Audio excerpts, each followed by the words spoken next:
Hello, everybody. Welcome to the stream. Nefarious Man, peace. Thank you for, I don't know if that's highlighted for everybody else, but thank you for being a member for 3 months. That is awesome. Breezy, how's it going? And Nova, welcome, welcome. So last time we streamed Oblivion, it was like, I don't know, probably like 6 months ago, and it was super scuffed. So I'm going to have to do something really quick. Make sure that everything's okay before we launch this game, because I will not be able to alt-tab as soon as we start playing this. So I will be stuck. Best however much money I spent, I appreciate it. So first things first, I'm going to have to swap the screen over. Like so. It's going to be a black screen for a moment. And then I have to launch it. Oblivion hates to stream. Yeah, it's very true, actually. So hopefully it pops up. If it does, that'll be great. It should be in the right aspect ratio before the aspect ratio was all messed up, but here we go. It's on screen, so we're good. I turned the audio way down so I could play music before. And so that way we could test how the volume sounds with me, because we constantly have audio issues on this on the Dareloth YouTube channel here. So hopefully that sounds okay. Please let me know, and we can adjust as needed. But if the music sounds okay with my voice, or if it needs to be up or down or whatever, please tell me. Because even when I had it normal, I have my stuff set like decibels lower than it needs to be, and it's still showing that it's like the same volume level on my end. So I'll just do a quick test with you guys. We back? Hell yeah, Aaron. You tried streaming it on Twitch for a while, but it was way more trouble than it was worth. Yeah. No, it's super buggy. I mean, I was only able to play Morrowind because OpenMW is a thing, so... or only able to stream Morrowind because OpenMW is a thing. But I think it has the same problem. It might be a creation engine thing with those older games where if you try to alt-tab, it just screws everything up, so I don't know. But yeah, are we sounding okay audio-wise for the game? You know, I half expected this to be a Province Cyrodiil bait and switch. Nope. We are actually doing Oblivion. Last character we had was Regrets His Birth, which I think we're going to do something a little bit different. What happened to last stream? I passed out and saw the next moment that it cut out while you were fighting werewolves. Yeah, so we had some sort of a problem last stream.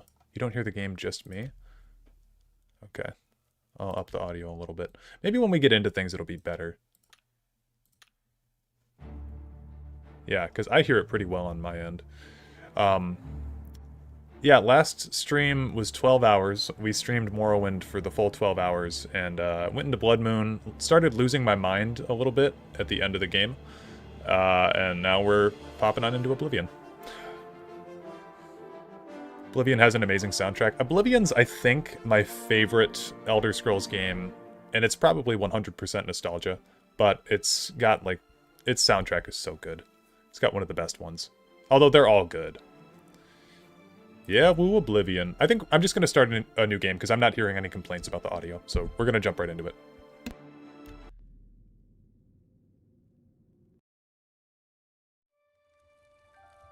I was born 87 years ago. For 65 years, I've ruled as Tamriel's emperor. But for all these years, I've never been the ruler of my own dreams. I have seen the gates of Oblivion, beyond which no waking eye may see. Behold, in darkness, a doom sweeps the land.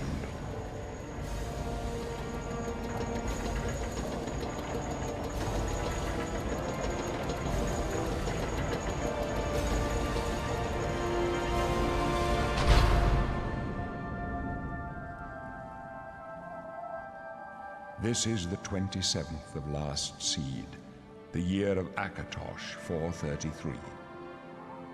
These are the closing days of the Third Era, and the final hours of my life.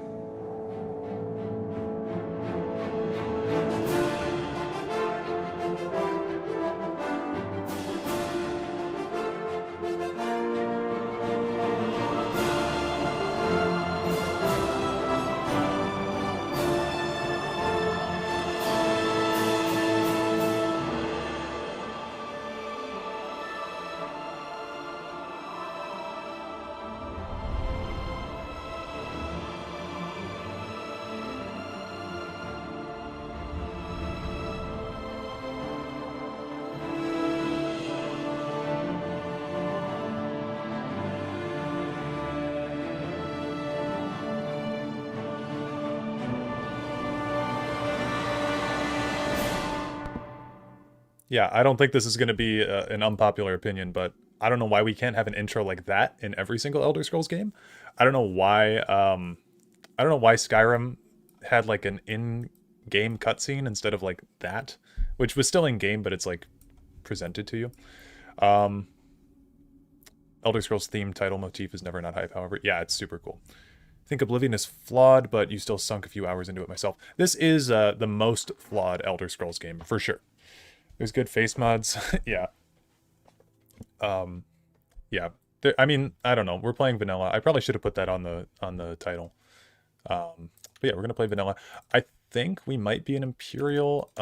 Obviously, I want to move on to Pillars of Eternity after this, so I'm gonna be kind of speeding through Oblivion, but I'm gonna play the stuff that everybody wants to see because in Morrowind that was more of like, we're gonna do the main quest because nobody really like talks about the side quests in Morrowind. I think Oblivion's side quests are the best part. So we're going to be doing more side quests in this game. I don't know if I want to do a thief build in this, because obviously my channel is like based around the Gray Fox. So I kind of want to do that, but I also, I don't know. You guys will have to tell me what you think. But the build that I'm thinking of going for, it's between a battle mage and an archer type build. The thing about Oblivion is that stealth classes I think are kind of weak comparatively. Abby Normal, how's it going? How's it going? Spell Thief. I don't know if a Spell Thief would work. We could try it. I've never done that. Oblivion is an accidental masterpiece. Yeah, no, Oblivion's super flawed. We played Redguard and Morrowind. I don't really want to be a Bosmer because they're so goofy in this game. I'm trying to think of what the Argonian starting stuff is. Treacherous swamps, their homeland, has developed natural immunities to diseases and poisons. They can breathe water, and they're good at picking locks. I mean, the lock picking doesn't really matter in this game. If you have it down to a science, you can lockpick anything. It's not like security in Morrowind where your skill actually determined what you could open. This is actually just like mechanical skill. Dunmer would be fun. Yeah, maybe. Breton Nightblade in your only Oblivion playthrough? You've only played it once. How dare you? No, that's totally fine. Maybe we do go with Wood Elf. Maybe we go with Wood Elf. Yeah, I don't know. I mean, they're goofy as hell, but like, well, oh my god, dude, this hair is so bad. Yeah, they're goofy, but there's like a normal-ish hairdo. I wish you could have a beard in Oblivion. Did you guys know? Sheogorath is the only character in Oblivion that has a beard, and his beard is actually coded as a part of his tongue, if I'm not mistaken. Give him the swirl. Did they get a height penalty? I mean, it doesn't really penalize them in any particular way, but they are shorter. You haven't even finished it, started it for the first time about a month ago. Gotcha. Yeah, I love Oblivion. It is my favorite of the Elder Scrolls games, I think. This just looks creepy. I think we're going to go with like a... I don't know. I don't know what we're doing. Because we're going to do Dark Brotherhood and Thieves Guild for sure. So we'll just make him a blonde boy. I don't really want to work too long on his face. What's like a Wood Elf name?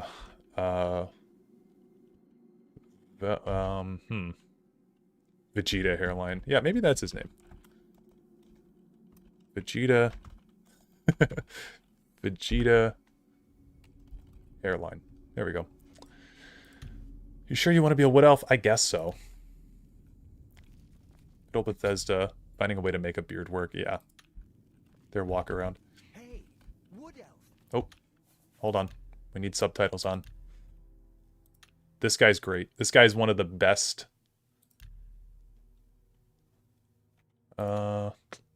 Where is it? Gameplay. General subtitles. There we go. This guy's one of the best parts of this opening. You guys got to listen to this guy. You're a little far from the forest, huh? Looks like your days of woodland frolicking have come to a tragic end. To go from the gladed realm of Valenwood to a rat-infested hole like this. How very sad. Those walls must feel like they're closing in on you.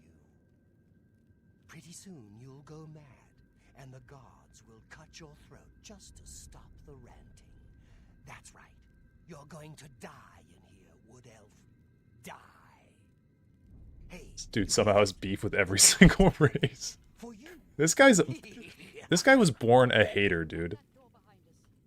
Yes, sir. My sons. They're dead, aren't they? We don't know that, sire. The messenger only said they were attacked. No, they're dead. No, they're dead. My job right now is to get you to safety. What's this prisoner doing here? This cell is supposed to be off limits. Usual mix-up with the watch. Never mind. Get that gate open. Stand back, prisoner. We won't hesitate to kill you if you get in our way. Of course. You, prisoner, stand aside. Over by the window. Stay out of the way and you won't get hurt. Stay put, prisoner. Good. Let's go. We're not out of this yet. You. I've seen. I know that hairline. Let me see your face. You are the one from my dreams. Then the stars were right. And this is the day. Gods give me strength. What's going on? Assassins attacked my sons, and I am next. My blades are leading me out of the city along a secret escape route. Yeah, By make it chance, so. The entrance to that escape route leads through your cell. Who are you? I like his name down here, Emperor Uriel Septim. Who are you? I am your emperor, Uriel Septim. By the grace of the gods, I serve Tamriel as her ruler. You are a citizen of Tamriel, and you too shall serve her in your own way. Why am I in jail? Perhaps the gods have placed you here so that we may meet. As for what you have done, it does not matter.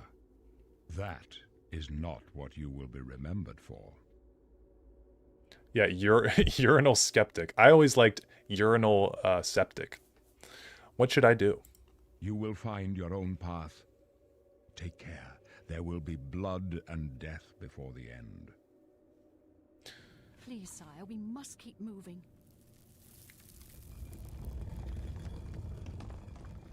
Better not close this one. There's no way to open it from the other side. Looks like this is Don't your try lucky day. anything. I'm watching. Stay out of our way. Okay, for some reason the default bindings in this game are horrendous. So space is activate. I need to have that on E. And then we need jump on space. That should be good. Journal being on tab makes sense. Change view on R is okay. How do we get spells? Ready weapons F. C is cast. I don't like that. We'll put that on R. And then change view can be on C because that literally doesn't matter. Attack is not bound. Is that for real? Can we not? No, okay, it's just on M1. It's crazy how long Uriel lasted. Yeah, dude was around. He's seen some shit, man. Dude's been around for a while. So Too close. I know this intro pretty damn well at this point. How's it going, Liquid? Your fatigue is low, and you cannot do as much melee damage. Fatigue returns slowly on its own, especially while walking instead of running. The green bar at the bottom left displays your current fatigue. So the fatigue bar in this game is kind of a farce. It doesn't matter as much as it does in previous games. Protect the Emperor. She goes down in one hit every time. Literally can't save her. Gotta grab the sword here.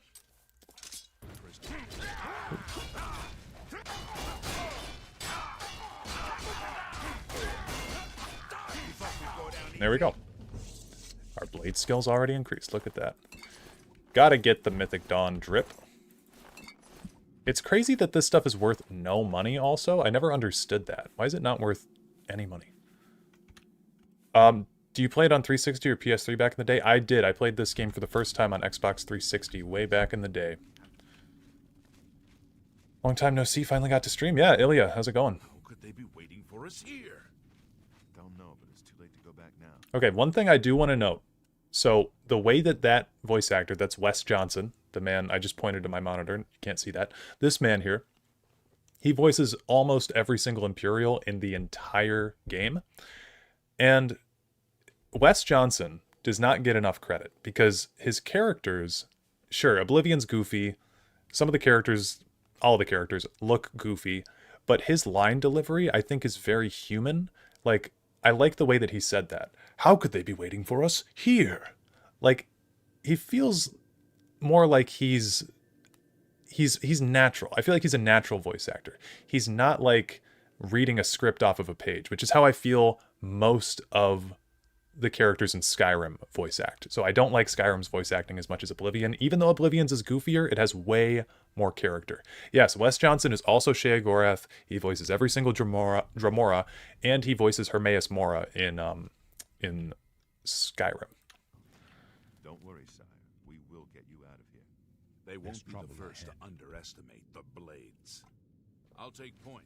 Yes, the orcs in Oblivion are awesome. Don't try to follow us. Okay. Immediately. Got the rat coming out here. Boom. Boom. 2 rats down. So first thing we want to do with this character is we want to get our arrows and our light armor and our dagger. Equip those and that. You can equip a shield while you have a bow out, by the way. It doesn't, like, necessarily de-equip it. Tutorial, trying to teach us how to do arrows. Oops. There we go. Okay. The Ambersmith orc in the Shivering Isles is peak. He's so great. All the orcs are great. Now, I'm going to have to figure out... Okay, that's not too bad. So I was raised on controller with Oblivion. I don't normally play on mouse and keyboard. So I'm going to have to kind of figure out the lockpicking system in this a little bit better. Also, if we can drop that key... How do we drop things? Can anyone help me with dropping? I don't know how to do that. Because again, played on console. Going good. Made some more progress on your Pillars run for Path of the Damned. Ooh. Sounds crazy. I've never wanted to do Path of the Damned because I'm simply not that good. Shift plus E. Okay. Cool. Oh, there's also... I like this game because the torches don't weigh anything. Okay. Shift E. Shift click. Okay, cool. The reason that I'm dropping this key, so that way I can practice not voice acting. I've been talking about voice acting too much. Lockpicking. The other 2-syllable word. Or 3-syllable, I don't know. 2-part. Just that.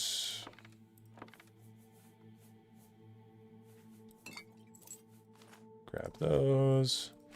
Get the greaves, just so we can give our man some dignity here and put some pants on him. Yeah, okay, so shift, click, all this stuff out of our inventory. You guys ever seen that meme that's like, dudes in 3rd era 433 really walked out of the Imperial sewers looking like this? If we're talking orcs, then I absolutely adore Gogron and Grobalmog. Is that the guy from the Dark Brotherhood?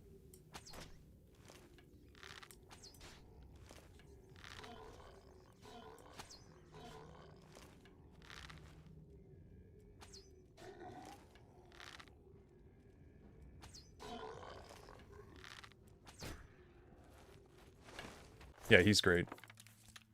Okay, I'm gonna have to stop clicking escape.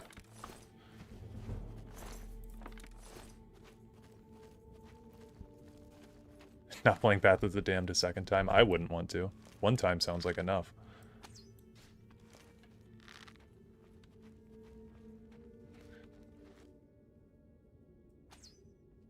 Oops. The last, like, full run I did of Oblivion, I played a Battle Mage. And I played, I think I was a Dunmer Battle Mage. And I played with Volendrung as my main weapon. And then I would cast, like, a bunch of... I think Absorb Health was, like, my my spell that I would do. It's like a restoration destruction mage. It's a lot of fun. I do need to kind of keep track of my HP. Maybe we can walk back. Thoughts on Knights of the Nine DLC? I like it. I think people look at it with rose-tinted glasses a lot. It's not as good as you may remember it, but it's still a very fun DLC conceptually. Top-notch archery already? Yeah. Knights of the Nine's really good, though, in terms of just, like, world building and stuff, but I think that it has some problems.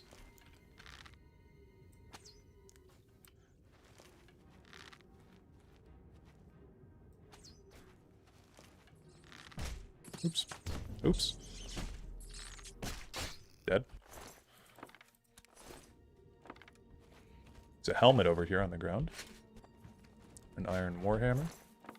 They're being really generous giving me these arrows back. Thank you.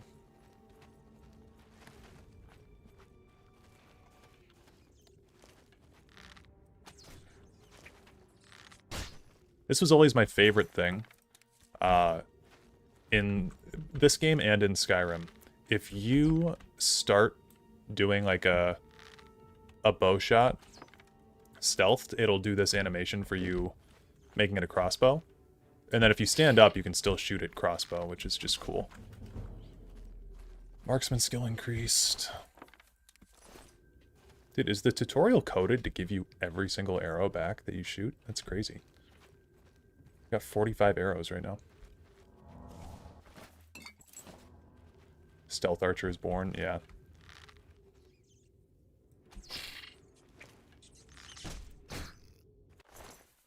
Orc with a bow, how we doing, chat? Ale in that barrel. Role-playing a certain character here, or just goofing around? We're gonna be doing a stealth-centric character, I think.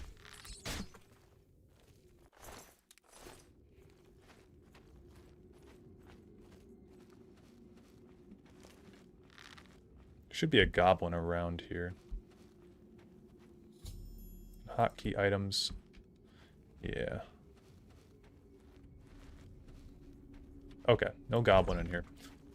There's a ruby on the floor here. Can you guys tell that I've played a lot of this game? Flawed ruby. Healing. Boom. My knowledge of this game is going to be way, like, leagues and bounds higher than when we were playing Morrowind. Alchemy for poison, maybe? We could try some alchemy. Alchemy is much easier in this game, I think. Because I know it better. It's much easier for me. Okay, stealth tutorial. Boom. Boom. Oh, we missed. I probably should hotkey a melee weapon. Are we going to worry about leveling? No, here's the thing. I beat this game when I was 11 at like level 30. It can be a slog to play through this game at high levels, but it's not impossible. I think that people complain about it a bit too much. Sure, it's not the most fun thing in the world to be a high-leveled character in Oblivion. In fact, it kind of sucks. But I don't think that it's anything worth complaining about. So I'm just going to have my major skills be skills that we're actually using, and we're going to rock with that. You can kill this guy with this trap here if he walks forward and you kind of stand here. I think. Oh, didn't quite reach him. Yeah, exactly. We're just going to have fun. Okay.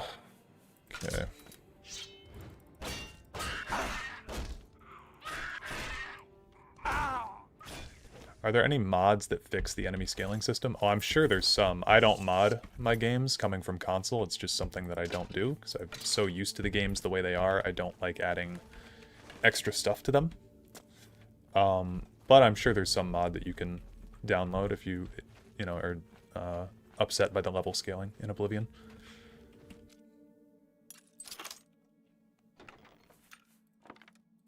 More arrows. I want to say there's something over here too, like some kind of some apples on the ground. I don't know.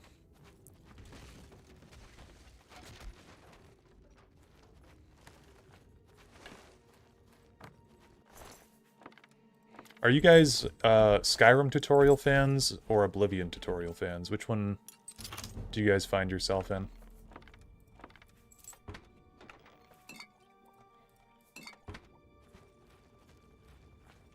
Both. Neither. The duality of man. Oblivion's tutorial lets you experiment more. That's what I was just about to say. I think Oblivion's tutorial's better for actually showcasing the game. Skyrim's tutorial kind of is a bit samey. Save at the sewer exit kind of guy, that's valid. We all have a save at the sewer exit in Oblivion. Let's be real.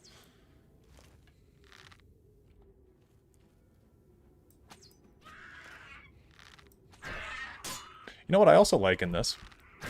Is that you can block with a bow.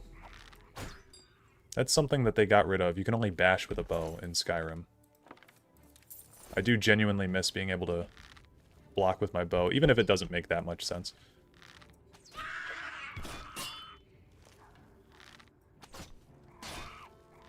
You did screw your character badly. You wanted to do a stealth mage and level illusion straight to level 75. It was a mistake. Oh. In Oblivion or Skyrim? I'm pretty sure the level cap in Oblivion for like a normal run is somewhere around 40 or 50, right? A little bit higher.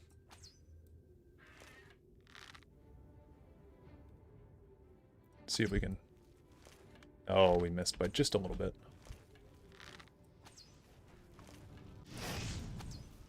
Ooh. Love the way that lightning looks in this game, by the way. I think it's super cool. Oops.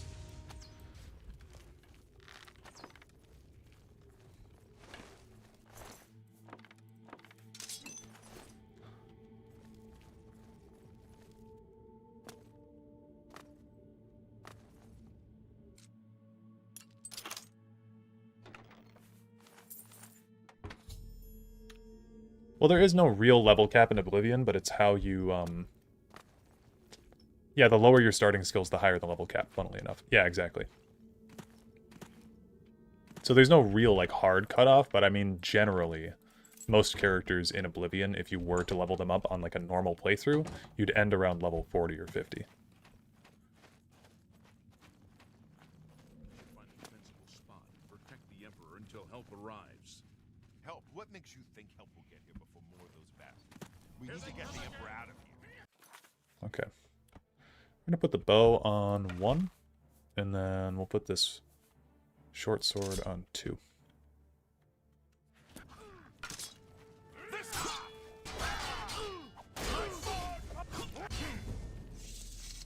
Damn it! It's that prisoner again! Kill him! He might be working with the assassins. No, he is not one of them. He can help us. He must help us. They cannot understand why I trust you. They've not seen what I've seen. How can I explain? Listen, you know the Nine, how they guide our fates with an invisible hand. Yeah, the Nine guide and protect us, bro. No, I think we're gonna say I'm not on good terms with the gods. I've served the Nine all my days, and I chart my course by the cycles of the heavens. The skies are marked with numberless sparks, each a fire, and every one a sign. I know these stars well, and I wonder, which sign marked your birth? Face cam zoom gets me every time. Yeah, it's something. The Shadow was the first birth sign that I ever did. I tend to like the Steed these days, just because I like being fast. The Thief seems pretty good, though. We can start at 50 luck instead of 40, which doesn't really matter in this game, but, like, there's not really a better way to get your luck up. And we can get agility and speed a little bit higher as well. Oblivion's not as technical as Morrowind in terms of the actual systems in the game, though. This game is much similar to Skyrim and how it plays than from Morrowind's hit chance stuff. So it doesn't really matter. We're going to go with the Thief because it's thematic. The signs I read show the end of my path, my death, A necessary end will come when it will come. Your stars are not mine. Today the thief shall guide your steps on the road to destiny. Can you see my fate?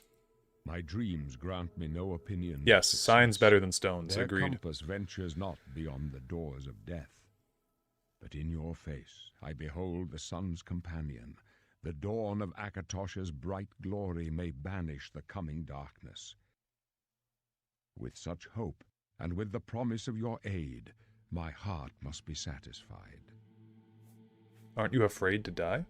No trophies of my triumphs precede me, but I have lived well, and my ghost shall rest easy. Men are but flesh and blood. They know their doom, but not the hour. In this I am blessed to see the hour of my death, to face my apportioned fate, then fall. Where are we going, Mr. Emperor Urinal? I go to my grave. A tongue shriller than all the music calls me. You shall follow me yet for a while. Then we must part. Oh, we gotta talk to You Boris. may as well make yourself useful. Here, carry this torch and stick close. I also love the Redguard voice actor. He's one of my favorites. This dude's so funny. Stick close and let us do our job, and you'll be all right. The way he voices Owen in the arena is straight up like one of the best voice acting sessions in the whole series. When he just makes fun of you for being a whelp.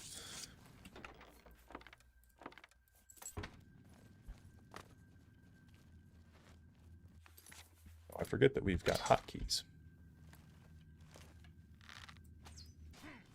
The Emperor's in danger! Oh, I missed. Oblivion take you!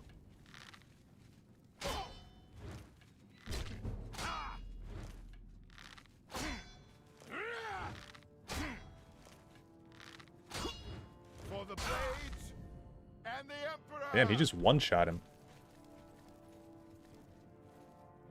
Did I break the game somehow by shooting that guy early?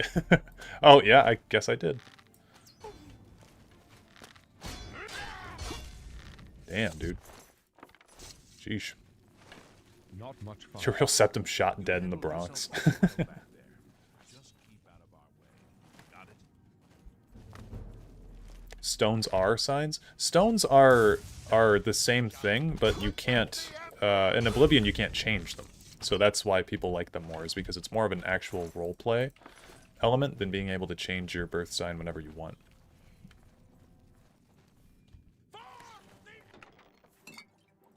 It's also just a cooler concept than, like, being, you know, being born under a sign has a cooler feel to it The end is in than just choosing a random stone with Hadvar or Raelof or whoever leads you to those three.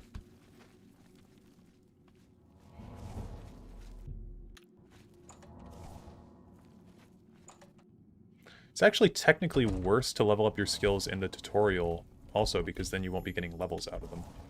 But the levels don't really mean a whole lot. They only give you 3 stones at first too? Yeah, that's true. It's not as fun. Hold up. I don't like this. Let me take a look.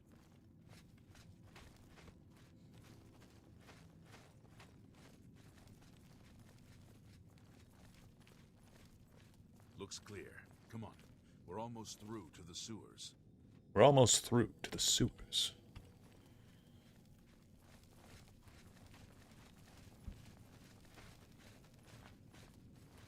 Okay, we're gonna want, Oh, there's a hidden thing that I'm not sure everyone's aware of here. What about that side passage back there? Worth a try. Let's go. So what we want to do an F5 quick save here. We're gonna walk in. I guess we have to see this part, don't we? It's a dead end. What's your call, sir? They're behind us. Wait here, sire. Wait here with the Emperor. Guard him with your life. For the Emperor! I don't know if we can... Yeah, we can walk out with them, I think. This one's mine. Take them down. And Glenroy basically always dies. We'll just wait up here.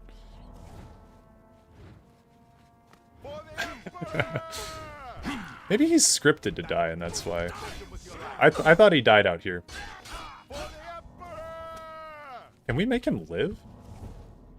I don't know. We'll walk in here. Go no further. You alone must stand against the Prince of Destruction and his mortal servants. He must not have the Amulet of Kings.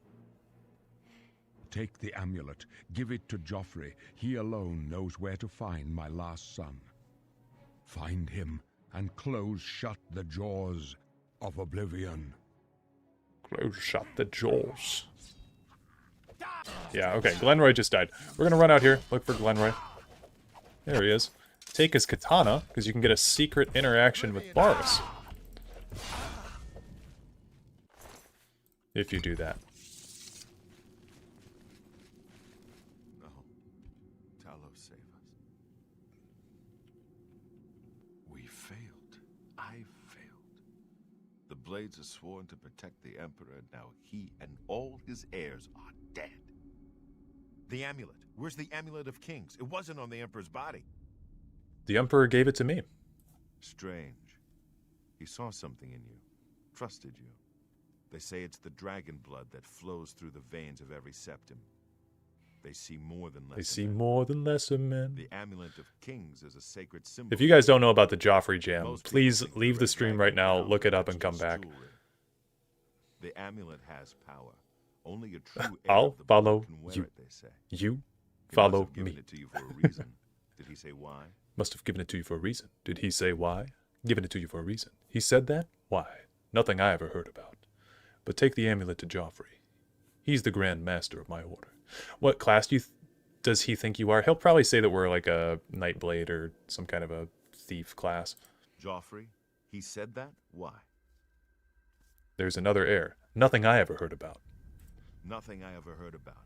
But Joffrey would be the one to know. He's the Grand Master of my order. Although you may not think so to meet him. From my he chest, lives from my quietly chest as a in the monk reading at room, Waynon baby. Priory, near the city of Coral. Such a good video. I'm Brother Joffrey. By the 9. First, you need to get out of here. Through that door must be the entrance to the sewers, past the locked gate. That's where we were heading. It's a secret way out of the Imperial City. Or it was supposed to be secret. Here, you'll need this key for the last door into the sewers. Bro's guesses are always way off. Well, his guesses are based off of what skill level ups you got during the tutorial. So if you used like Longblade, he'll guess that you're a knight or something like that. There are rats and goblins down there. But from what I've seen of you, I'm guessing you're an experienced assassin. See? Am I right? So he thought that we were an assassin because we leveled up stealth and archery quite a bit. Given the family line of the Septums, I find it odd to expect there's any dragon blood left. Yeah, you should watch my lore video on that, actually. Cover that pretty extensively in there. It's called What Makes a Dragonborn. Okay, so we obviously do custom class. Also, can we just take a moment to respect all of the, like, art for these starting classes here? Oblivion has, like, the coolest looking UI out of any Elder Scrolls game. It's very stylized and cool. So we're going to choose the Thief picture for our starting class. Not that it really matters. We're going to choose Stealth as one of our skills. And then I think what we want is either Agility and Speed, or we want maybe Intelligence and Agility. No, I think Agility and Speed's better, because I don't really want to do casting. I was thinking about casting, but I don't really think so. Personality, like, there's not really much speechcraft or anything. That's what I'm saying. The design of the menus and skills are awesome. Yeah, it's super cool. Okay, for major skills, so these will start at level 25. We are going to want, of course, Marksman. We're going to want Security, Sneak. We want all of those to be high. And then we can choose 4 more. I usually do Athletics and Acrobatics just because it's so fun. Alchemy is actually kind of busted because you can just spam level up by creating potions, which is kind of funny. And then what else do we want to level up from doing? Probably Light Armor, I guess, because we're going to be taking hits more often than we would like, I'd imagine. So this is an okay starting build for me. I mean, it's not like again, we're not really min-maxing anything here. These are just skills that we're going to be using frequently. So, okay. We are going to be... We were a sword singer in Morrowind, so we'll be a Nightblade. Actually, no. We will be a master... Oh, I can't be a master thief? Damn. Okay, we'll be a Nightblade. That's fine. Create the Nightblade class, yes. And then you can go down here, and it's right above the actual Nightblade class, but this is our own one. So, done. You sure you want to be a Nightblade? Yes. I wasn't far off. In any case, rats and goblins won't give you any trouble. After the sewers, then what? You must get the amulet to Joffrey. Take no chances, but proceed to Wayne Priory immediately. Got it? Yes, I understand. Good. The Emperor's trust was well placed. What about you? What will you do? I'll stay here to guard the Emperor's body and make sure no one follows you. You'd better get moving. May Talos guide you. By the way, thanks for recovering my comrades' swords. I'll see that they are given a place of honor in the halls of the Blades. There we go. That's the interaction there. So he confiscates the swords, actually. We don't have them in our inventory anymore, but you can see them. Oh god, the wave of DLC is coming. Dunbarrow Cave.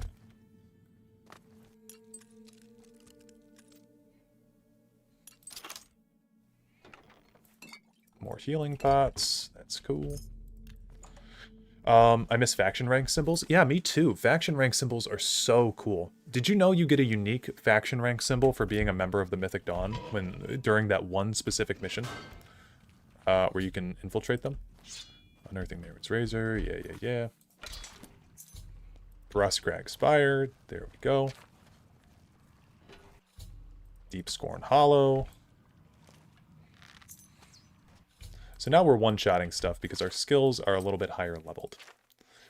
Speed and agility start out at 65, which is pretty high.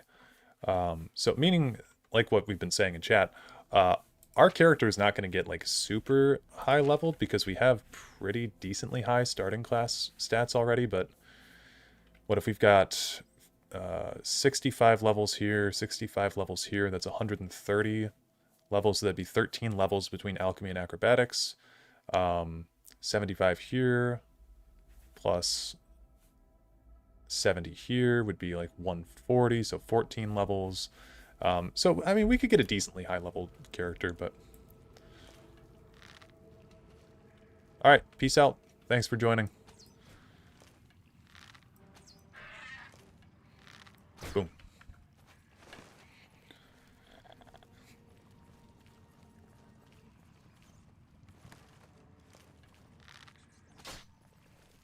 Okay. How much lore is there on this assassination? It's mentioned that Uriel's sons died too, but escaping through the sewers instead of hiding always seemed weird. There's actually not a whole lot written on the assassination attempt, I think. I believe one of Uriel's daughters escaped or something like that. It's probably going to be 3 classes in Test 6. Well, there's probably not even going to be a class system in Test 6, if we're being real. Let's do a save at the sewers. And you can edit stuff here if you want, but I think we're pretty happy with our build. And so now, one of the first things that we want to do, you can fast travel from the get-go in this game, I believe. So, we want to go to the world map and immediately head to the waterfront district. We're going to ignore the main quest for a little bit. We want to level up with, also, here's our boy. The Grey Fox. Wanted for theft, embezzlement, forgery, pickpocketing, counterfeiting, burglary, conspiracy to commit theft, grand larceny, tax evasion, slander, fraud, perfidy, and impertinence. Description: wears a gray cloak that conceals his appearance, presumed male and Colovian.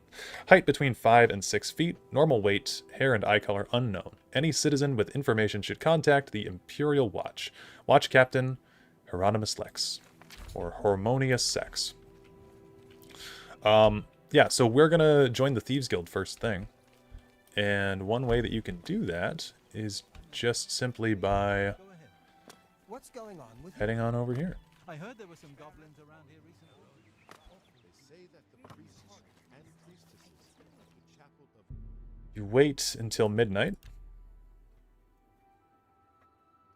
And you can skip getting the letter. You can just kind of barge in on their little secret. Hello there. Oh. What?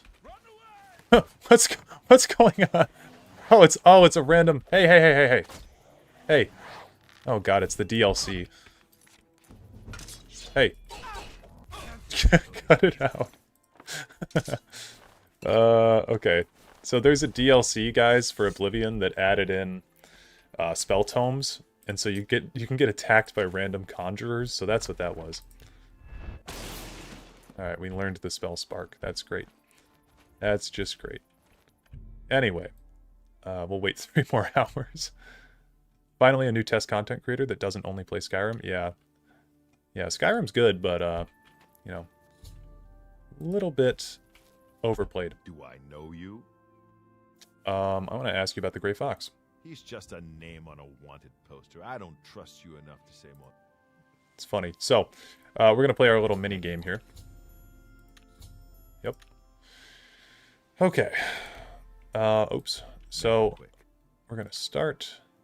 He likes to be joked and coerced. So we want something like... You're full of it. Was that you? Something I like that. That a lot. You've got. Was that supposed to be a compliment? Like that. Oh, that's great. That's really too much.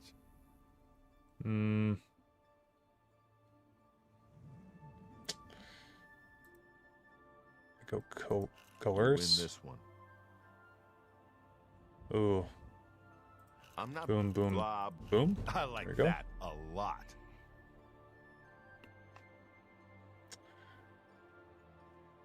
This, this, Oh, that's this, You win this one. this, Oh, this, that's great. this, I won't this, fight you. this, this, I like that a lot. this, I'm this. not buying that one. Okay, 55 is the highest we can get him. And then we'll bribe him up to 70, and then he'll talk to us about Gray Fox. He is the king of thieves in Cyrodiil. You could think of him as our guild master, although he would deny that title. Okay, I'd like to join the Thieves Guild. Everyone is here. Let's begin. Each of you is seeking membership in the Thieves Guild. The Thieves Guild is not a myth. We are followers of the Grey Fox, and I am his doyen. Merely by finding me, you have passed the first test. It's unusual for us to have 3 potential recruits at the same time. Rather than the normal test of skill, I'm going to make this a contest. That's not fair. Methridel, you know the rules. However, for Amuse and the newcomer, let me state them clearly. Whoever brings me the diary of Amantius Electus without killing him will be invited into the guild. Ha! I'll have it before sunrise!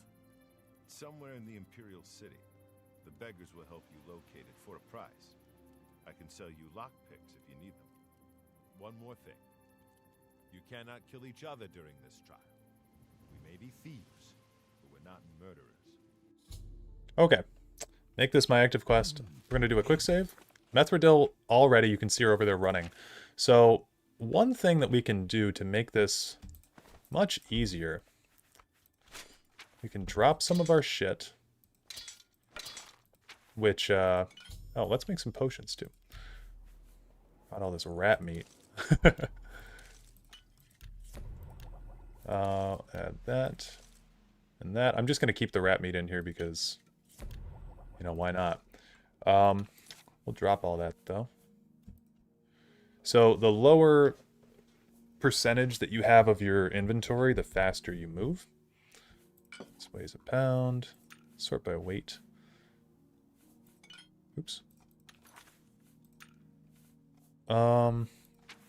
Anything else? We can drop that. Oh, the bear pelt. Yeah, get rid of that. Wherever that went. Where'd that go? There it is. And then we'll, I guess, repair some shit. Okay. Cool. So, we'll be faster than her. Hopefully. Okay, we're not faster than her. So, he lives, I think, here. And we can actually fast travel to get there. Is he over here? Guardhouse. He's somewhere around here. He's in one of these housing districts.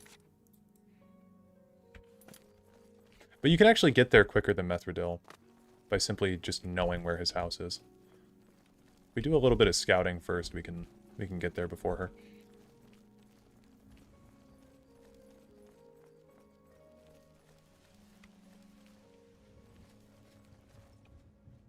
This way we don't have to bribe the beggars or anything.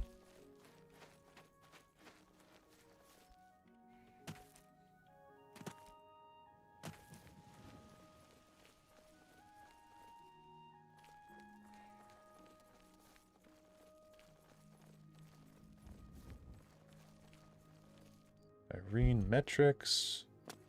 There's one house here. Ceronian Syntav. Came for Ognar the World Weary. Ognar the World Weary is a goated character. Never played the speech minigame. Gold was so easy to gather, I just bribed everyone. That's fair. It's not the most fun minigame in the world.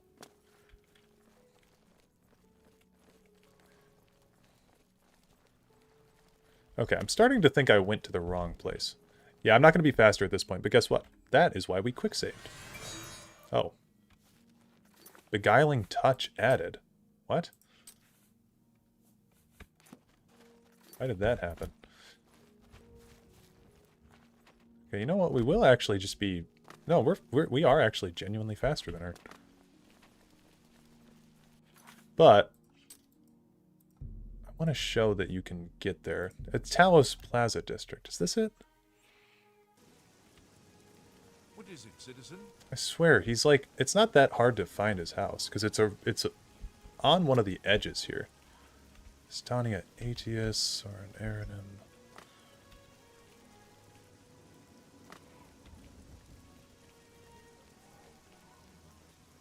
I've lost my edge. I don't remember where his house is.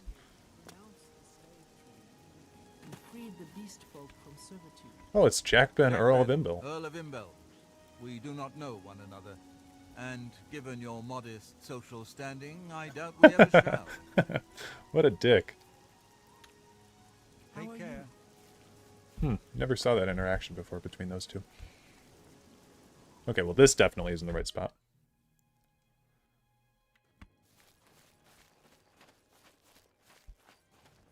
But yeah, we are actually faster than her after dropping all that. Or actually, before dropping all that. Wow. We're just built different. Oh, hey, sweet lady of way. Oh, hey, sweet lady of mine.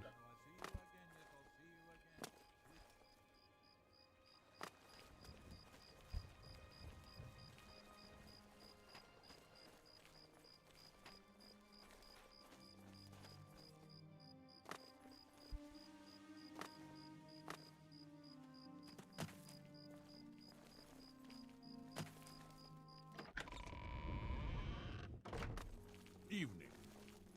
You have my ear, citizen. His house is in the Temple District? Is that where we're at right now? Ah.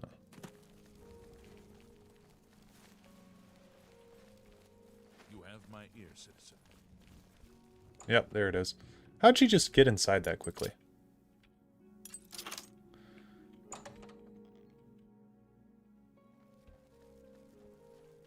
So, I don't know if we're going to have one of those weird Oblivion bugs. Where she reports us, yeah. Nope. Thief! You stole that diary from me. Now I have to wait to get into the guild. Oh, that sucks. I'm so sorry. Yeah, but that's the point. You can fast travel there quicker than she can walk. And if you know where the house is, you can just jut right there. So, messed up on the location, but we got there.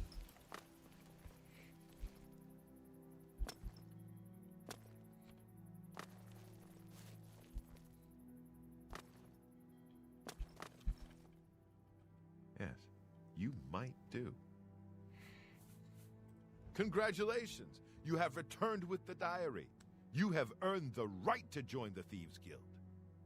You now owe your loyalty to our guildmaster, the Grey Fox. He has 3 rules you must follow. 3 rules. First, never steal from another member of the guild. Second, never kill anyone on the job. This is not the Dark Brotherhood. Animals and monsters can be slain if necessary. Third, Don't steal from the poor.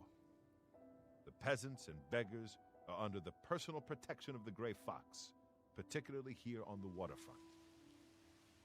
Okay. So, Thieves Guild special jobs. You need more experience before I can use you on a commission job. When you've contributed... Okay, we're going to skip that. So basically, there's this mechanic in Oblivion's Thieves Guild that I think is actually really interesting. He accepted you because you learned the art of levitation. Yeah, I love talking to characters when you're like above them or something. So... Look.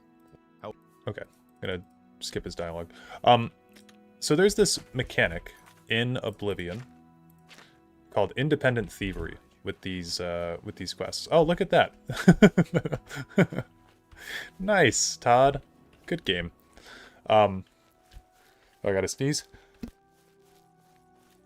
Okay, so there's this mechanic anyway called independent thievery, where you have to, in order to get your next quest in the Thieves Guild, you have to have fenced a certain amount of gold. So we have to go to Agnar the Weary, who's in Bruma. Yeah, he's in Bruma. And there's a few locations that are really, really good for stealing stuff from. I like to particularly wait until we get access to better fences, because Agnar, I think, has a maximum selling price of 50 gold. So it's not a whole lot. The Prince of All Saiyans hairline looks down upon all. Yeah, true. But he should be in here. Oh, he's in his house today. Oblivion NPCs have different locations than Morrowind NPCs, you know? Like, Morrowind NPCs are very static. They stay in one spot. Oblivion NPCs are quite different. It was one of the big things with this game that they tested, was having NPCs on routes. Fencing is fun. I agree. I think the fencing is pretty cool. And even though they said not to steal anything from the guild, I'm pretty sure there's no real rule against that, so we'll just steal some of his shit and sell it to him. The stuff that you sell to any of the fences does have to be stolen stuff, though. So we will just steal a bunch of his shit and then talk to him. I see you are with the Grey Fox. Do you need a fence? Yep. You got some hot property. You got some hot property. I think I can move.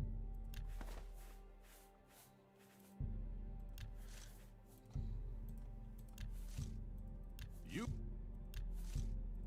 That's a good deal. You think Oblivion had the best Thieves Guild? I do. I do really like Oblivion's Thieves Guild. The one in Morrowind left no impression on me. This one I really like, though. I like the spell sound effects in this game. Yeah, the, Matt Mundane, too. That's funny. Yeah, the spell sound effects in this game are really cool. We can steal some stuff from probably the Fighters Guild. Yeah, can't prove you stole anything if you weren't spotted. Exactly. Now, these display cases are... Oh, this doesn't count as... Hold on. See if I still got it.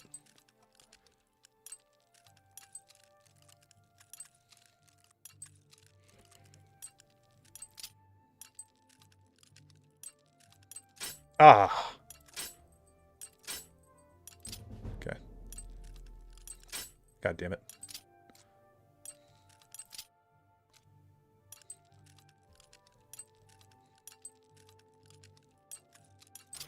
Easy. So these are ceremonial gauntlets, and they actually don't have any value, and they're like shit tier items. But there is a ruby in here. Is it shift and then E to grab things in this game too? Oh shit. That's not what I was trying to do. I want to grab this ruby here. Oh, wait, she just left? Okay.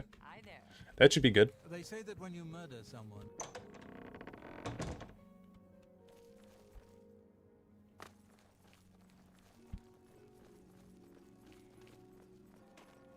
Although our selling price might be pretty low.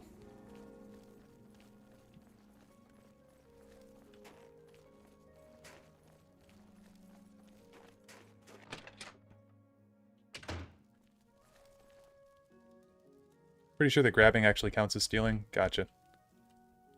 Probably does. I'm really tired. Can we get on with this? Yeah, this guy's goated. You got I'm really some hot tired. property? Okay, we'll sell that. I think I can Okay, move amount this up. fenced, 51. Oh, he's got a 600. Okay, I'm never good. mind. Shadow. He's got 600 gold to work with. Reached my goal. I fenced over 50 gold worth of goods. I should go see Armand sometime. He might have something for me. So I've got a better place to go. If you go to the Imperial City Prison, there's a room. I don't know if a whole lot of you guys would be aware of this. There's a room with regenerating gear. It's a very hard lock behind it. So we'll see if we can get this. Shit. Shit. Which Elder Scrolls game had the best enemy variety? In terms of, like, enemies that you engage with that are, like, different from one another, I think Oblivion does have a very distinct array of enemies. So does Morrowind, actually. In Skyrim, they do have, I think, technically the most enemies, but a lot of them are variants of human NPCs. So you have, like, you know, the vampires are technically different from bandits, but they are still humanoid NPCs that attack you with spells and stuff. Oh. Stop! Stop. Yeah, we can pay gold here. It's 5 gold. Okay. Speak. But we're going to run through here. See if... Oh, they changed the lock? Damn. Stop! Well, here's what I'm going to do. Resist arrest, just to show you guys. There's this chest here that has really good shit in it. Actually, who is this? Oh, this is Adamus Philida. Okay, wait. Because I was going to say, I didn't think there was always... Yeah, they shouldn't be mad at us for 5 gold. I didn't think that guy was in there, and that's because you need to advance the Dark Brotherhood a little bit. So, what we need to do for the Dark Brotherhood is we need to kill a civilian. And I have a specific civilian I usually go for. So, let's see if we can... find this civilian.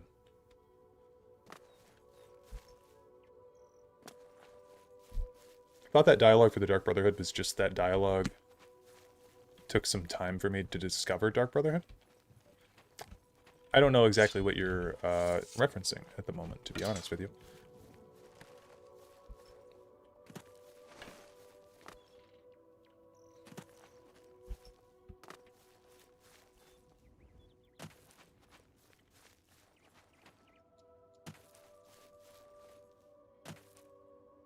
Ah, right here. There's like an artist lady that usually comes out and paints something over here.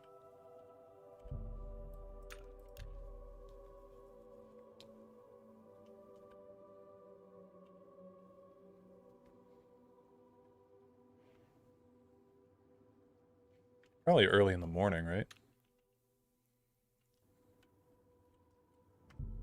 For some reason, I like always kill this lady. I don't know why.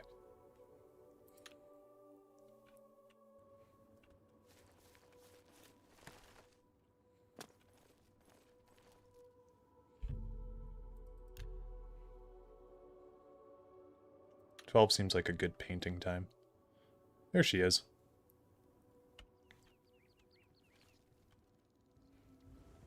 I'm your relief. Another day, another septum.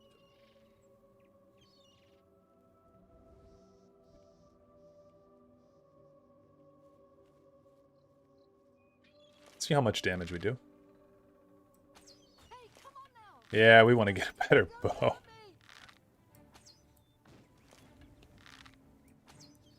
Oh, come on. God It's damn all it, dude. Whatever. Don't she have a quest? I don't know. Never talked to her once before. I don't think she does. Astia Inventius, wife of the woodsman Pinarus Inventius. Yeah, no, she's just the wife of the guy for the Fighters Guild quest. Okay, I think we need to get some better gear. That should be priority number 1.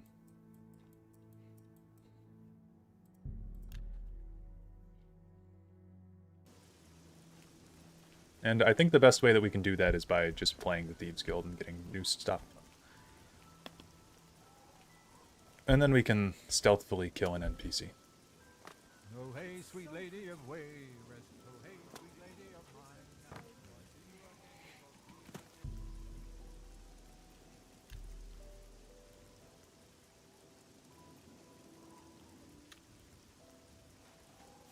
Ah.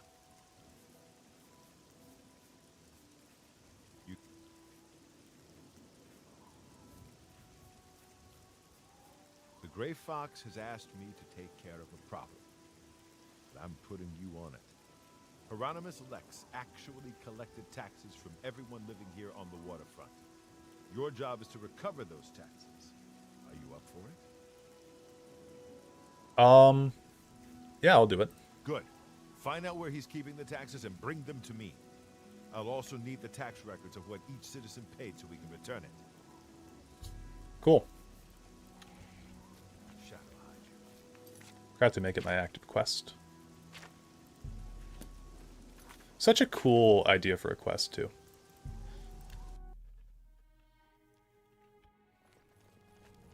You have my ear, citizen. Silver weapons are actually useful in this game. Yeah, silver or anything enchanted or Daedric are pretty good.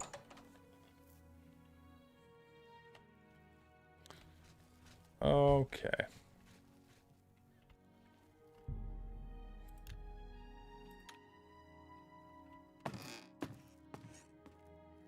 This is a restricted area, citizen. Leave. Okay. I do want to take this stuff because it's worth like decent-ish money. And then we'll go up here.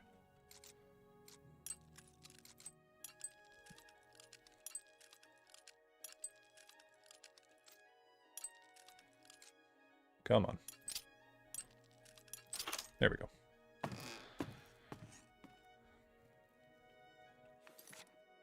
Okay, I do want to take off these greaves. Where are they? Yeah, because those will make you louder, I believe. I want this.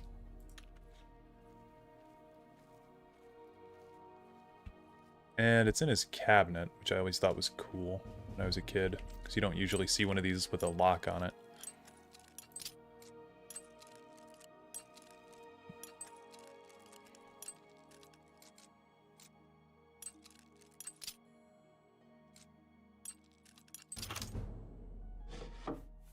Okay.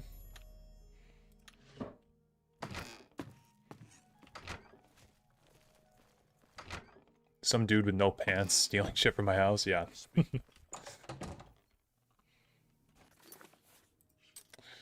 Okay, head on back. It's a very easy quest. A lot of these quests in Oblivion can be completed pretty quickly if you just know... if you know where you're doing or where you're going already. But it's a very cool quest conceptually. I kind of like sneaking into the guardhouse there. We'll talk to him from above. Have you recovered those taxes? Ah, the Gray Fox will be very pleased. We will make sure this gets back to the people. Can you believe that fool even bothered to collect this paltry sum? You can keep it.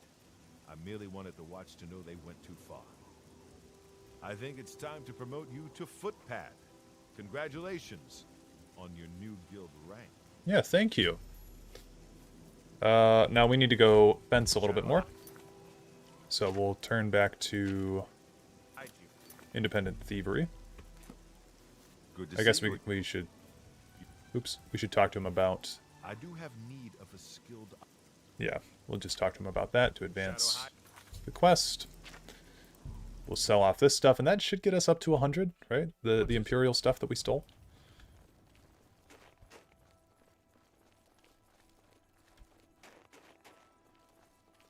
Sadly, I'm just bad at the lockpicking in this game. You just want to cycle the locks until you get the really fast lock that juts down. And then after the fast lock goes down, the next one is always guaranteed to be slow.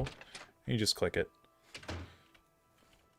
Orgnar, do you have anything else? Oh, you got some gold. Or Ongar, my bad. I'm really... You got some hot property. Legion boots, Legion helmet, Legion shield. I'll just sell him my regular stuff too. I think I can move this. Rusty Iron Dagger, definitely worse than the Iron Dagger. Sell him that. I think I can move.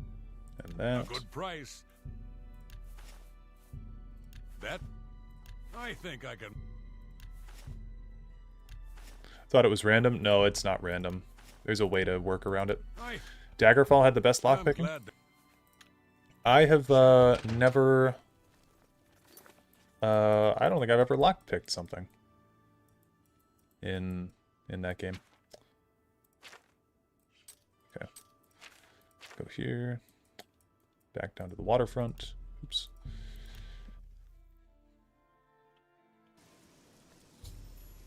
Courier here. One copy of the Black Horse Courier coming up. Grey Fox steals taxes. This is one of the coolest parts of Oblivion, is the news system reacts to stuff that you do in certain quest lines. Not all of them, but some of them. So you can get different news about things that your character has done. The poor burdened by taxes. Recently, Captain Hieronymus Lex of the Imperial Watch collected the taxes from all citizens in the waterfront district of the city. Although the laws are clear that all citizens of the Imperial City must pay taxes, it has been 53 years since anyone applied that law to the poor and destitute of the waterfront. Although members of the Watch, approached by the courier, declined to comment on the success of the venture, one of the watchmen who asked not to be named suggested the operation was a complete ... what's its name? You know, starts with an F. Right, complete fiasco is what it was. In a related story, miscreants have recently broken into the South Watchtower. An anonymous source reports that a small sum of money was stolen from the office of Hieronymus Lex, but by remarkable coincidence, the sum corresponds exactly to the taxes collected by Captain Lex from the waterfront. The ever-vigilant Captain Lex has renewed his call to capture the infamous thief, the Grey Fox. He is petitioning for a bounty to be put on the legendary Master Thief's head. Have a copy of the Black Horse Courier. It's the only way to get the real news. Feature story on the Grey Fox. Here's a copy of the Black Horse Courier. Identity of the Grey Fox revealed. Sorry? Okay. We'll read those other two as well. Grey Fox, man or myth, comes first. Is a so-called Thieves Guild masterminding all the thefts in the Imperial City? Captain Hieronymus Lex of the Imperial Watch seems to think so. When asked about the Thieves Guild and its mythical leader, the Grey Fox, the captain was quite emphatic. This one man is responsible for all crime in the city. The energetic and tenacious Captain Lex has therefore devoted himself to apprehending this masked menace. When questioned on the subject, Adamus Philida, Legion Commander and Captain Lex's immediate superior, had the following response. Ridiculous. The Grey Fox is just a fairy tale. There is no such thing as a Thieves Guild, and there never has been. Stories of an unstoppable thief called the Grey Fox have been circulating around the Imperial City for centuries. The stories claim he can turn invisible at will, shrink himself down to the size of a mouse, turn to mist and seep under locked doors, and perform any number of other truly unbelievable feats. If even half of these stories are true, Captain Lex will have his hands full capturing the Grey Fox. And the Grey Fox unmasked. Flanneris Finchel recently admitted to being the notorious thief, the Grey Fox. Under questioning by the Imperial Watch, he also confessed to being the reincarnation of Tiber Septim, the love child of Lord Stendar, a were-shark, and the mother of Hieronymus Lex.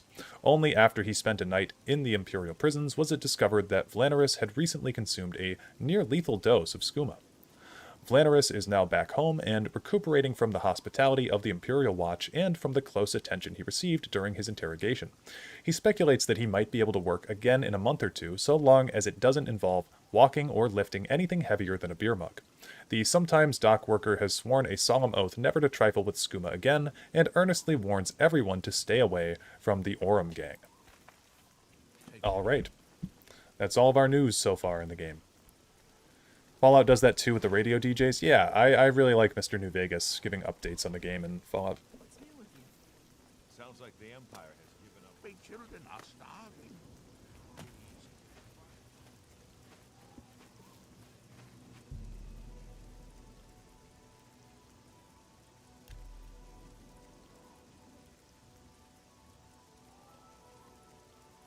Dude, my chair is so uncomfortable. I'm gonna get some pillows really quick so my ass doesn't fall off.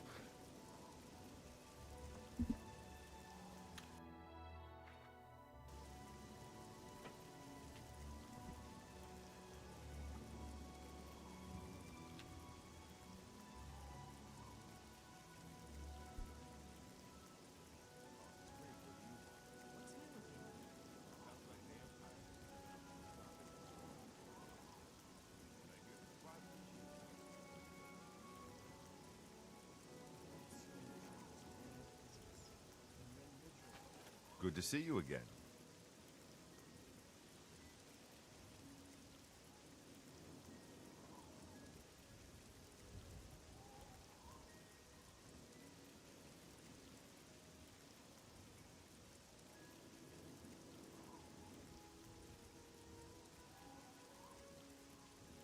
Hello? Sounded like Obama there. Hello?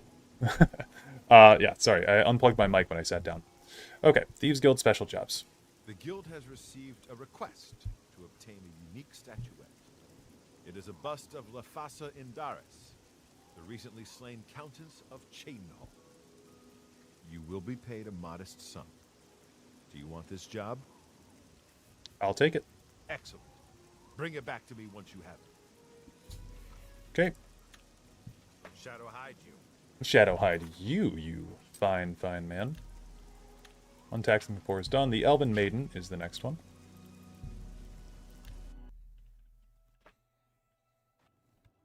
What is it? I think we can skip talking to the beggars. Yeah, I think we can skip talking to the beggars entirely.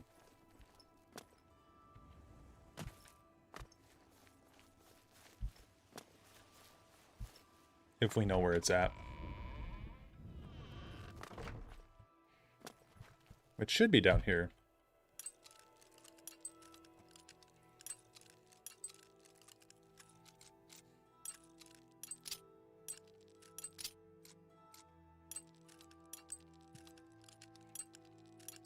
Oops. Okay, my mouse is going crazy. There we go.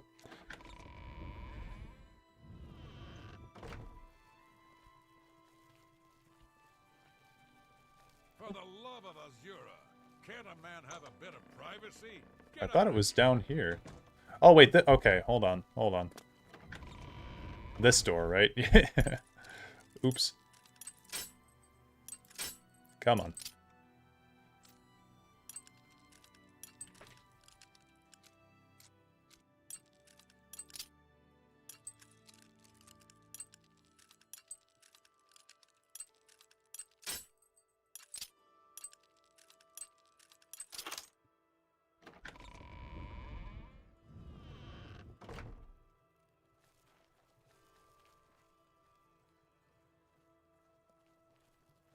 Okay, we want to quickly sneak past her.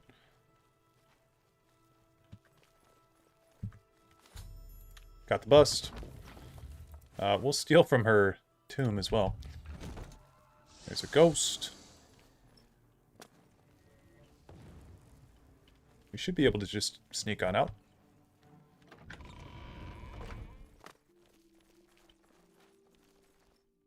Do, do, do, do, do, do. Bum, bum, ba, do, do, do, do, do, do. Can you tell me where Armand Kristoff is hiding?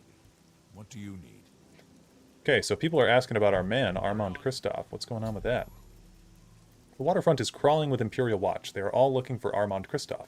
I'm sure he won't show at midnight. Dareloth's garden is too hot.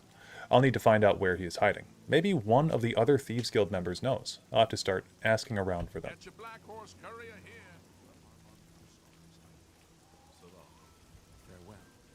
Oh, hey, sweet lady of Wayrest. Hello there.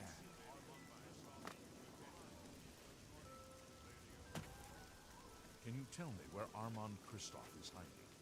What do you want? Don't worry. We'll get him. Yeah, I believe you.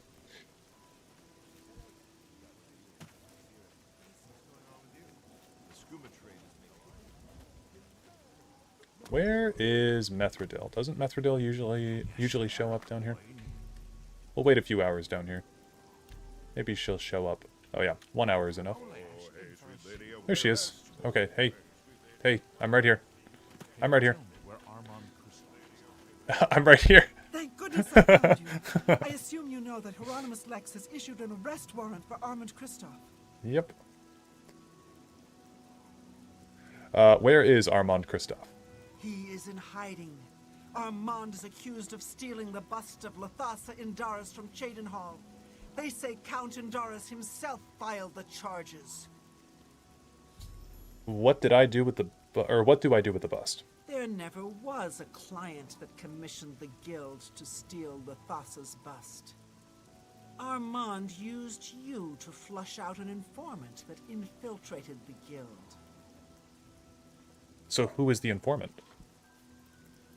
Mavrina Arano. Now Armand needs your help to neutralize her. You're going to pin the theft of the bust on Mavrina. She lives in the waterfront. How? Plant the bust in her cupboard. Okay. I'm rather busy on a... Okay. Shadow hide you. We want to get in here pretty stealthily if we can. There we go. Oops. A little bit late on that one. Damn it.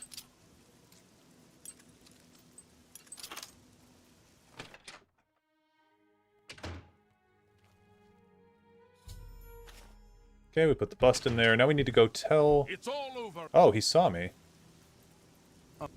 How rude. Kind of breaks the immersion of this quest, but that's okay. Also, I'm kind of surprised... I mean, I know we're just doing a lot of sneaking and stuff, but I feel like we've leveled up. Yeah, okay. We need one more level up, and then we'll be good. Good day. We don't need pants. We're doing the Thieves Guild. We don't need any armor. Nothing's gonna kill us. What do you want? Can't you see I'm in the middle of an I'm listening. Okay, what is Lex like? He likes...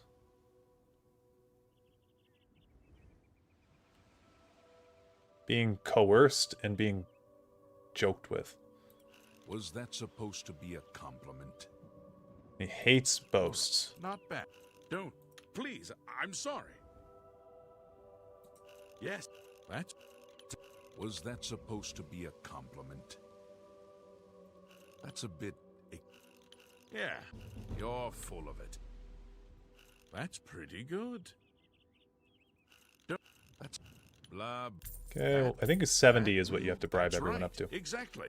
You know where the bust is hidden? Mervina Orano has it. Are you sure?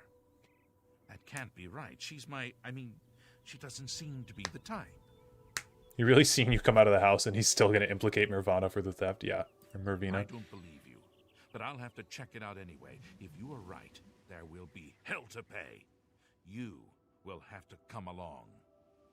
What happened to give you guys some dignity? He's dignified. He's got a diaper on. He's fine.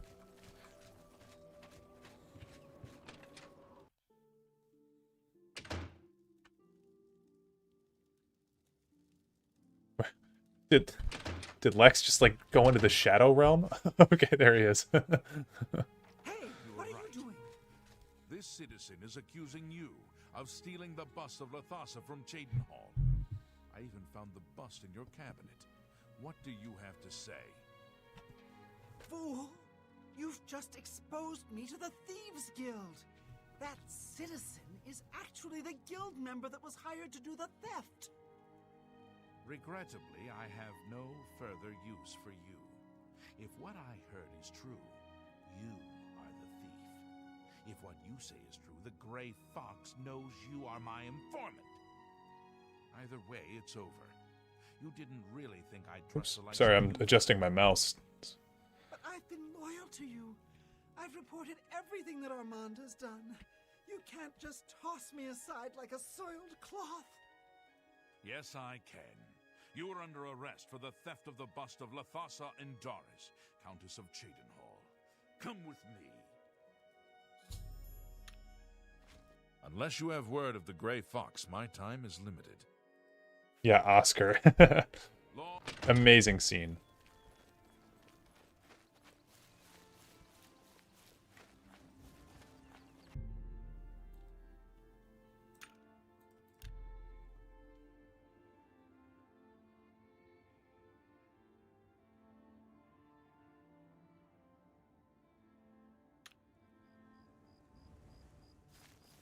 With your help, I uncovered the informant that had compromised the Thieves' Guild. I know I used you in this matter with the Lathasa's bust, but I couldn't be certain that you weren't working with Mivrina. Here's the reward you were promised.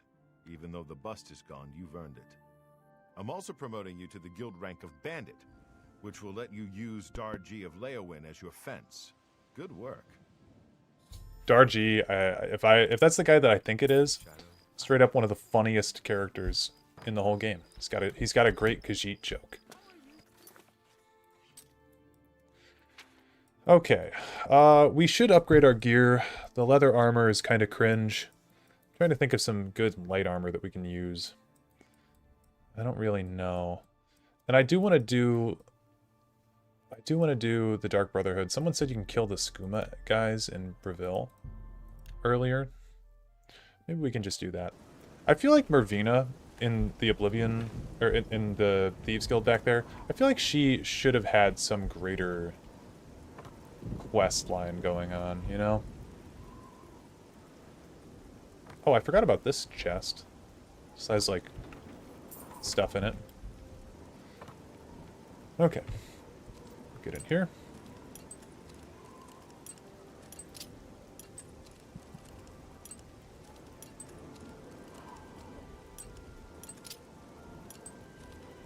I miss acrobatics. Me too.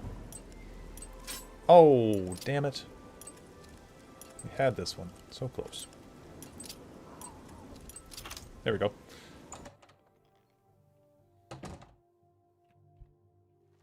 Okay, we'll see if we can... Hey, what did you do that for? Oops. You're some kind of maniac. Your killing has been observed by forces unknown. Hell yeah. Also, while we're in here...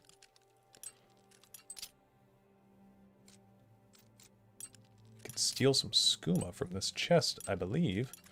Shit. Shit. Okay, next one though. There we go.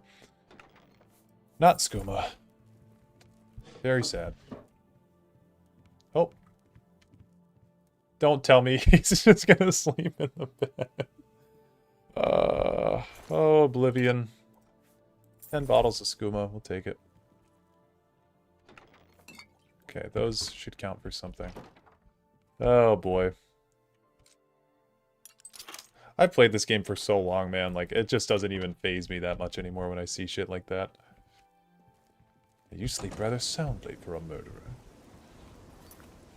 Okay, so we got that. We can use Darji now and Leowin, so we might as well go see him, at the very least.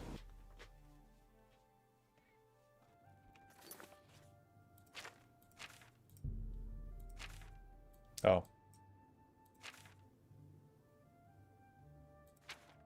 Oh, because we didn't update our quest with Armand.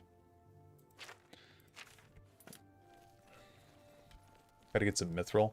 Yeah, mithril would be cool. I don't know where to find any mithril. I think we'll have to kill somebody for it probably, or just wait till it starts spawning in inventories of shopkeepers. Oh, it's not open yet. Hold on. We're gonna close this menu. We'll go in here and see if we've got anything available.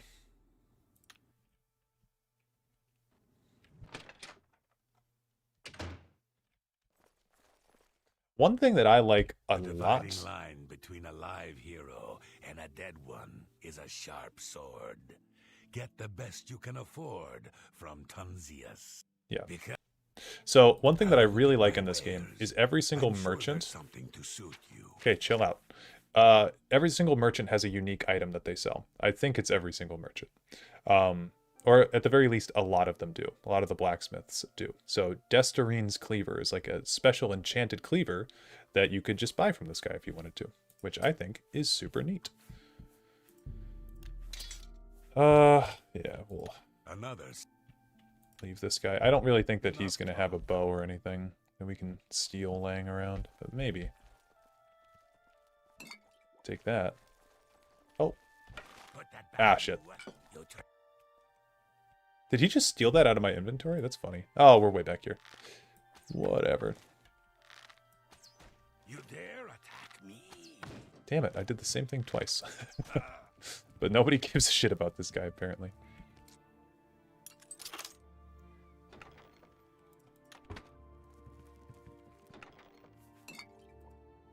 I bet, actually...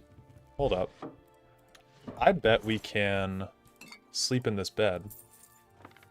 Because it's owned by 2 NPCs, which means it's really owned by none. Yeah, we can sleep in here, and then LeChance will show up. Okay, our first level up. It's agility, speed. Strength might be nice just for stuff that we can carry. Personality governs mercantile, though. That's going to be helpful for us, so we'll go with that. You've ascended to level 2. You realize that all your life you've been coasting along as if you were in a dream. Suddenly, facing the trials of the last few days, you have come alive. You sleep rather soundly for a murderer. That's good. You'll need a clear conscience for what I'm about to propose. Egads, who are you? I am Lucien LeChance, a speaker for the Dark Brotherhood, and you are a killer, taker of life, a harvester of souls. Your work, your deathcraft, pleases the Night Mother, and so I come to you with an offering, an opportunity to join our rather unique family. I'm listening. Then heed my words, for I will not repeat them. On the green road to the north of Breville lies the Inn of Ill Omen. There you will find a man named Rufio. Kill him, and your initiation into the Dark Brotherhood will be complete. Do this, and the next time you sleep in a location I deem secure, I will reveal myself once more, bearing the love of your new family. Okay, Rufio will die by my hand. Excellent. Now please, accept this token from the Dark Brotherhood. It is a virgin blade, and thirsts for blood. May it serve your endeavors well. Now, I bid you farewell. I do hope we'll meet again soon. Cool. Your path is clear. Send Rufio to his death and the Dark Brotherhood. Yep, peace out. You can actually kill Lucien LeChance here. He's not essential for this part of the game. But we're not going to do that, because that would not be fun. It would not be fun to watch.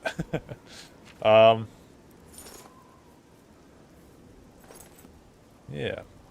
Lucien without his hood looks kind of cursed. Doesn't he just have like a ponytail? I thought he looked fine.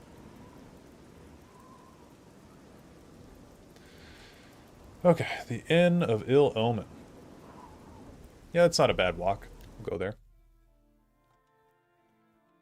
Because we want to get to the part of the Dark Brotherhood where Adamus Philida is killed. That way we can get into that room. That's kind of where I'm at right now.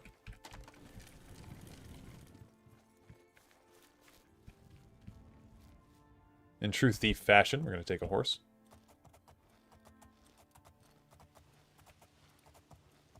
Put pants back? No. I'm telling you guys, we have a diaper. We're covered. Why would I ever go out of my way and buy pants?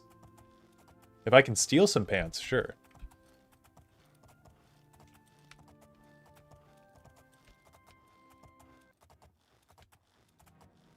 Okay, there's no horse combat in this game, so we're just going to run away from this wolf.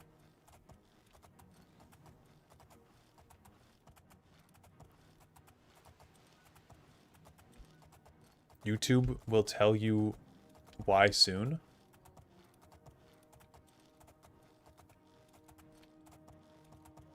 Oh, hey, it's hey, it's some random guy helping us out. Hold on. Now I feel like we should help this guy. I mean, we might be a murderer and a thief, but we're not mean.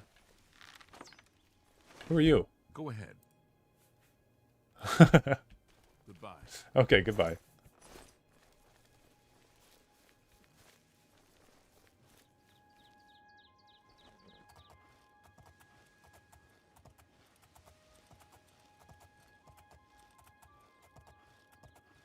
Oh, not another wolf.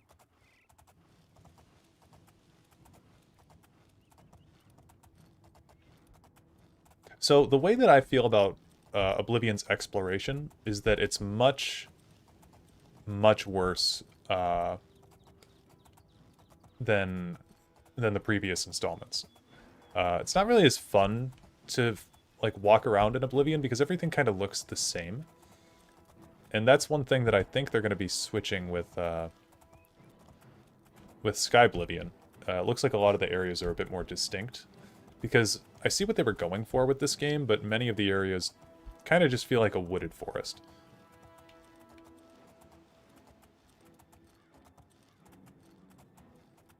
When you press R, you stack.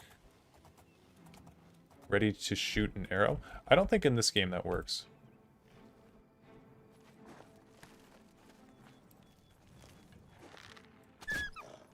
Pretty sure that's a Skyrim exclusive. Oops. Yeah, because I'm clicking my keyboard. Pretty much every button. Should have had at least one jungle area? Yeah, probably. But they retconned that, so...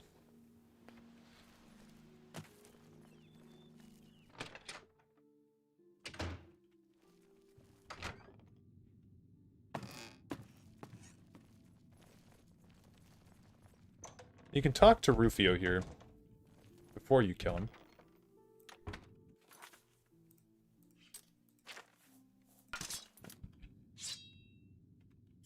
Yeah, we'll have it out already. Who are you? What do you want? I ain't done nothing. Oh, but you have, Rufio. No, please. I didn't mean to do it, you understand me? She struggled. I told her to just stay still, but she wouldn't listen. I had no choice. Oh, insta-dead. Man Rufio is dead. The next time I sleep in a location he deems secure, Lucian Lachance will visit me once more and complete my entrance into the Dark Brotherhood. You know what's funny about that? Is that you can sleep in this bed, right here. So, the deed is done. How do I know this? You will find that the Dark Brotherhood knows a great many things, for you are now part of the family. My life for the Brotherhood. Indeed. For the slaying of Rufio is the signing of a covenant, the manner of execution, your signature. Rufio's blood, the ink. As a speaker of the Black Hand, I directly oversee a particular group of family members. You will join that group and fulfill any contracts given. You must now go to the city of Cheydinhal, to the abandoned house near the eastern wall. Enter the basement and attempt to open the Black Door. You will be asked a question. Answer thusly. Sanguine, my brother. You will gain entrance to the sanctuary. Once inside, speak with Ochiva. We must now take our leave of each other, you and I, for there is much work to be done. I'll be following your progress. Welcome to the family. Cool. You are now one with the Dark Brotherhood. Visit Ochiva at the Cheydinhal Sanctuary, and your new life will begin. Cool. So we can get that started, and then we can finally get some pants, since you guys are so concerned about pants. We'll get an outfit.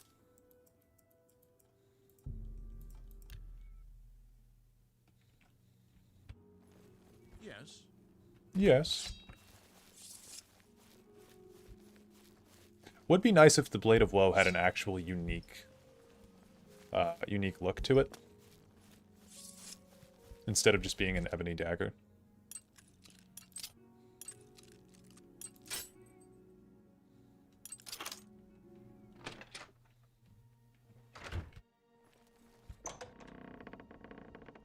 Dude, the black door is one of the coolest things. Straight up one of the coolest things in the Elder Scrolls. What is the color of night? Sanguine, my brother. I've gained entrance into the Dark Brotherhood Sanctuary. I must now speak with Ochiva. Greetings, brother. Greetings. I am Oshiva, mistress of this sanctuary. Lucien has told me all about you. I welcome you to the Dark Brotherhood. You stand now in our sanctuary. May it serve as your new home, a place of comfort and security whenever the need arises. When you're ready for work, go and speak with Vicente Valtieri. He handles all assignments for new family members. But before you go, please accept this gift from your new family. A unique set of armor, lighter than normal leather and black as the void.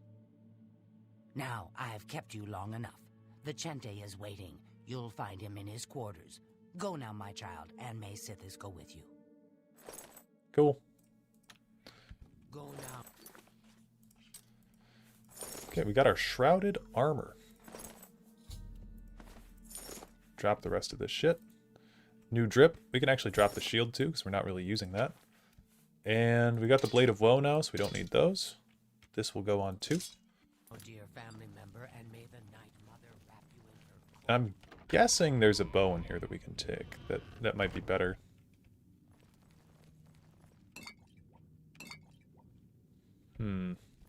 Doesn't look like it.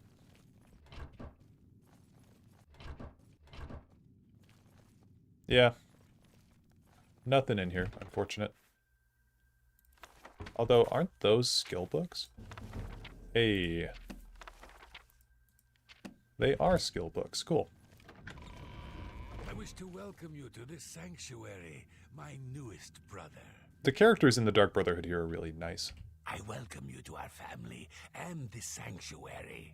May you find yourself at home here in the loving embrace of Our Lady, the Night Mother. I like this shrouded armor better than Skyrim's. Me too. I think it's in a goofy game, but like, I like the way that the shoulder pad looks. You see that hand on the shoulder pad? I think that's pretty cool. It looks like it's got some, you know, utility stuff on there. It's a very cool look. So much about What's the point? Why should anyone bother with all that sneaking? There's another one. Skulking. Welcome, brother. So good to finally meet you. I hope you're getting along all right. I'll be seeing you then. Warmest welcomes to you. I am Telendril, Wood Elf, and loyal daughter of Sithis. I hope you find our sanctuary to your liking. Yeah. Why does she feel like she's way taller than me? Is this a high elf pretending to be a wood elf? Welcome. What? What? Welcome to the family. I'd hug you, but Ochiva told me not to. Yeah, this guy's such a fun character. What do you think about the Night Mother, Gogron Grobalmog?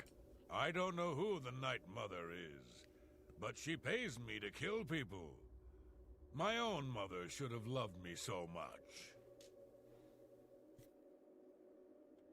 What about the Sanctuary? What do you think? You know what they say?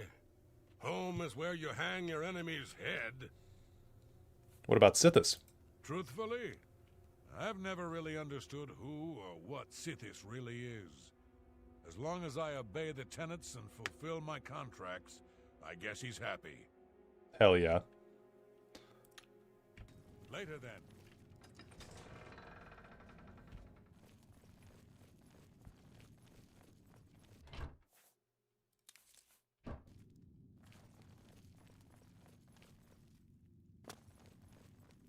Get away from me. If it isn't the newest member of the family. Let's get one thing straight. The tenants prevent me from killing you, but I don't have to like you. I'll sell you equipment, but only because Ochiva is making me. This family doesn't need any outsiders. Sure, but I guess, man. Why are you so mean? Bye, Sithis. I don't have all day. Hurry it up. I always liked the Eyes of Sithis here. Ooh, the Bow of Infernal Frost, too. That could be good, but we'll get a bow. We'll get a replacement bow soon. Shadow Hunt, right? Is the name of the bow. We'll get that from doing a few Dark Brotherhood missions. So we're going to take a detour from the Thieves Guild just to get some better gear. Vicente's note to Ochiva. What is this about? Damn that young fool Antoinetta and her experimental recipes, as if the stench of her cooking weren't bad enough. Last week she made a particularly offensive dish consisting of mandrake, onions, and garlic. Garlic! I have told her repeatedly of the danger that this plant possesses to me, but she has obviously not heeded my warnings. It is strange, this reaction I have to garlic. In all my wanderings, in all my research, I have never encountered another vampire thusly affected. It is true that some popular lore holds that all vampires have an inherent weakness to garlic, but this is simply not the case. My situation, as far as I can tell, is unique. If I were to somehow come into contact with garlic, if it in some way came to be on my person, the results could be catastrophic. I would most certainly suffer from a loss of strength and stamina, and fear my resistance to magic would be nearly completely nullified. So please, Ochiva, as mistress of this sanctuary, I beg you to keep Antoinetta on a tighter leash. I love her as a sister, of course, but cannot be held accountable for my actions should she continue to disregard my own personal safety. The tenants clearly state that one family member may not kill another, but I don't need to remind you there is no restriction against draining Antoinetta of a few pints of precious life's blood. Life without garlic bread is no life at all. True. I've never understood why that guy hates New Brotherhood members. I don't know. Warmest greetings to you.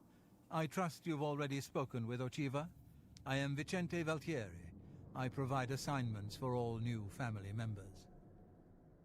Please do not let my appearance unnerve you. The needs and tenets of the Dark Brotherhood come before my own needs as a vampire. Now, if you're ready to get to work, I can provide you with your first contract. Vampirism is so terrible in this game. Holy shit. I mean, I'm always anti-vampire in these games, but, like, you actually die when you go outside. It's terrible. Give me a contract, please. A contract is a secret pact one enters into with the Dark Brotherhood. They provide us with gold, and we remove someone from existence. A contract is fulfilled by a skilled assassin such as yourself, who keeps the Dark Brotherhood's end of the bargain. While carrying out a contract, you may have the opportunity to earn a bonus if certain parameters are met. Now, let's begin, shall we? I'm not sure how you feel about pirates, but you've got to kill one. A captain, in fact, on his ship, surrounded by his crew. Interested? Of course. Excellent. Here is what you must do. Go to the waterfront district of the Imperial City. There you will find a ship named the Marie Elena. Board the ship and find its captain, Gaston Tussaud. He'll be in his cabin. Eliminate Tussaud in any manner you see fit. The pirates have been moving a lot of cargo on board lately. You may be able to smuggle yourself on board in one of the packing crates. Oh, and one more thing. Get into the habit of asking your fellow family members about any current contract. Their insight may prove invaluable. Really cool how you can talk to Farewell, brother. People and ask them for advice.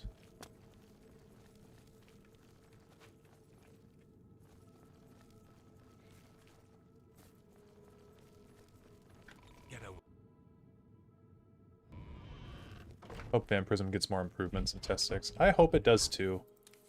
That would be nice.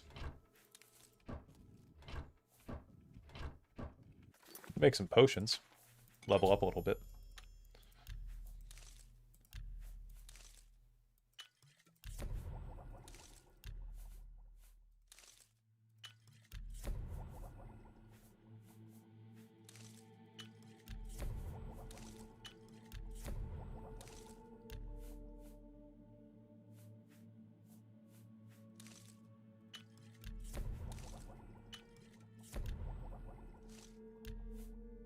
I thought I made... I did make alchemy one of my skills, right? Yeah, I did. Why do you have so much rat meat? Because I collected all of it from the sewers. Also, I guess we could steal some stuff. Well, we're not supposed to, right? Because the Wrath of Sithis will come.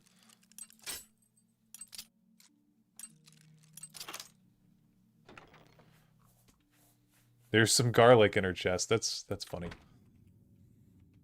Yeah, I don't want the Wrath of Sithis to come on me.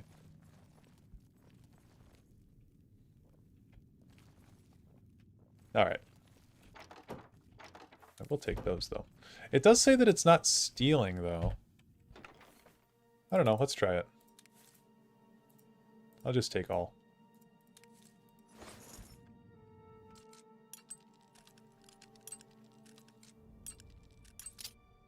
I don't know what you're talking about, because it applies both ways. I don't want the Wrath of Sithis to come on me as a blanket statement, guys.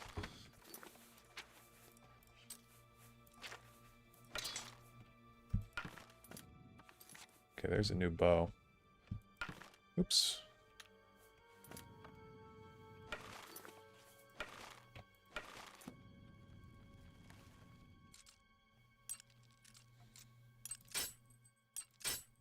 Oh, wow.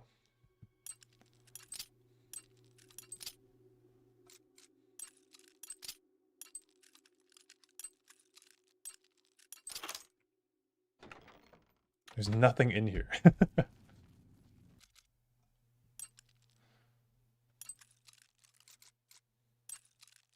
That implies you want something else of Sithis to come? That so does not. That's not how that works.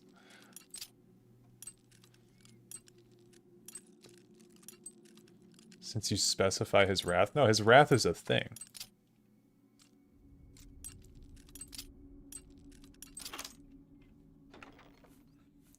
Man, this is some shit tier items in this Brotherhood.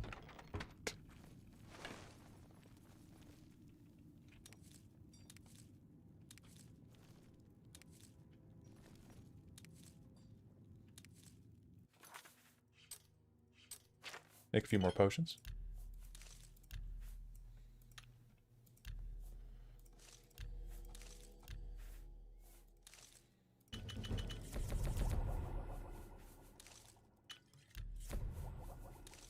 Not the boar meat.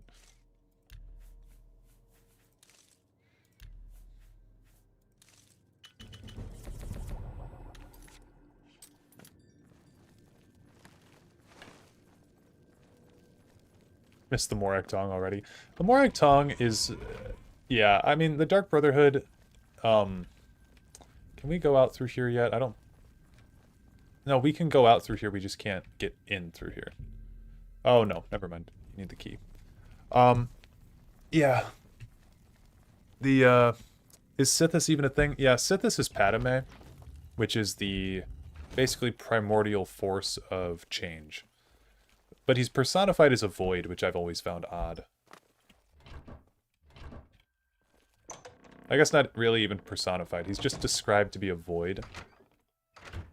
But it's always been weird to me, because a void would be kind of just like nothing in there, right? So, I don't know. I've always found that odd. Okay, we got more shit. We got a better bow. We got better armor. We'll swap on back over here.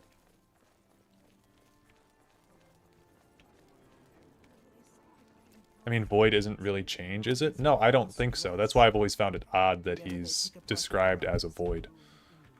Also, there's a Nirn root back here. Oh, well, we'll hide in the crate. We'll grab the Nirn root later.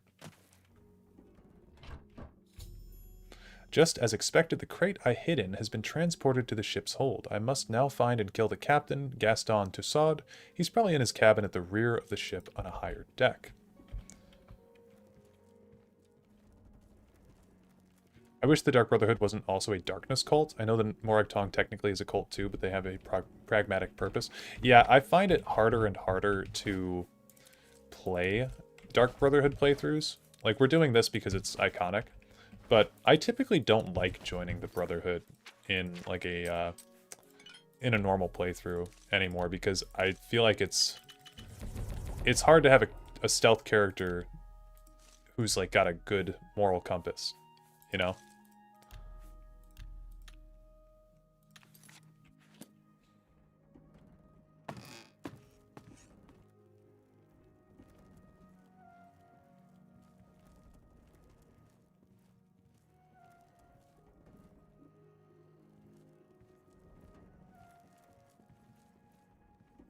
The Morag Tong isn't... well, I guess the Morag Tong is like a death cult. But it's not as much of one as... it's not as much of one as this one. And again, like what Lorcan said, they do have a bit of a pragmatic purpose. Now you're just being insulted. She may be tougher than me, and meaner too, but a better sailor, it ain't even possible. All right, how could I forget? That time we were almost dashed upon the rocks near the city of Firsthold. That was somebody else at the helm. I told you a million times it wasn't my fault. The wheel was covered with gold droppings. My hand slipped. It could have happened to anyone. Well, it's never happened to Malvolus, has it? You know why? Because she could sail better than you in her sleep, you old fool. Bah, you mark my words, boy. That dark elf trollop is bad luck. The captain will end up dead with her around. You'll see.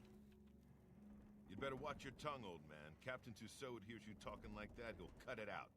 Now come on, we've been gabbing long enough. Yep, see you, Breezy. Okay, we're gonna...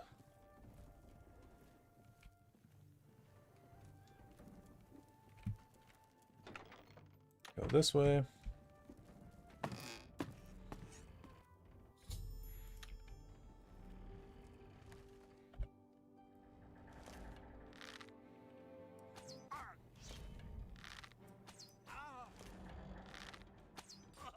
There goes the captain.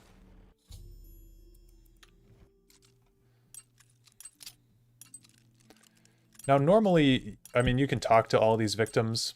I don't really think he has a whole lot to say, though. So I just wanted to kill him and loot this chest and then leave. Easy.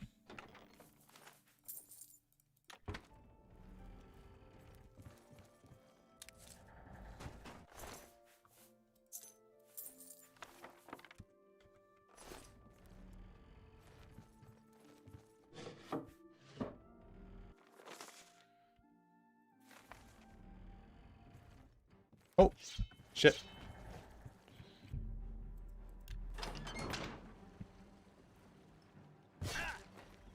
Oh. Oops.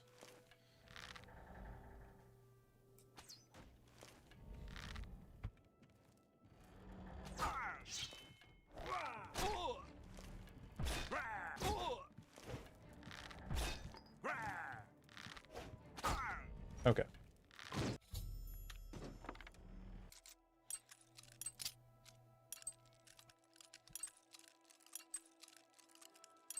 I feel like we got really good RNG last time with the locks. Okay, we'll come. There we go. There we go.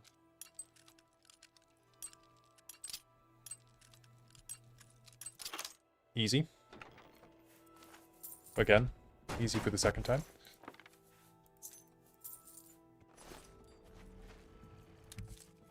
Was expecting the PSP port, disappointed. Yeah, sorry. Okay, we're gonna escape over here. Grab the Nirnroot I was talking about, and then we will head on back to Cheydinhal. I don't think there's a bonus capable in that one. I think that's just the first mission. It's pretty fun, too. Sneak onto a pirate ship, kill the guy. We don't play good games here, no.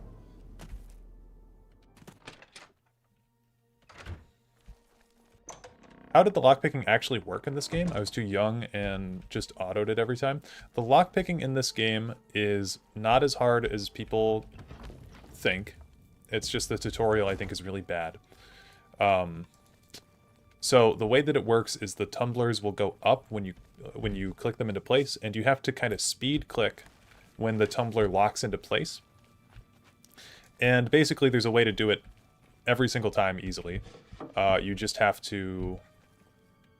Where's my boy at? You just have to cycle through the tumblers until you get a really fast tumbler to tick up. And then the next one you do will be extraordinarily slow, and it gives you enough time to click it very easily. Get away from me. So, the pirate has been eliminated. Excellent. No one will mourn his passing, and Sithis has been appeased. Just get the skeleton key and spam Please auto unlock. accept this Yes. black band as your reward. It is a ring whose powers are quite useful to those who value discretion.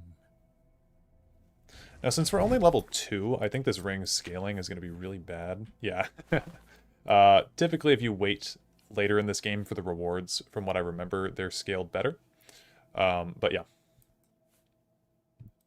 Let's see. What was I talking about, though? Oh, yeah, the skeleton key and spam. So, to get the skeleton key, the Nocturnal Quest requires you to be level 10 before you can do it. So, yeah. I'm glad you've returned. The contract is waiting, if you're ready. I actually like this lockpick system over Skyrim/Fallout. I do too. I think it's fun. Dark Brotherhood mages are underused. It's because there's not really a good way to get stealth kills with spells. In Skyrim, you can get that perk and illusion, but I don't know if that's a thing in this game. For silent casting. Okay, next contract. We need you to stage an accident. Kill the target in the manner specified, and you'll receive a considerable bonus. Do you accept this contract? Yep. As I expected. Good. The target is a wood elf named Bainlin. You will find him at his home in Bruma. Enter secretly and avoid his manservant, Grom. Grom. On the second floor is a secret door leading to a crawl space. Dude, that was bars. Inside On the are second the floor is a fastenings of secret mounted door head that leading hangs to a over crawl Bainlin's space. favorite chair. Loosen those fastenings any night between 8 p.m. and 11 p.m., and the head will surely fall on Bainlin as he relaxes in his chair, as is his custom. If Bainlin is eliminated in any other manner, or if the manservant Grom is killed, you will forfeit the bonus.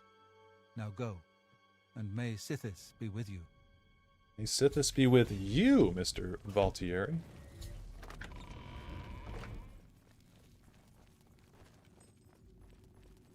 Do I have Collector's Edition?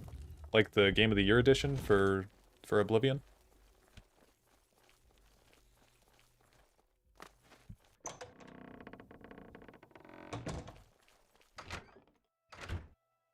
The answer is yes. I do have the Game of the Year edition here.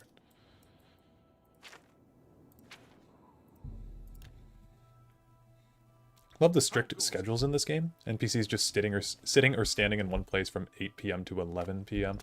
Yeah. The art book coin. Oh, no, I do not have that. Time for me to go on another month-long binge of Oblivion.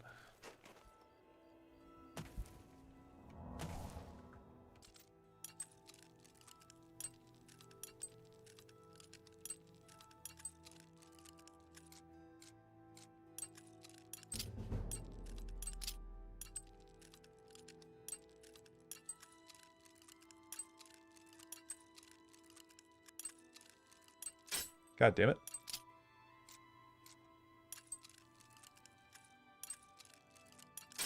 God damn it.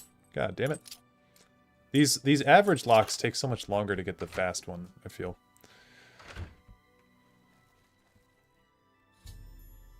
Okay, I've entered Bainlin's house. If I can access the second floor crawl space and loosen the fastenings on the mounted head between 8 p.m. and 11 p.m., it will fall. We need to go wait outside of his house until 8 p.m., so 16 hours. And then we can get up there.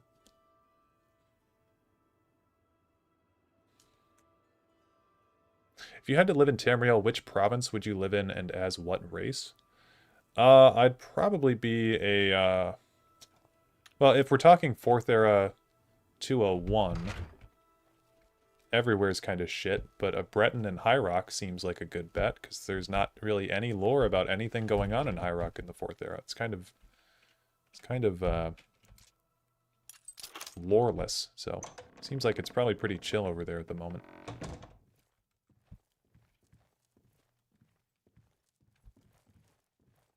Where's Grom? He's usually downstairs.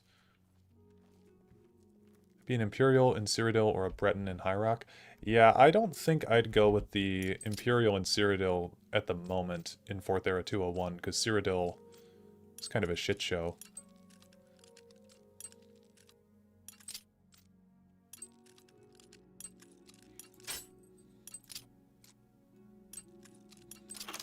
That'd be pretty shit if you were an Argonian. Argonian in Morrowind. Yeah, not the place to be.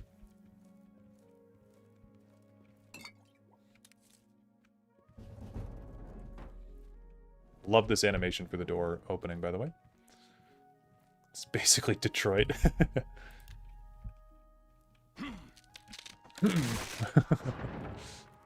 Me as a Nord and Alinor. Ooh, rough. Rough choice.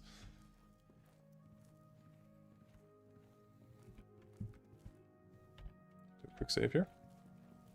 So we don't get spotted, because there's a Nirn route in here that we want to grab. I think there's some decent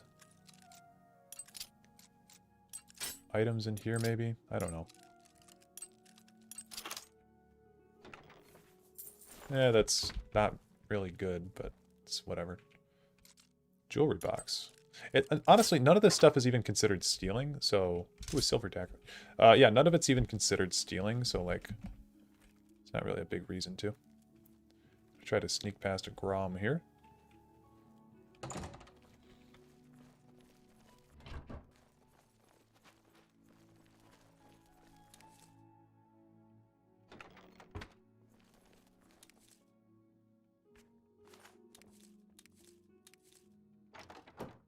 More apples.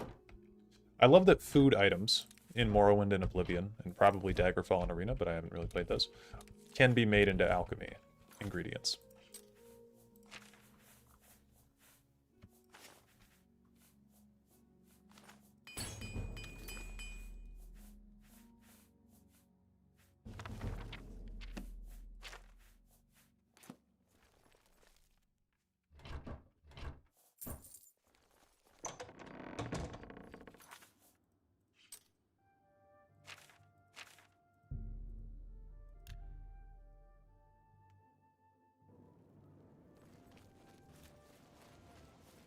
I remember when I first played this game when I was a kid, there's that logo down at the bottom. Because I think I mentioned I played Shadow. Shadow was my first birth sign when I was a kid. So I thought that sign for leveling up down at the bottom of the screen meant that my daily ability to use the Shadow's invisibility thing was up. And I didn't know that you could level up by sleeping for quite a while.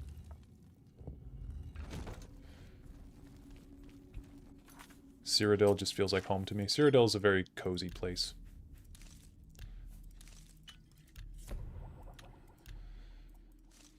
Let's make some more potions.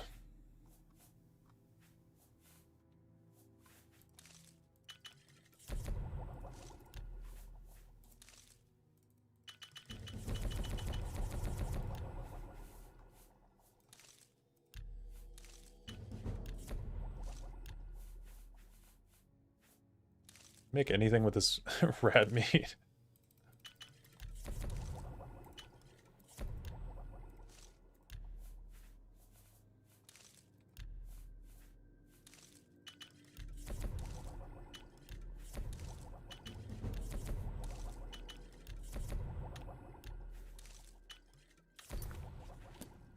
Okay.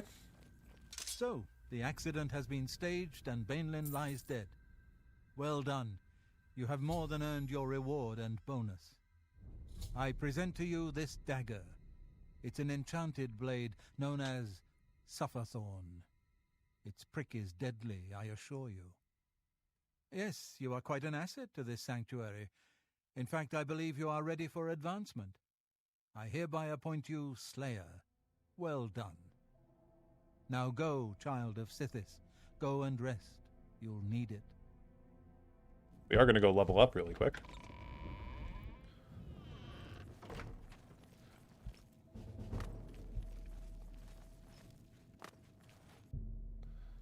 We'll just sleep for an hour. We'll choose the highest 3, because why not? And our luck is at 60. That's crazy. I really don't think that luck determines a whole lot in this game, though.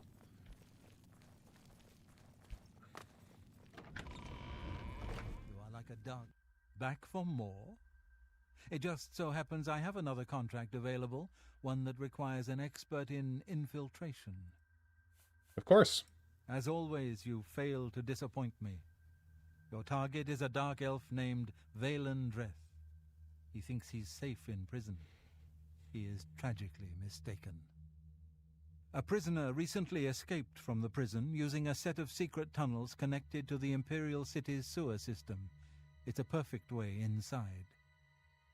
Just outside the Imperial prison is a grating that leads to the sewers. It has recently been tightly locked, but I will provide a key. It should be easy enough to locate Dreth in his small cell. Or get back, yeah. Besides, I think you know the way, Valen Dreth has been imprisoned for many years. His tongue is sharp, but his body is limp and frail. He will prove an easy, pleasurable kill. You will receive a bonus if you fulfill the contract without killing any of the prison guards. Now go, and may the Night Mother go with you. Yeah, this is seriously the best contract in the game. It's really, really good. Sufferthorn, also. Drains strength 3 points on strike, damage health 5 points on strike. That's not terrible. I like the idea that the guards put a hit on Valen because he was that insufferable. Also explains the bonus condition. Yeah, for real. I've actually never thought about who put the contract out on him, just because, like, you know, he's just so hateable. It could have been anybody. But you know what? That's a good point, because there's a guard that talks to Dreth right outside of his cell. And, could be him. Could be that guard that's talking to him. I like that theory.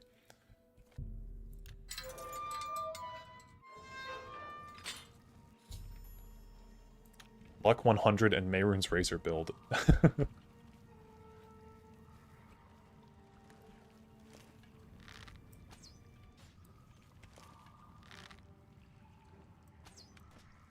We could go grab Mehrunes Razor. That dungeon is very long, though. Okay, we need to put torches on a hotkey. Make them 3.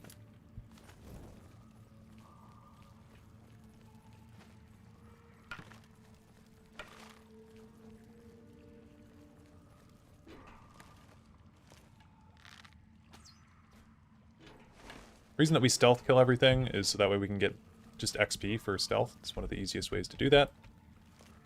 Also kill these slaughterfish here.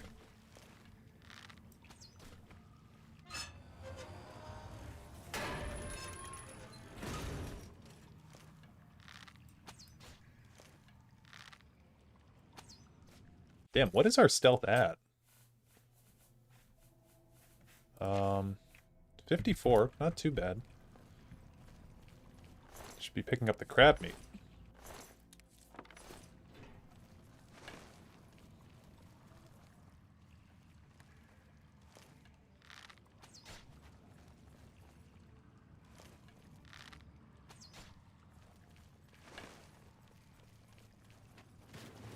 I actually think Oblivion did stealth best out of the Todd scrolls. How so? Oh, we missed that. We missed that. Because I don't disagree with you, I just like to hear your opinion.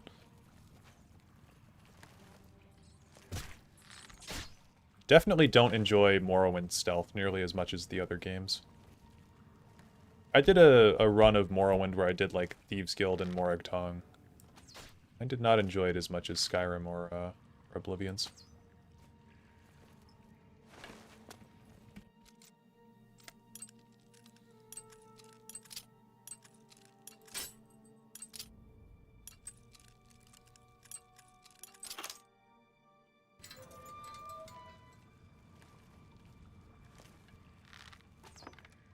So the maps in Skyrim, they don't really seem to want you to stealth, so they give you... So they don't give you as many options. That's fair. Level design is a big part of stealth games. If you don't have a fun level to explore, it's not nearly as fun. Skyrim stealth feels a little bland to me. Yeah, I would agree. I think that it's not really like...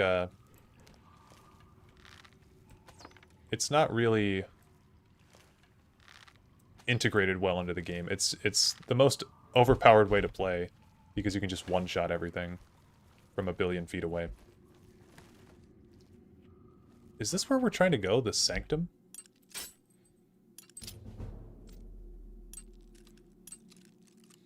Warrior is the only fun playstyle in Skyrim IMO. I think Thief is fun. I also don't mind being a mage. Being a warrior has its downsides.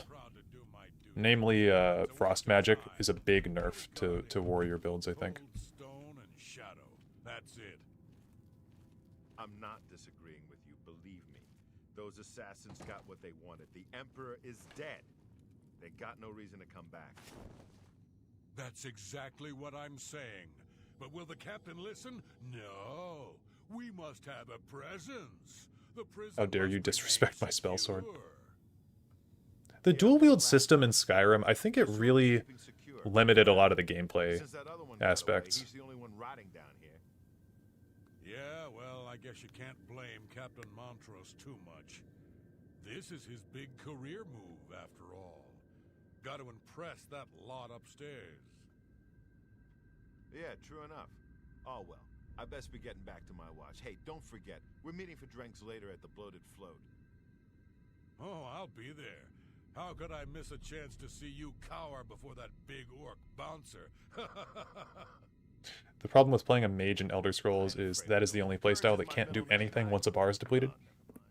That's true.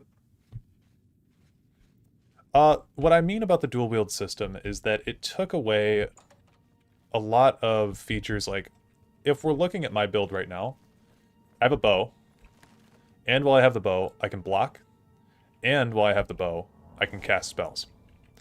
In Skyrim, they don't let you do that. You have to have one of your hands occupied with something at all times. So like, because you have to have like if you're dual wielding, you lose the ability to block entirely, you know? And you can't cast spells while you're dual wielding because one of your hands needs to be used to cast magic. So then it opens up playstyles like Spell Sword, but in Oblivion, Spell Swords already existed. You could do sword, shield, and cast spells all at the same time because they were all on dedicated different buttons. So I do like Oblivion's build variety quite a bit more, funnily enough, because because there's many different little playstyles that you can do, incorporating magic into any build. Shouts are better than any spell in Skyrim for that reason. Shouts are really good. I mean, they do still have a meter, though. Like, if you do Storm Call, it's like you're pretty much out of commission for 5 minutes.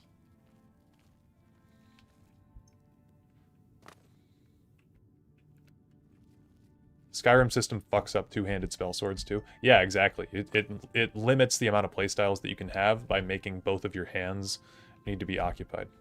One of my favorite skills in Skyrim is block, actually. Because you can, like, barrel through enemies, but you can only do block on certain playstyles. It doesn't really work with magic, having a shield in your hand. Okay, how are we going to get around this guy? Separate spell key is a must for Test 6. I agree, yeah.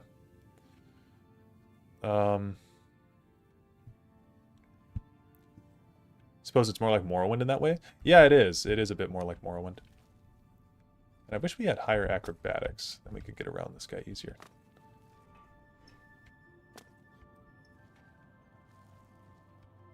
Is he gonna turn around? Maybe we can just... Oh, he's started walking. I'm gonna stand here. Hope he doesn't notice me. He didn't notice me. Good. Save.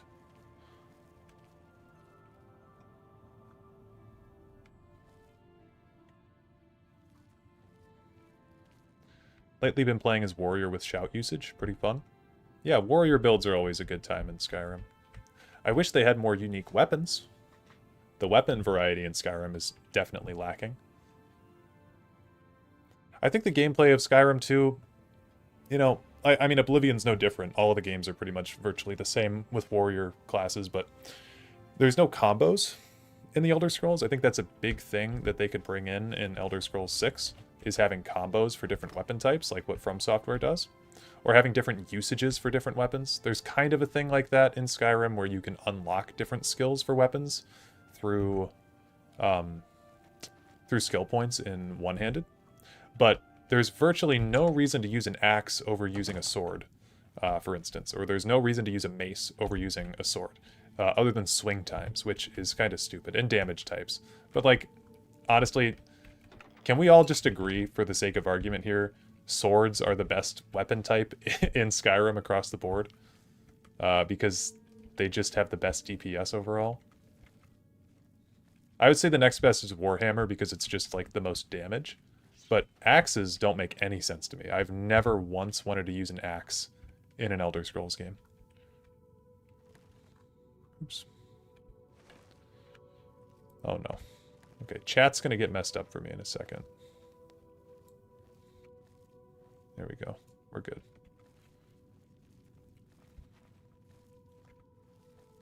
Actually, if you dual wield, the best combo is a dagger plus a mace. I don't dual wield though. I like being able to block and bash. I don't like that. I mean, the dual wield power trade-off, like, I'd rather just use a greatsword, to be honest with you. But it is cool for enchanting. I think that if you have 2 swords with max level enchanting, 2 swords with max level enchanting, and you can get 4 enchantments on your swords, then it quickly becomes the best. To be honest, not being able to block while dual wielding is pretty arbitrary. I don't like it. It's something that has always bothered me. I wish that I could I wish I could bash while dual wielding, because I think it trades off all of your defense for a lot of offense, which is fine. But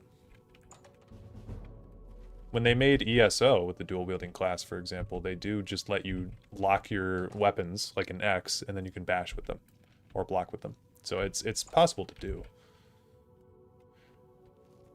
To be honest, I probably won't even get Test 6 or even Fallout 5 at this point. Kretosis in his analysis videos have really turned me off from Bethesda altogether.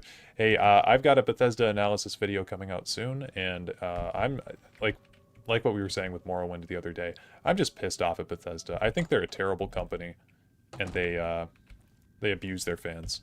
I've not been happy with them lately. If they had blunt blade skills, they could make that fun. I think more than blunt and blade, like, Morrowind kind of had it right with short blade, long blade, you know, blunt axes, all those being different skills, because it opens up more build variety. Again, that's one cool thing with, like, Baldur's Gate, for example, is there's so many different, and this, I mean, just 5e in general, there's so many different, like, classes and builds you can make and subclasses and whatnot, and we just don't really have that in the Elder Scrolls anymore. Test 6 will be trash. Yeah, I think we all just have to... I think we all just have to agree. Or prepare ourselves for that. I told you I was going to get out of here. Yeah, maybe this guy is the one who put the hit out on Dreth. Yeah, well, what's it been? 7, 8 years? We've had a good long run, you and me. I always knew it would end someday. 11 years in this rat-infested hole. But I'm getting out, and you'll still be stuck in here. Yeah! Oh, yeah? Where will you go, huh? What will you do? You can't survive out there, Dreth. You're an animal. You belong in that cage. I'll remember that when I'm lying on the beaches of Somerset Isle with your wife, you imperial pig. Right. And you'll be rich, too. Oh, and you'll become a king. And you know what I think, Dreth? I think you'll be back. You lot always come back. You'll see, you imperial dog. When I get out of here, all of Tamriel will know my name. Vaelin Dreth. Vaelin Dreth. All right, all right. I'm tempted to let you out right now if you just shut up. Okay. I wanted to touch on what you said, Nefarious Man, that you don't want to support them anymore. They're ruining the lore of both games. Fallout hardly even makes sense anymore. Yeah, Fallout has been basically ruined by Bethesda if you're like a lore head and you care about that kind of thing. And Elder Scrolls is getting there. They have pretty much no regard for their internal consistency. There's a video of Emil Pagliarulo saying that his core philosophy in game making is that he likes to keep games simple. He only writes what he knows. And what was his other one? It's terrible, basically. His takes are terrible on how to write video games. It's like not having any internal consistency. You know, it's just... it's just sad. And you'll have to link that Kretosis video, because I haven't seen that. I typically don't watch other Bethesda YouTubers. I know you. You're the one. The day the Emperor was killed. They went through your cell. You lucky bastard. But you came back? Come on. You've got to help me. Let old Valen out of this cell. You've got your freedom. Now give me mine. What do you say, huh? Come on, friend. Yeah, his excuse for not making good games is because the fan base will, quote, rip the pages out and make paper airplanes with them. Yeah, he doesn't respect the intelligence of the fan base at all. He straight up said that his fans don't want, or not his fans, but his players don't want a good story because they'll just skip past it. He said fans don't want to listen to the story. They want to collect bobbleheads and they want to, oh, what else did he say? He said they want to like buy a house and they want to collect bobbleheads. He's ruined a lot of Bethesda because of that philosophy. And unfortunately, though, there are a lot of like four-headed idiots that actually just play Bethesda games for that kind of thing. They play Fallout to build a house in Fallout 4 and collect bobbleheads and stuff. Imagine if players could do both. Yeah, that's the thing. You can collect bobbleheads, and I shouldn't be mean to the player base and call them idiots, because I do like the house building in Fallout 4. I'm not calling you an idiot if you like that. But I do think there are a handful of people that don't care about the story, and that's fine, but you shouldn't cater to those people. You know, it doesn't make any sense. I'm going to say nothing. What's the matter with you, huh? You some kind of mute or something? I saw you escape. Now you're crazy enough to come back? Okay. Kill him. Valen Trath is dead. It's before it even hit him. No guards have been killed. I must return to the sanctuary and speak with Vicente Valtieri to receive my reward as well as bonus. Quick save. That's not what Fallout was about. Yeah, Fallout has turned into a brand, though. Fallout is not a serious video game anymore. It's a brand.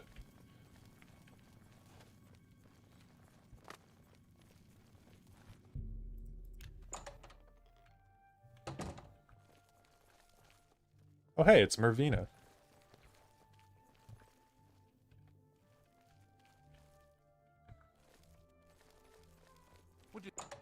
Did you see an assassin coming out of here? To be fair, the story isn't the only thing that's shit about new Bethesda games. That's true. That is very true. The bow animations are better here than in Skyrim 2. I don't know if I'd have a preference. I guess I'd have to look at both of them side by side, but I do quite like the way that the bow animations look. Okay, let's move on to finish this up. In OG Fallout, you can kill children, man. Just imagine what will be today. I don't know. I mean, they've definitely watered down all of their products. Which is why I will be shocked, genuinely, if Elder Scrolls 6 is good. I mean, especially, I know I bring this up like every stream, guys, but go, if you like fantasy and you want like a deep story, play Pillars of Eternity. It's like one of the best games ever made. It's so good. Essential NPCs are dumb. Yeah, they are. Like, Bethesda's writing is just so terrible. And then you play other fantasy games in the genre, and it's like, You infiltrated wow. the Imperial prison, eliminated Vale and Dreth, Imagine- and killed not one guard. Imagine what kind of imagine how good. Okay, Vicente, shut up. Imagine how good Elder Scrolls could be written. You know, you play other games in the fantasy genre, and it's like, oh, other people take this seriously. I don't know why Bethesda can't. PoE is goated. That's the next game we're playing after Oblivion, so I'm very, very excited to introduce that game to many people, because I don't think a lot of people are aware of how good Pillars is, or give it a chance because it's isometric. I think essential status should be something you can disable or enable in the settings menu. Yeah, the essential status is really bad. Didn't Morrowind have good writing? Morrowind had good writing. It had a good world built. Uh-oh. Chat is down for me. Hold on. Sorry, we got to take a quick detour. Sometimes when I scroll my mouse wheel, it screws up chat, and for some reason, Oblivion can't be alt-tabbed, so we got to do a quick detour here. Oh wait, it's alt-tabbed. It worked. Oh, weird. Recommend Enderall, has good writing and it's free. Yeah, I'll have to give it a chance at some point. But yeah, back to Morrowind. Morrowind had really good world building. It had fun quests written here and there. But really, the central themes of Morrowind are the best part of it, and the atmosphere and the lore. The actual, like, quest design is okay. There's no choice in Morrowind, really. It's very linear. You have a few quests that give you some decision-making, but you're really just, like, going in for the experience. The exploration is really fun. But, yeah, it's not like a... It's... I don't want to, like, talk shit on Morrowind. I mean, we just did a full playthrough of it. I love Morrowind, but it's not as much of an RPG as it could be. I have a special contract In terms of quest family. and decision In making. truth, I don't wish to offer it to any other family member. I've come to rely on your abilities. We're usually called upon to take a life, but not this time. This contract requires us to stage the assassination of a marked man. Are you ready? Yes, I'm ready. You must go to the city of Coral and break into the house of Francois Mortier. Inside you will find Mortier waiting for you. Do not kill him. You see, Francois Mortier is a marked man. This is such a cool quest, He too. owes a considerable sum to the wrong kind of people, so they have sent an enforcer to kill him. Here, you will use this specially poisoned knife to stage Mortier's death in the enforcer's presence. Mortier himself will provide more details. This is an unusual contract. Mortier had to make a special arrangement with us before it was approved. I trust in your professionalism. Classic Motieri. Spill some blood for me, dear brother. Spill some blood for me, dear brother. Okay, let me catch up on chat. At least Morrowind lets you kill anyone you want, even the main quest essential NPCs, and you can still finish the game. Yes, Morrowind does have does allow player choice in that regard. That's true. I just think there's not a whole lot of decision making that goes on in Morrowind's quest, which is the same exact thing with Oblivion. There's really not any decision making in Oblivion either. You know, hot take for a lot of people, but I'm annoyed by PoE 2. Why it got to be Dark Souls like every other game now? And before Test 6 has dodge rolls and one-shot boss mechanics. You know, Pillars of Eternity 2 or Path of Exile 2? Because PoE can stand for both. Pillars of Eternity 2 is definitely not Dark Souls. Morrowind is a stepping stone. It's just a shame that they regressed after then evolved with RPG mechanics. Yeah, Morrowind is definitely a very good first start. Morrowind definitely does RPG better than its successors. Agreed. Very much agreed. I mean Path of Exile. I saw PoE and thought we were talking about that. My bad. Yeah, no, I don't know anything about Path of Exile.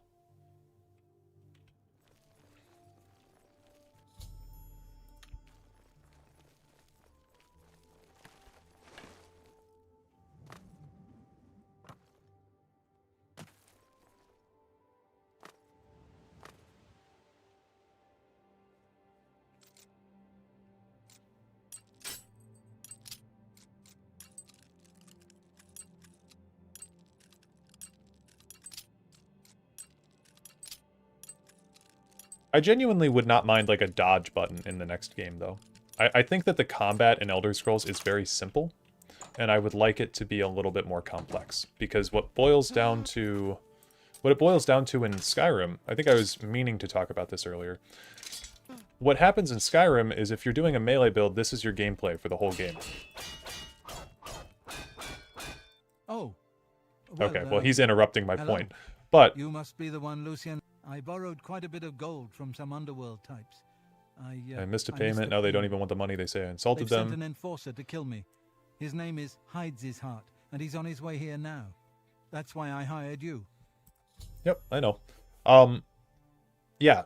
So I think that it could be a little bit more complex than what it is now, because basically in Skyrim, in Oblivion, in Morrowind, if you're playing a melee character, all that you do is you spam M1, right? Actually, I would argue you have plenty of choice in Morrowind. The Fighters Guild is an excellent example for that. I mean main quest. There's not a whole lot of choice in the main quest. I mean, there's choice in like gameplay, but not like decision making that you can do that will broadly affect the world.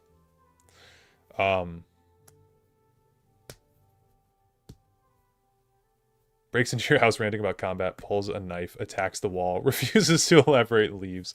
Yeah, true. Go on, Motieri, I'm listening. Well, when Hides His Heart gets here, I'll put on a little act.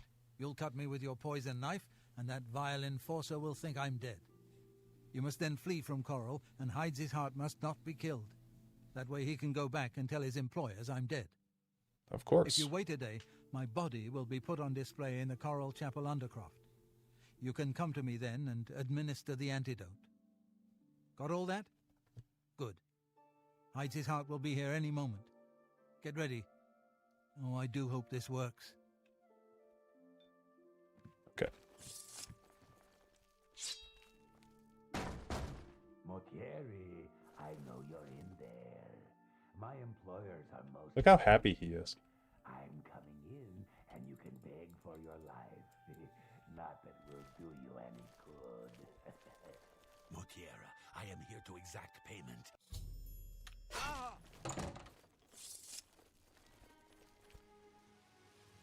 FBI open up. Yeah, literally. I love this statue here. I wish we had more stuff like that in the Skyrim cities. Okay, head back in. There's like the Statue of Talos in Whiterun that's really cool like that. More stuff like that, please.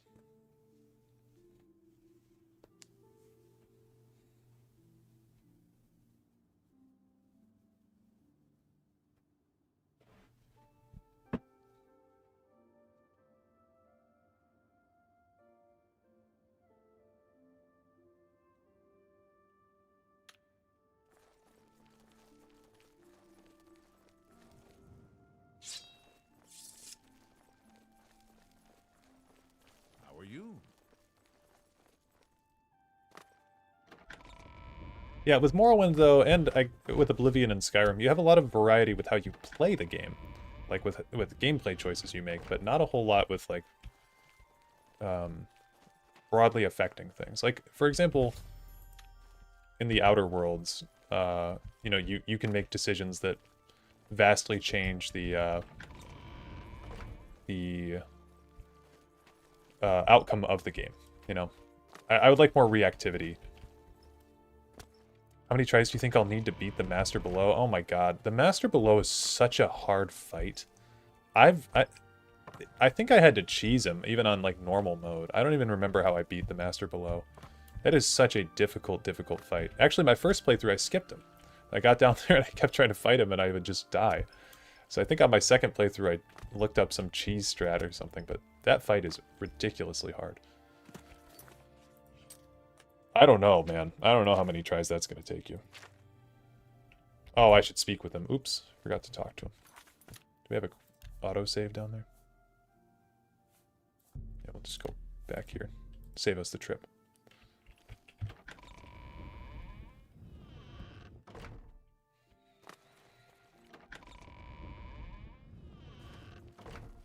Yeah, but looking up a guide is not as fun as figuring it out for yourself. It's never as fun to look up a guide.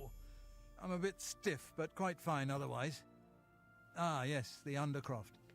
My family members are buried here, you know. Which leads me to something I may have failed to mention before.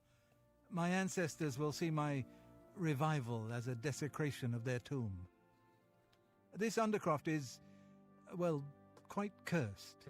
Any desecration will cause my ancestors to rise from their graves and defend their resting place. Of course.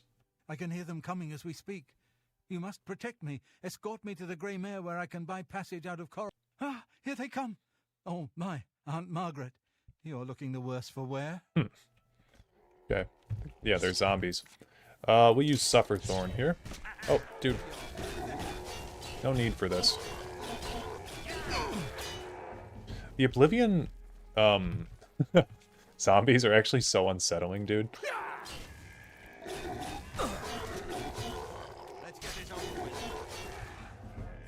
I love the ragdoll physics in this game.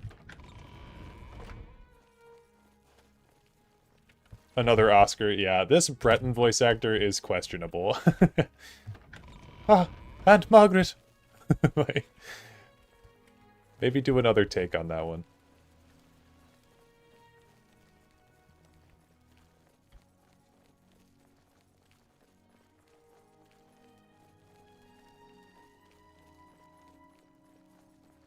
Been wondering for a while, what was Sothasil's motivation like? Was he searching for immortality or something? Such an interesting character. I have a lore video on that if you would like to watch it. It's posted on my channel. It's a pretty recent one. Ah, the Grey Mare. From here I will be able to arrange for transportation out of Cyrodiil. You have served me well, assassin. Francois is forever in your debt. Farewell. Farewell. So, for those of you who may not have played this or made the connection yet, this guy is the grandfather, or great-great-great-grandfather, of Armand Motieri in Skyrim, who puts the hit out on the Emperor. Pretty cool connection there.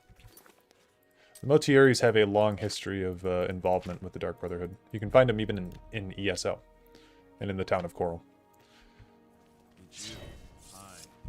But yeah, Sothasil's motivation and philosophy, he basically believes that that there is no such thing as Padme. So he believes that in the beginning it was all Anu, and he thinks that the creatures of Oblivion are born from cracks in the universe. So his goal in life is to mend the cracks in the universe and fix it so that way all things become one again under the Anuic unity. And by doing so, he's trying to build the Clockwork City in order to create that function. So good to see you. Is there anything you need? There he is. We'll leave his shit alone. Ah, so Motieri has escaped. Well done. As payment, I am pleased to award you this amulet, Cruelty's Heart, as well as another advancement in rank. I hereby bestow upon you the title of Eliminator. Your blood is cold, your heart hard. You exemplify everything the Dark Brotherhood stands for. I present to you now this key. It unlocks the well behind the abandoned house above. Use it to gain hidden... Thanks, man. Oh, don't go to bed. Did he give me something, too? He just gave me the key as my bonus? I guess there was no bonus for that one, was there?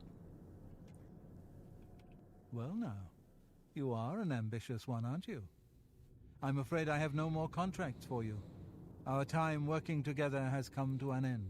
Instead, you must report to Ochiva here in the sanctuary. She will be providing all your contracts from now on. Before you go, however, I intend... No. Do not turn me into a vampire. No thanks. Spill some blood for me. Let's see. Maybe instead of the star-studded cast of 3 famous people, 2 of which are barely in the game, Bethesda should have focused a bit more on having better general voice acting. Perhaps. Perhaps. Wes Johnson absolutely goated, though. I will hear no Wes Johnson slander in this chat. You have to do the Withrak colony under Stalwart and then Theos. Theos isn't too bad of a fight. He's got those 2 golems that you've got to take out, though.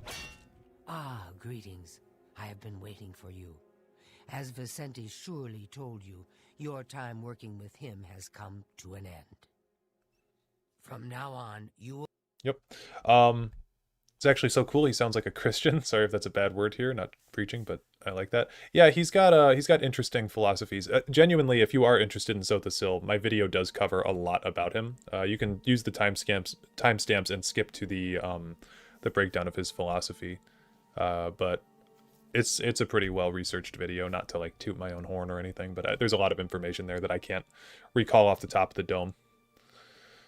Francois clearly isn't as important as Armand, though. Wonder how the family ended up getting into politics. Oh, yeah. Oh, he gave you the amulet for a bonus. That's right. Thank you. In the Imperial City, there lives a high elf who must be removed from existence. Finding this person may prove challenging. Are you interested? Yep. I knew you wouldn't be able to resist. Your target. Unfortunately, that's all. Okay. Yes, there is one more thing. The Imperial City is also... I do know. Yeah, Philida, that self-righteous lapdog. Quite. Then you know he has dedicated his life to eradicating the Dark Brotherhood, and doesn't. When that happens, he tends to make, if possible, do away with Phalian someplace out of the way, definitely indoors. This will make it look like a simple murder. Philida will be none the wiser, and you'll receive a nice bonus. Now go. Really appreciate that. Glad I found this channel 30 seconds ago. Yeah, my channel's kind of a hodgepodge of stuff, but I've got a lot of, well, not a lot, but I've got a few lore videos that that you can look into, and I think they're all pretty good. I like my own videos, for the most part. Otherwise, I wouldn't have made them. Yeah, what is that amulet, though? I forget what it's called. Cruelty's Heart. That's right. Cool. Hey, Dareloth, glad to catch another stream. Welcome to the stream, Adam B. Glad you could catch another stream.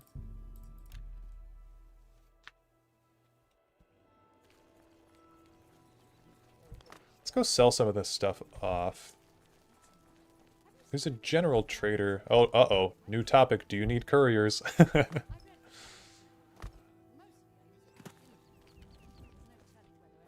Let's go here. Yeah, we'll go to the Three Brothers. They've got this cool katana in here that I used to think was like OP. And a, what can I... They've got a helmet. Yeah, Helm of the Deep Diver. I love this helmet. Is this vanilla Oblivion? Looks like it. Yes, it is vanilla Oblivion. I play all the Elder Scrolls games pretty much purely vanilla. We can get rid of the Langerwine blade, right? It's not... Yeah, it does less damage. Get rid of that. We'll keep Sufferthorn. That's more than I'd usually pay. That's a fair... And all these potions I made. That's weighing our inventory down. Be proud of your work. I'm sure I'll love it. Great vibes. Thank you. That seems...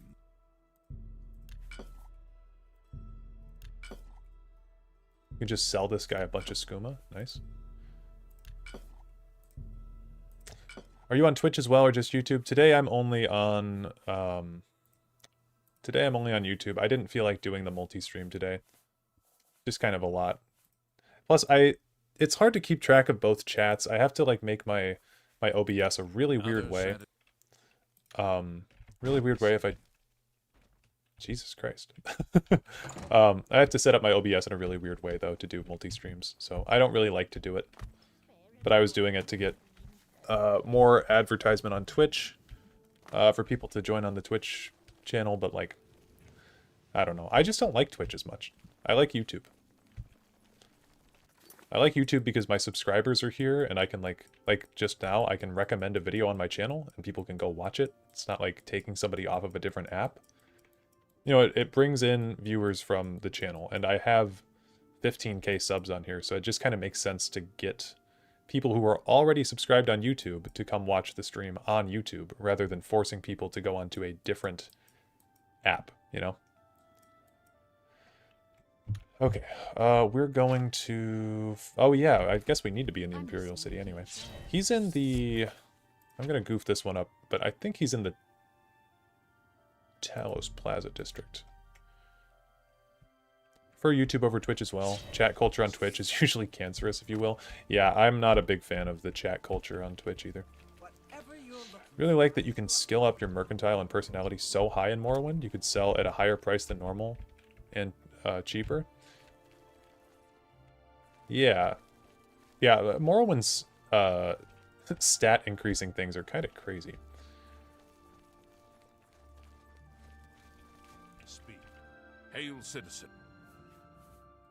The Emperor is dead. No, that's not what we're looking for. Okay, I guess we can ask a beggar where this guy is. Buy cheaper than normal? Yeah, I think that's in every Elder Scrolls game. Though, if your mercantile's higher. Why, yes, I know who he is. Rather distasteful fellow, actually. I believe he lives at the Tiber Septim Hotel. I do believe that establishment is right here in the town. Yeah, Talus Plaza District. Look at me, remembering things.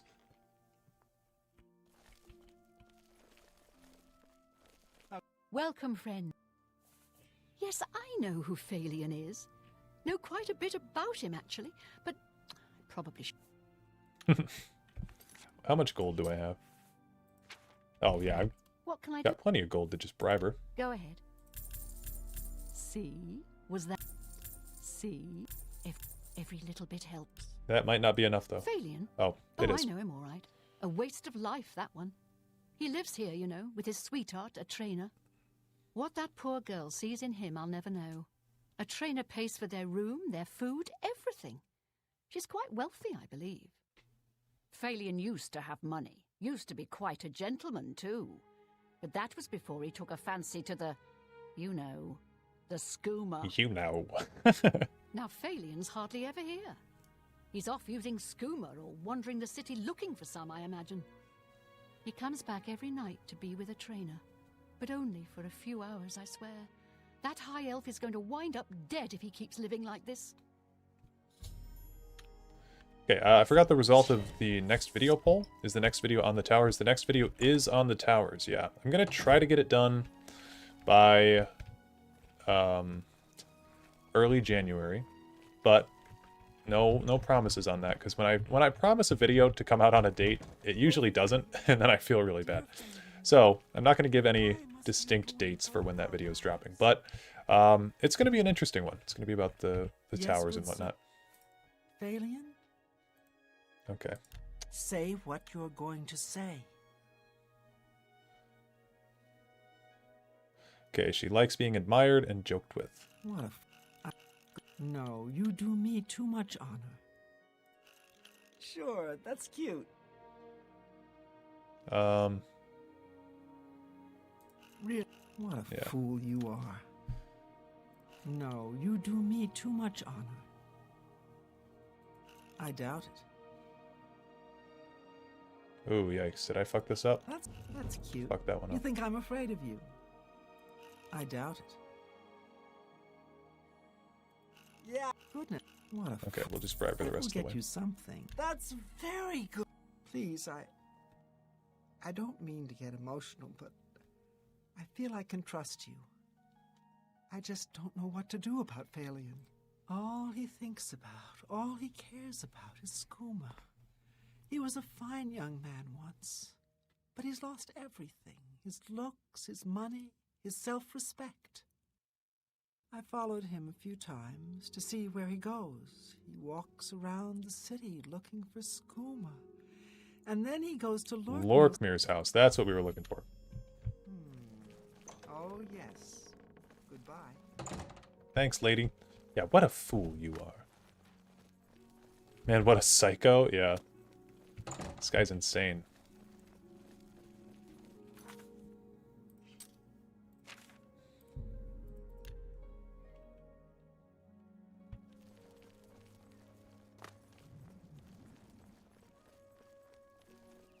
I say as I'm about to go murder him, though. Like, I'm not the fucking psycho. Man, we need to get to level 10 so we can get that skeleton key. It does just make opening every door so much simpler. You know, one thing that we could be doing, too, is training. We could be doing training. Hey, whoa! You shouldn't sneak up on people like that. This fucking guy, man. Okay, hold on. Sorry, my chat got all messed up again. There we go. Hey, what are you? Oh, no, I skipped it. Fuck. I want your soul, Phalian. My soul? Whoa, wow, yeah, okay, yeah, that sounds great. You can have my soul. Can I have your soul too? Oh, wow. Fentanyl addict.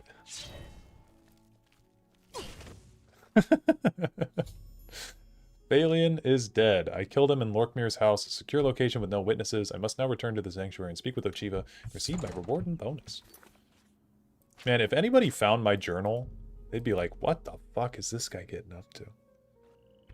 Bro, reminds me of my neighbor. Why do you bother me? Go away.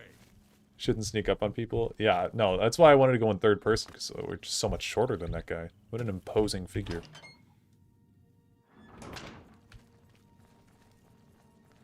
Okay, what does Ochiva give us here? Shadow Hunt, there we go. Now swims in the maelstrom of darkness at the feet of our dread father, Sithis, and there were no witnesses to your handiwork. Because of the discretion you exercised, Captain Philida will not suspect the Dark Brotherhood was involved and will not meddle in our affairs. Here is your reward and bonus. Both have been well earned. Go now and rest, and may the Night Mother guard your dreams. Yeah, what drug is skooma supposed to be? I think it's probably similar to meth, but, like, doesn't really... I don't know if there's really, like, a drug IRL that you drink other than alcohol.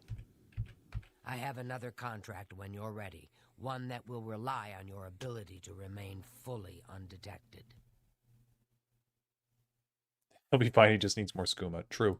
Far to the west, there lives a fierce warlord and his company of loyal mercenaries. Oh, I like this quest. Your target is the warlord. I guess I like the idea of this quest.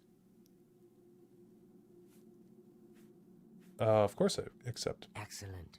Now listen closely. Nestled in the mountains to the west lies Fort Such. It is the home of the warlord Roderick and his mercenaries. Roderick rules, dude. Roderick has recently taken ill. He now lies in eternal slumber, kept alive only by the daily administration of a powerful medicine. You must infiltrate Fort Such, find Roderick's medicine, and replace it with a poisoned bottle I will provide, but you must remain undetected. Whomever arranged this contract wants it to look like Roderick died from his illness, so discretion is essential. Attack no one. Be seen by no one. If you are detected, the poisoning will fail, and Roderick must be killed in some other manner. That will, of course, forfeit your bonus. Okay. Go kill Roderick rules.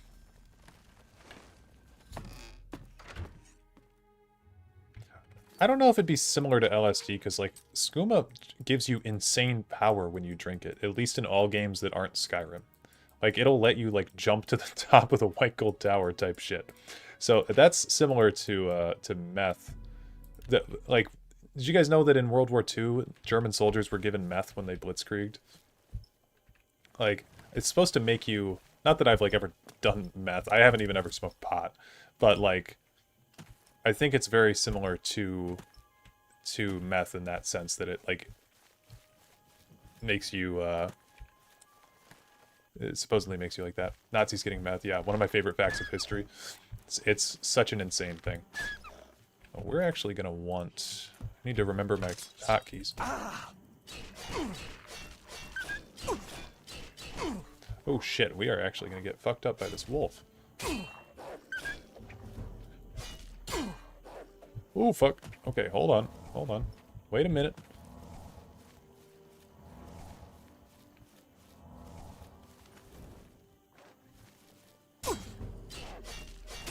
Yeah, see, torch in hand.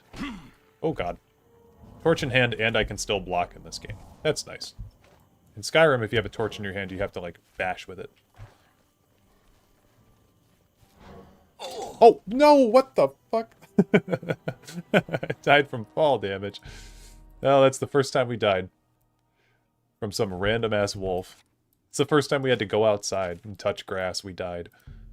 I guess we had to go to the inn before, too. Just stopped by to tell you I love your videos. Keep up the good work. Thank you. Keep up the great work. Ooh, thank you. Drop that. This needs to be bound to 1 now. And then this should be 2 instead of the Blade of Woe.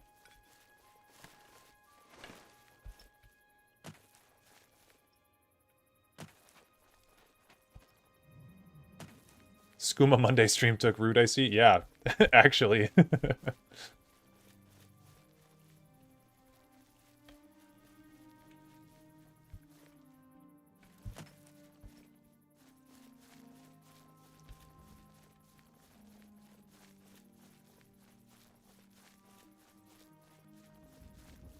Skooma tastes like a pumpkin spice latte. Actually true.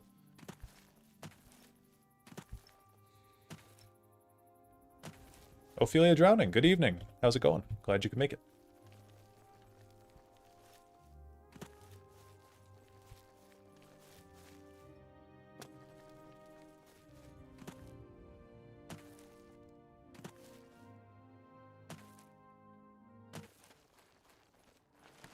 Uh-oh.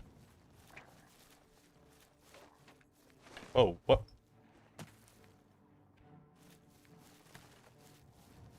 Made 14 pies today? Jeesh. That's, it's a lot more pies than I've ever made. That's 14 pies more than I've ever made, actually.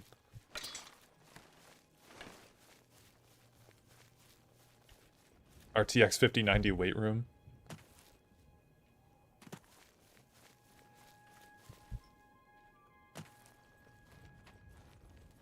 Life created problems, Skooma solves them. I like that outtake.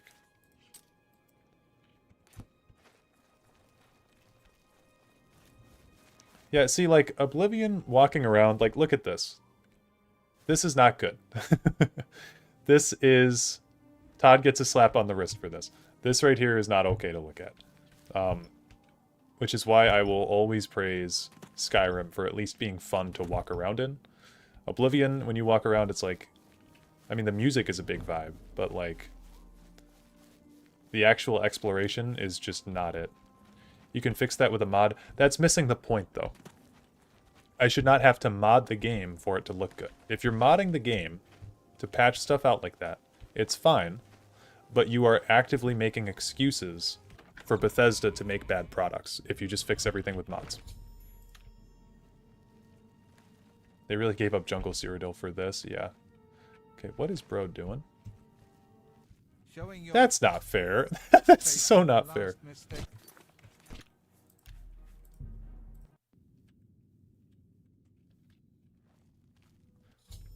Okay. Entered Fort Such.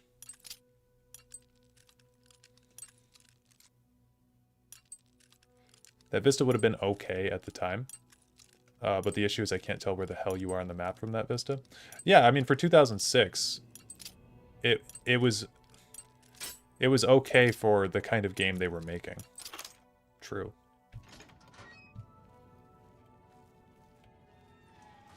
Since something like this hadn't really been created before, I suppose, you can make that excuse for them. Reasonably.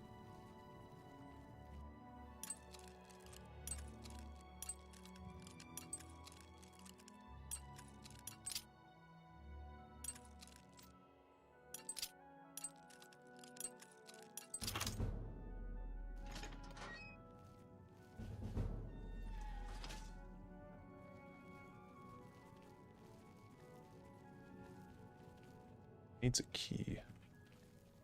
I just don't know. Is the medicine sustaining Roderick's life, or just postponing his death? So if you have high enough acrobatics, you can actually just jump up there, which is cool. Just checked your Twitch and noticed you play Morrowind. You've earned a new subscriber and follower. Thank you. I will be releasing, so this is a new development for the channel. My second channel for a long time, well, not for that long actually, but my second channel was a place for me to dump VODs for my streams. I'm going to be switching that up, and I'm going to be turning streams to members only once they're done. So if you'd like to ever see these VODs once we finish streaming, you can become a channel member, and then they'll be in a backlog for you. Because the second channel just for VODs, it wasn't really... I don't know. I didn't really like it. Do you have the Wizard's Tower DLC? Maybe make some invisibility stuff? I don't really think we need to, but I do have the Wizard's Tower DLC.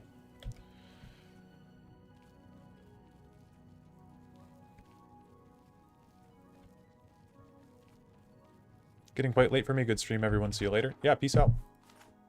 Take Roderick's medicine and replace it with Roderick's poison.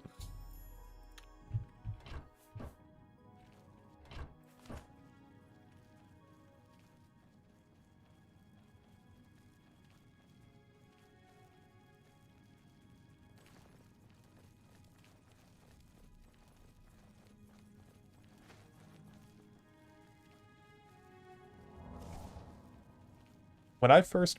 Ooh.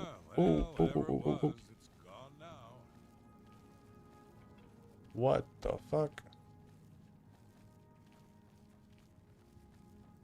Thoughts on the rumors on the Oblivion remake? I think that the Oblivion remake is a good thing, because we'll get to see how an Elder Scrolls game operates in an engine that's not the Creation Engine, which is going to be good for everybody. I'm sick of Creation Engine. I think they need to move on to something else, even if it is Unreal 5. Yeah. Huh. Hey guys, why is Roderick's medicine bottle green? And why is there a skull and crossbones symbol on it?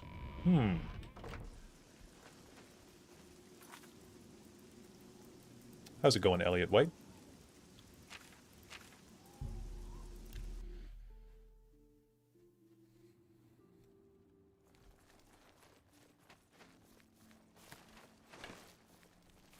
Hi there.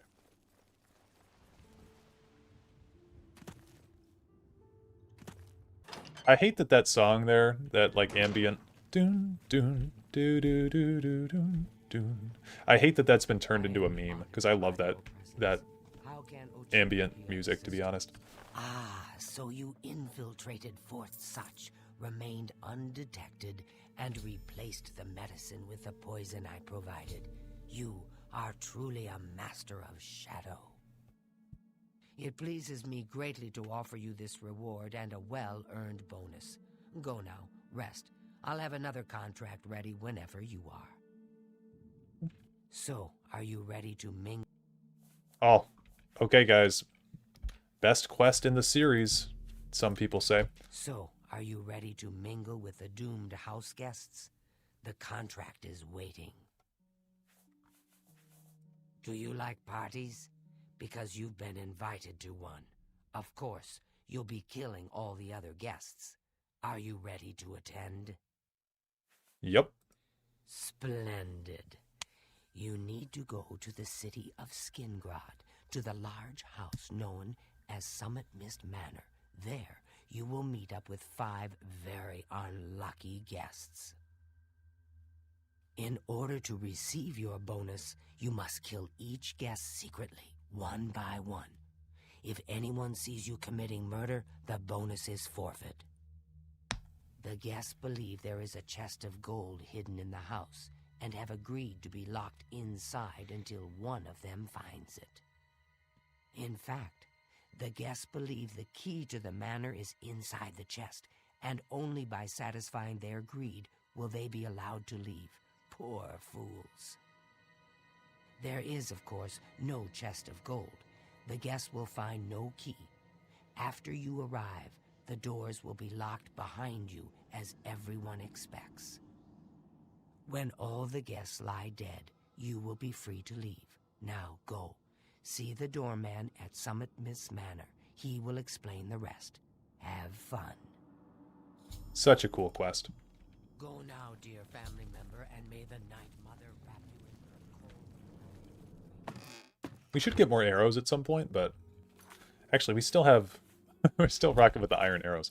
Let's go get some new arrows from the, well, we can go to Skingrad. There's a smithy somewhere around here. There's the doorman. Oh, I'm trying to remember my Skingrad geography, but I guess it's right here, isn't it? I'll have to wait.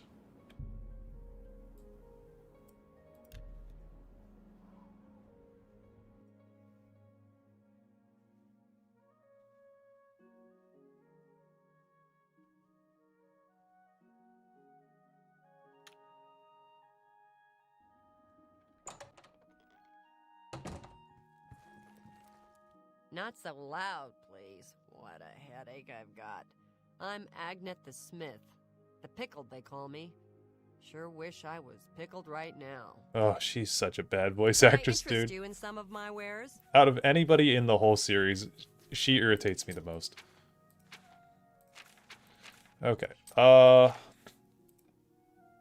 Let's go buy some steel. Wait. They have the same damage.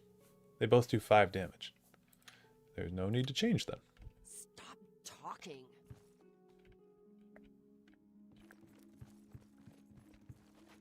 Is there anything worth stealing in here?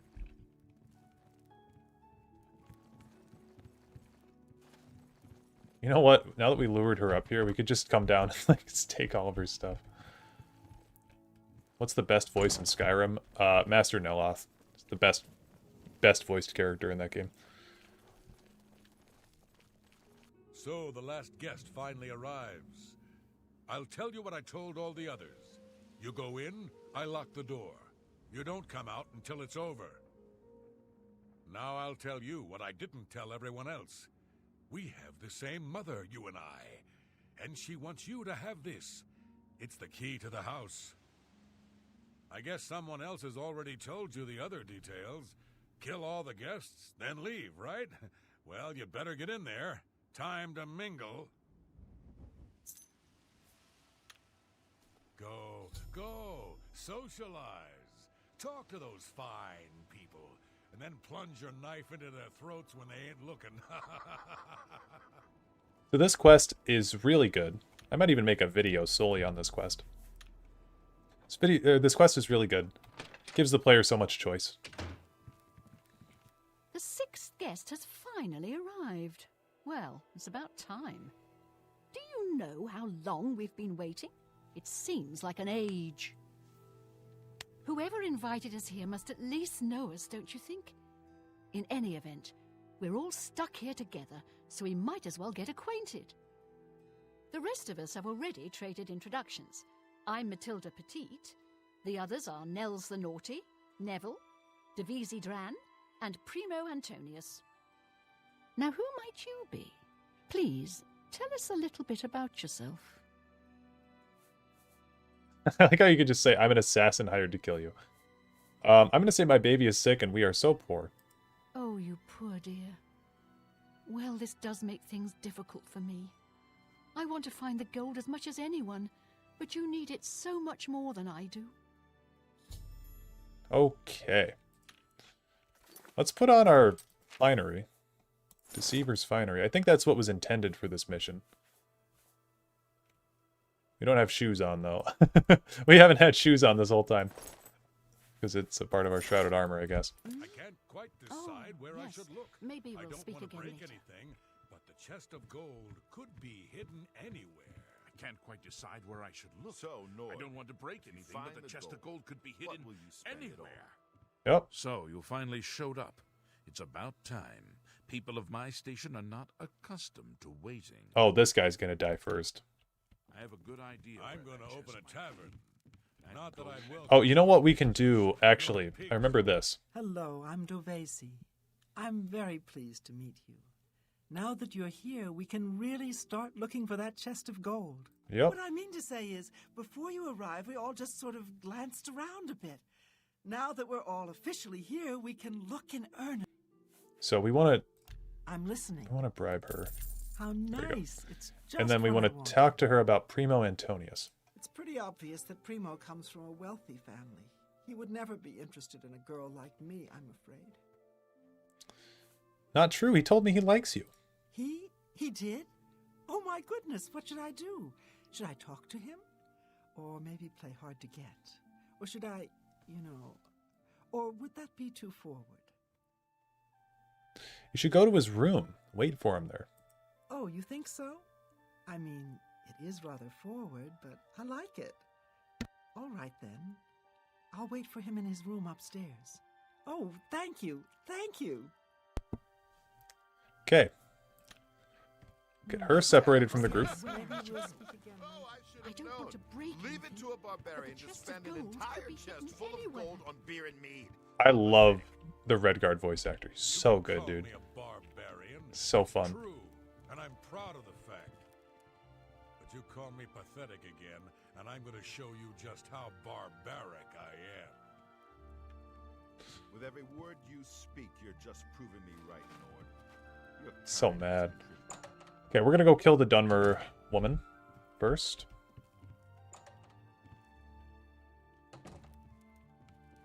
Is she in here? There she is.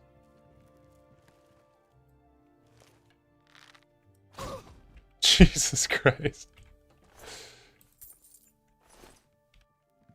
Oh.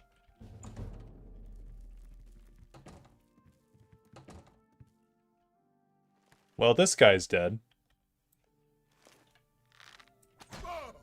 It's pretty easy. I don't know why he just decided to come up here, but you can find a whole set of Imperial Legion armor in here, which is pretty cool. We don't need any of that, though. So we're playing a assassin. We can't even really carry all of it. Take her shoes and wear them? Good point, good point.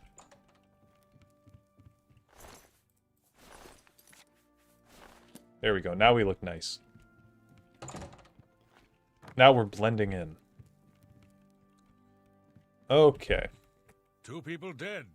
If anyone else drops, I swear I'm gonna gather every drop of alcohol in this house and drink myself into a stupor. Okay, we want to bribe him. I'll take that, and thank you very much. What do you think of Neville? You want to know how I really feel about Neville's death? I'm afraid.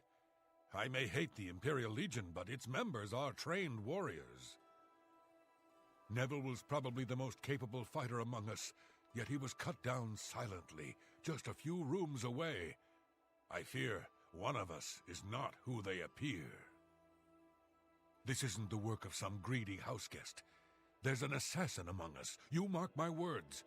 We must watch ourselves at every step. True. How do you feel about Primo Antonius? Let me ask you something, friend. Why is Primo even here?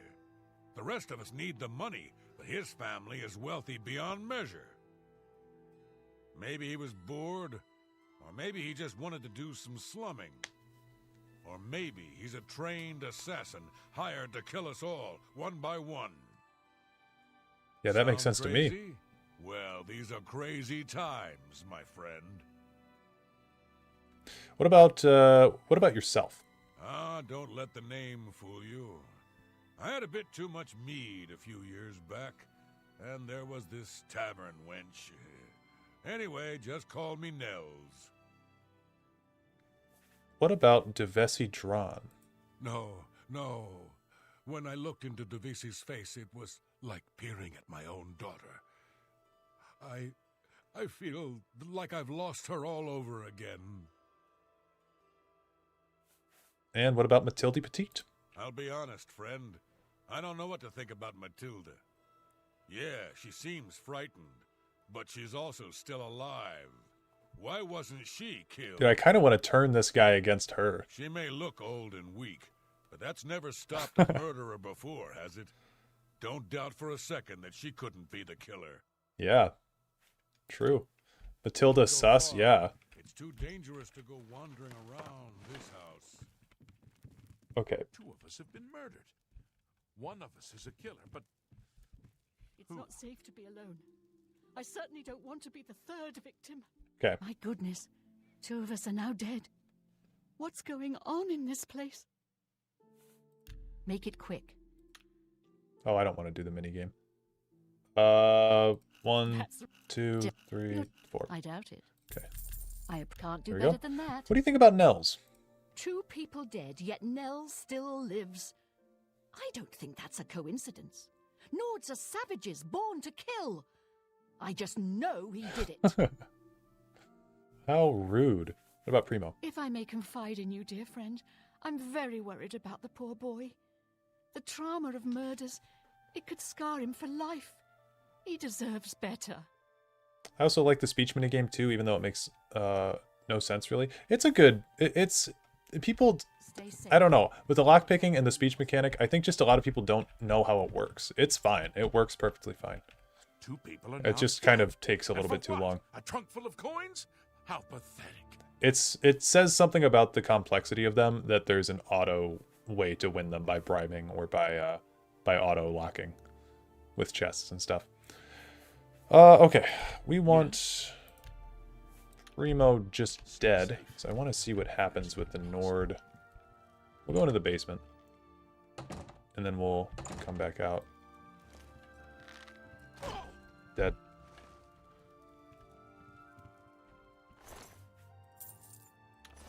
Uh-oh. This house is a death trap. We're being killed off one by one. My friend, please stay safe.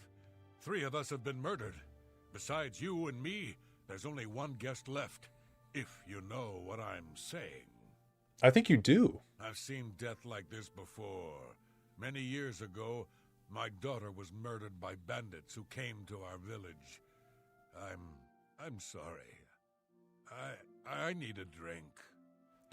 I'm pretty sure you do need to bribe them, because if you don't, at the end, I usually leave Neville as the last one, because if you don't bribe him, he fights you. He dons all of his Legion gear, and then he figures out that it's you and he fights you. So I'm pretty sure you have to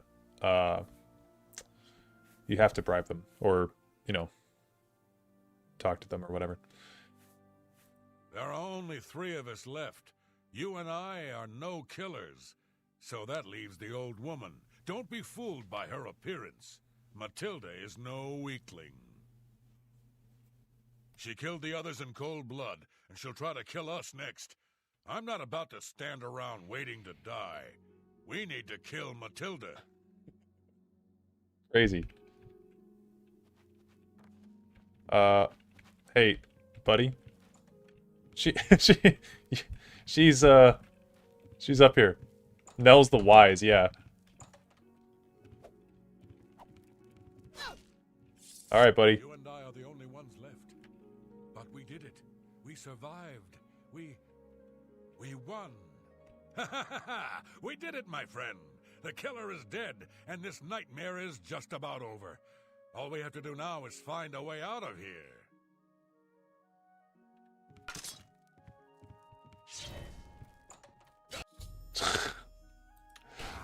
All right, Nels. Sorry, buddy. You seem like a good guy. Genuinely, all the people in here seem like decent people.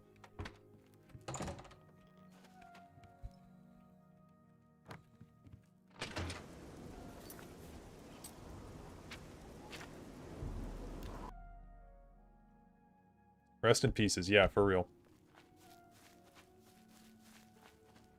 Oh, we can get our drip back on. The shrouded drip. Except for Matilda. She's just an old lady. Leave her alone. She's already dead.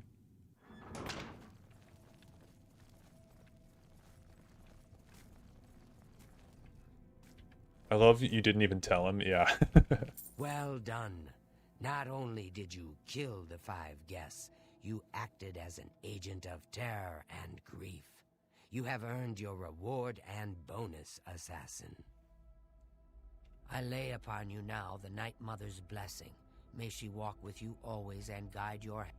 Okay. Greetings once more, assassin. When you're ready, I have a most important contract. One that has been sanctioned by the Black Hand itself.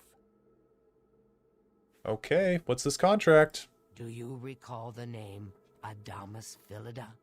The Imperial Legion best? It's time he joined Sithis in the Void. Think you're up to the task? Yup. It'd be an honor. Adamus Philida has spent his entire career investigating the Dark Brotherhood, interrupting our contracts, killing our family members. We tried to eliminate Philida, of course, but failed on 3 separate occasions. He's a powerful man and was surrounded by powerful associates. Now the Legion Pig's years of service have come to an end. He has retired. Philida must not be allowed such a victory. His destiny is darker. Philida now resides in Leowin, in the City Watch Barracks, an honored guest of the soldiers there. He is in fact more vulnerable than ever. Yes, this is the special arrow. I will slay him like the pig he is. Yes, yes. The Black Hand has sanctioned the Rose of Sithis.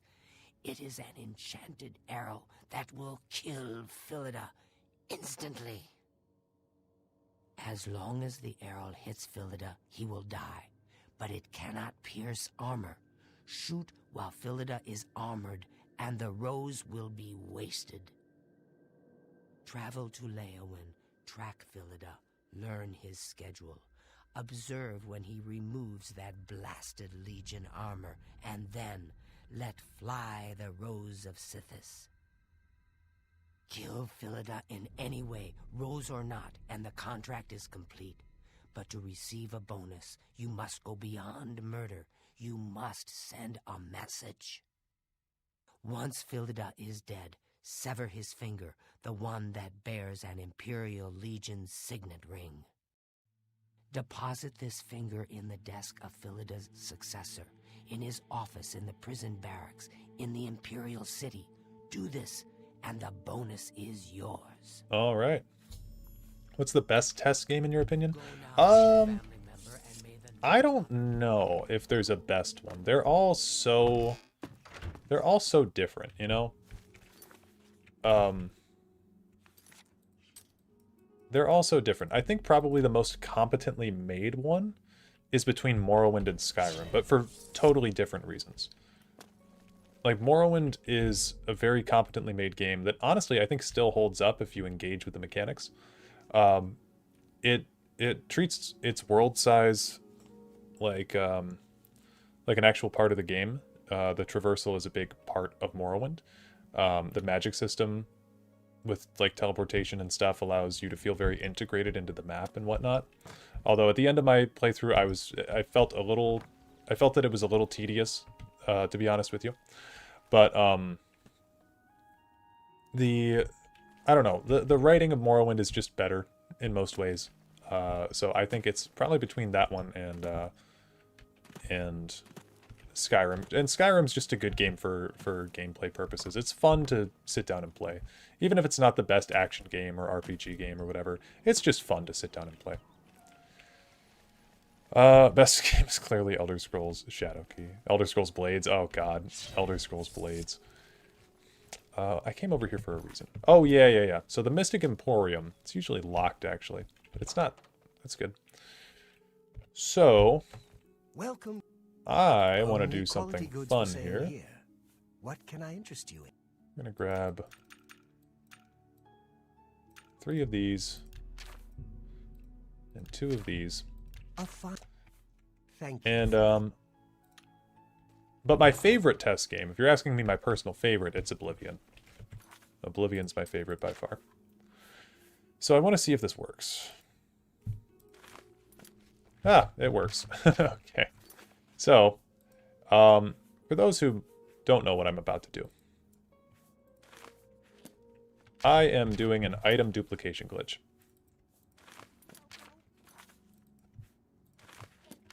I think most people know about this.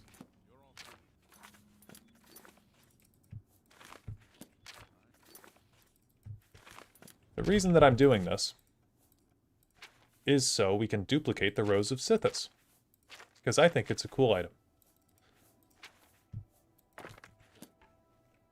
Oh, it only duplicated... Oh, it duplicated a bunch.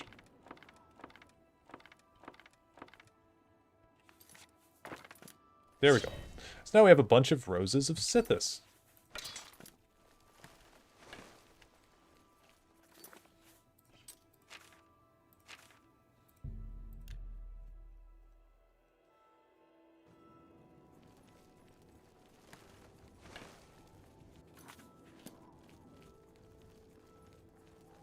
feel like the best game... Oh shit, he's right there. Oh shit, usually you have to wait until he comes over here and stuff. Just kill his ass right now. Boom. Fast travel away. So tired. Thomas Philida is dead. I feel like the best test game depends on what you're talking about. Like in terms of overall gameplay, I would say Skyrim is probably best, but if you're talking quests, it's Oblivion, and story, probably Morrowind. Yeah, that's typically how I break it down usually, is Skyrim has the best gameplay, Morrowind has the best atmosphere, and then Oblivion has the best quests and characters. Bro just hissed at me. Take his keys. Oh wow, he's got... Oh, those keys are nice to have, actually. Now I don't have to lockpick that office anymore, I think. Not gonna lie, Oblivion looks great, but I've never played it. It's a lot of fun. I think the problem with Oblivion mostly lies in its outdated graphics and its janky NPCs and its gameplay level up. I guess not gameplay, but its level up mechanics have a lot of issues. Basically, the higher level you get in this game, the more difficult it becomes.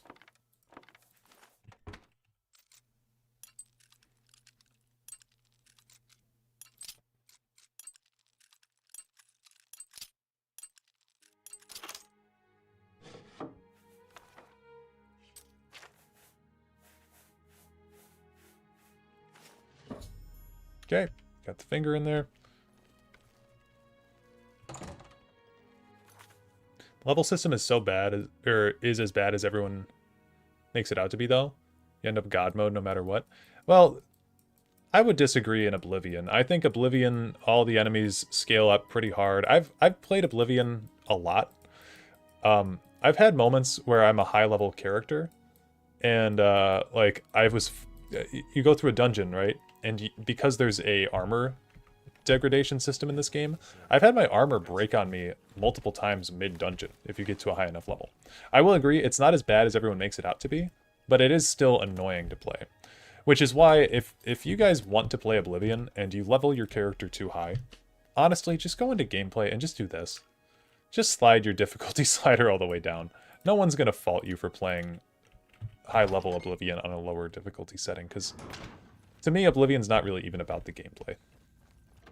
It's not about the gameplay as much as other games in the series, although I do like Oblivion's gameplay. Adamus Philida is dead. I could feel my heart. Can also use +5 stat per level mod. See, I don't like modding. I think I think it takes away from the experience. Service to the Dark Brotherhood today, assassin. Your reward is well earned. You also managed to leave Philida's severed finger as a warning to his successor. Well done. Your bonus, 500 additional gold coins, is well earned.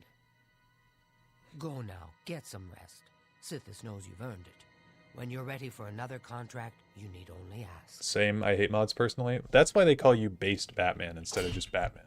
Ah, assassin, I must speak with you. It is quite urgent. A sealed letter just arrived from a Dark Brotherhood courier.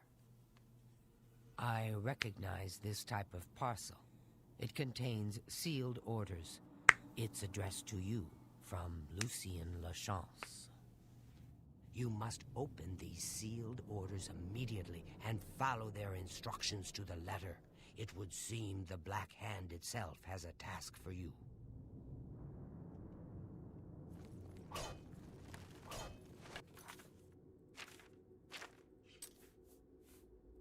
I always play in the hardest mode. Dude, I have a friend that does that, and I don't understand. I don't understand you people.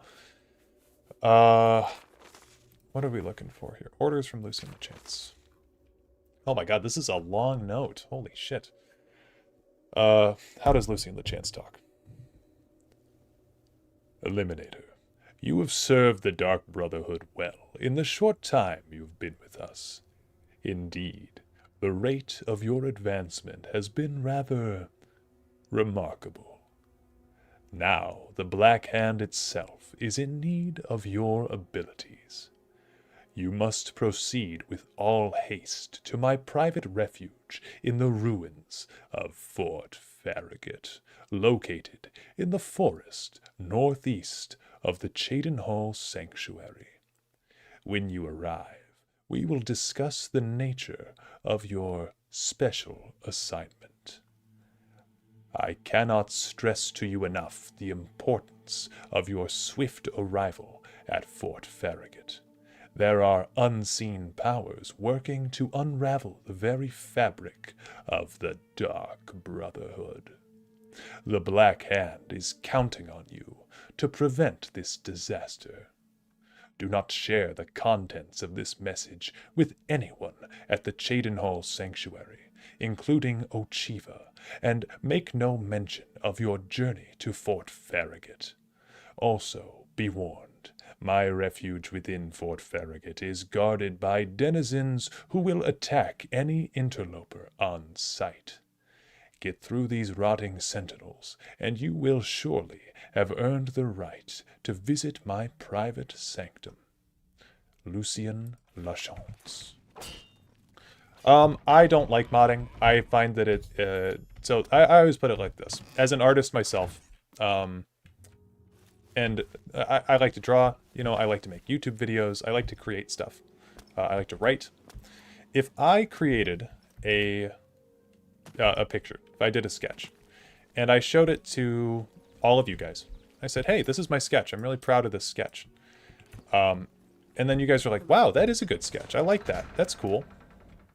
And then someone took my sketch, and 5 minutes later, they added a bunch of stuff onto it.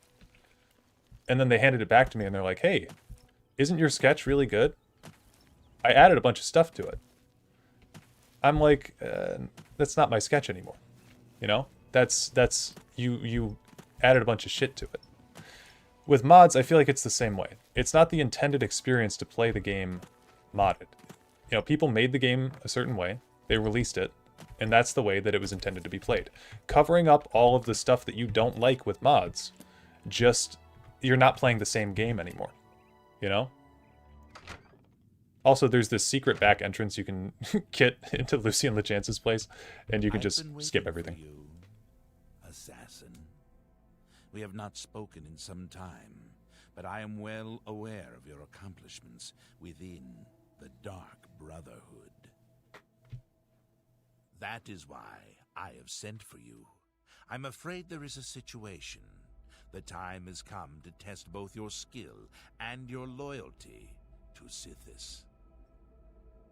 The Black Hand has learned that the Dark Brotherhood has been infiltrated. By whom and for what purpose we do not yet know. What we do know is that there is some link between the traitor and the Cheydinhall Sanctuary. The traitor has tainted that place beyond repair. It was learned that the traitor has been active for quite some time, since before you joined the Brotherhood. That absolves you of any suspicion. No, not really. Like, that's part of the medium of video games. What about things like fan art and cover bands? That's different, though. That's an entirely different take on someone else's art. In a video game, you are... it's made by a team of people that wanted you to play it a certain way, right? If you're coming in and smothering that piece of art with other stuff, you're clouding the original intent. I get what you mean with the fan art and cover bands thing, but a cover band is taking a base template from someone else's song, I guess, but it's doing all sorts of different stuff with it. It's recreating the art rather than adding onto the art, I don't know. I get what you mean by that, though. There's kind of a blurry line there. I personally, just at the end of the day, I don't really like to mod my games. I grew up on console. You don't have mods on console.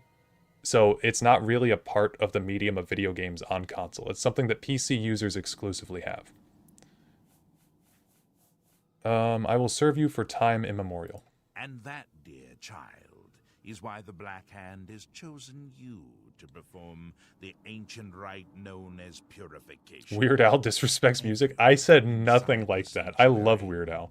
Must die. You must break one of the tenets you have sworn to uphold.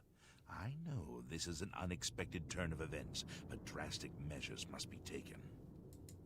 Ochiva, Vicente Valtieri, Antoinette Marie, Gogran Grobalmag, Talendril, Mirage Dar, and Tainava. All these family members must die. From this point forward, you are no longer bound by the 5 tenets. Sithis will forgive any murder, any theft, so long as you serve the Black Hand. When the rite of purification has been completed, return to me here at Fort Farragut, and we will discuss your future. Now, take these special gifts. They will help you greatly. One is a poisoned apple. The other, a unique scroll of summoning. Good luck, Silencer. I will say another one of my hot takes on modding. If you're heavily modding an Elder Scrolls game, like, do you genuinely just want to play something else? If you're not content playing Oblivion the way that it is, I'd ask you to ask yourself why. Like, I've never had a problem playing vanilla Oblivion, or vanilla Morrowind, or vanilla Skyrim. I think they're fine games as is, but I've seen some people that are like, oh, I can't play without Sky UI, or I can't play without this mod, or I can't play without that mod. Like, it sounds like you're trying to play a different game at that point, you know? That's just kind of my take on it. But would a mod be fine if it's friendly with lore of the game and doesn't break it? I think, look guys, modding is your own prerogative. I think it's fine if you want to mod stuff. I don't see the point in it, because the game's already made the way that it is. And I would just rather go play something else than mod the current game. Oh wow, we missed.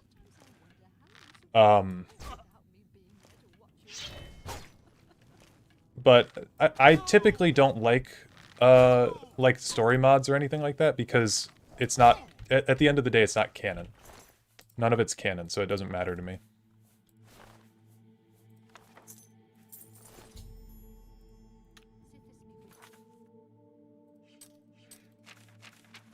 I mean, there's been beautiful stuff made in Skyrim. Oh, shit, Oblivion crashed.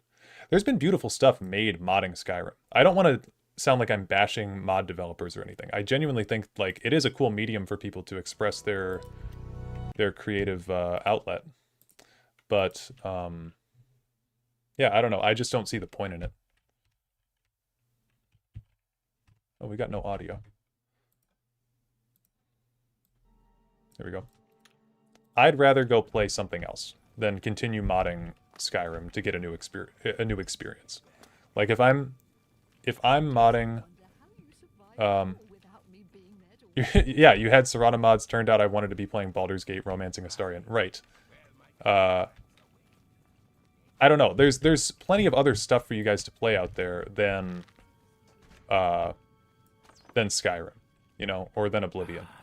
And I don't think that, like, I don't think that replaying it vanilla is a problem at all. Like, these are finished games. People played them vanilla when they came out, you know?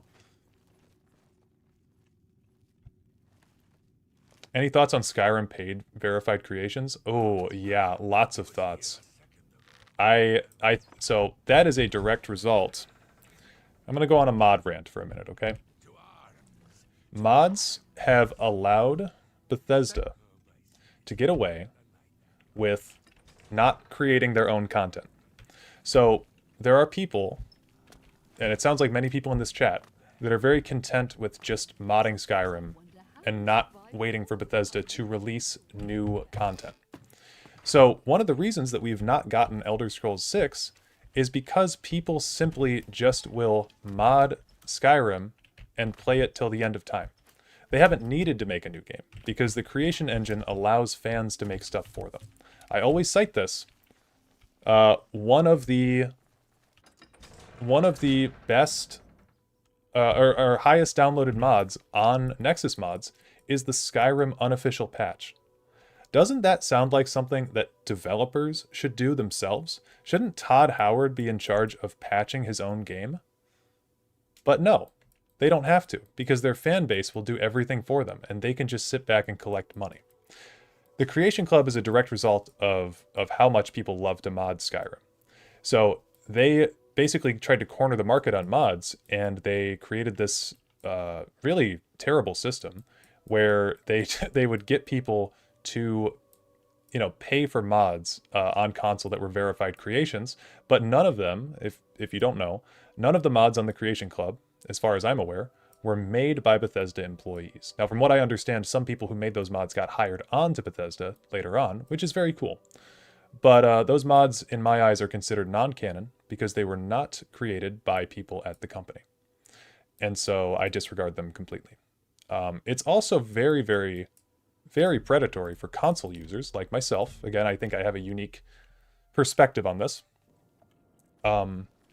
Because on console, you didn't have access to mods until 2016 when the Special Edition came out. So when that came out, and then they used it as a vessel for the Creation Club, they were trying to get console players to pay for mods, which is something that PC users have had access to for free forever. Did you buy Anniversary? If so, you paid Todd more recently than me. Yes, so this is another thing that ropes into the whole Creation Club thing. They basically realized that the Creation Club was not selling well. And they decided that for the 10-year anniversary of Skyrim, even though they had re-released the game in VR, even though they'd re-released the game in 2016, only 5 years after the release too, which is kind of whack, they released the game. They've re-released Skyrim a ton of times. It's a big meme. They figured as a way in 2010, sorry, I'm getting my story all jumbled. They figured as a way in 2021, as a 10-year anniversary from 2011, to make some money would be to repurpose all of the stuff from the Creation Club into a new, air quotes, anniversary edition to get people to pay for the mods that were also not made in-house and were not selling well. So the Skyrim Anniversary Edition is it's a farce. It's not a new edition of the game. It's a collection of mods that have entered into the zeitgeist of Skyrim.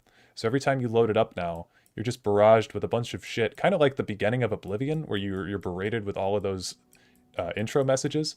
It's like that, but when you hit like level 10 in the Creation Club version, the Anniversary Edition version, you're just berated by couriers that are giving you messages to quests with zero voice acting and zero progression. It's like a billion fetch quests added to base game Skyrim. So I did buy the Anniversary Edition on console, but I have not bought it on PC, and I refuse to buy it on PC. I think that it's a corrupt and shallow product. Okay, we don't have enough enough power to actually be killing all these people in the NPC. So isn't that just subcontracting out for DLC? I don't agree. I don't think so. I think Bethesda should be held accountable to create their own stuff, especially when they won't subcontract to Obsidian for Elder Scrolls, because they know that they got cooked the last time that they did any out-of-house material for a game. Like, everybody loves New Vegas, and then and then Oblivion, dude, I feel like I'm fucking drunk right now. Everybody loved New Vegas so much that it made Fallout 3 look like shit, and then Todd Howard's been too afraid to outsource their IPs anymore, because Bethesda just doesn't make that great of games. I mean, and if you want proof of that, look at how many of you mod their games. Why do you mod their games? Because you don't like some of the mechanics in their games. You're off duty.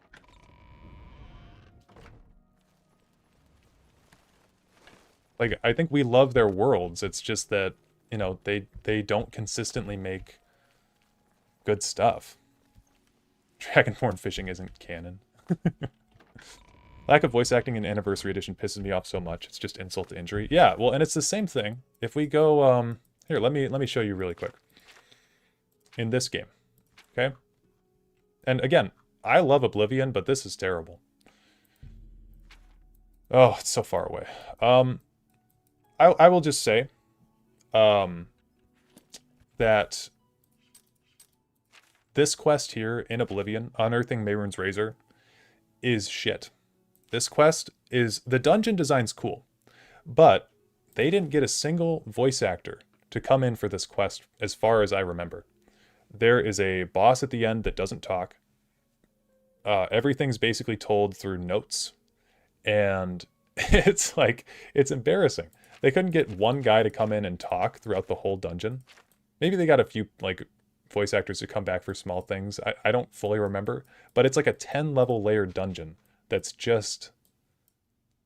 it's just told through notes and stuff. It's kind of the beginning of the end for a lot of their later content. Because I don't remember this being as big of a problem in Oblivion, where there's like notes laid around that just say everything that happened in a dungeon. It's something they started doing in Fallout 4 a lot with the terminals, where it's like someone who's about to die in a Bethesda game for some reason writes down their final thoughts on a note or on a computer. It doesn't make any sense. Whenever there is voice acting in the mods, it's always reused voice lines that hardly make any sense given the context. Yes, absolutely. It's really weird. There's reused voice lines for Ghosts of the Tribunal, the big one of the big DLCs that was promoted during the Anniversary Edition.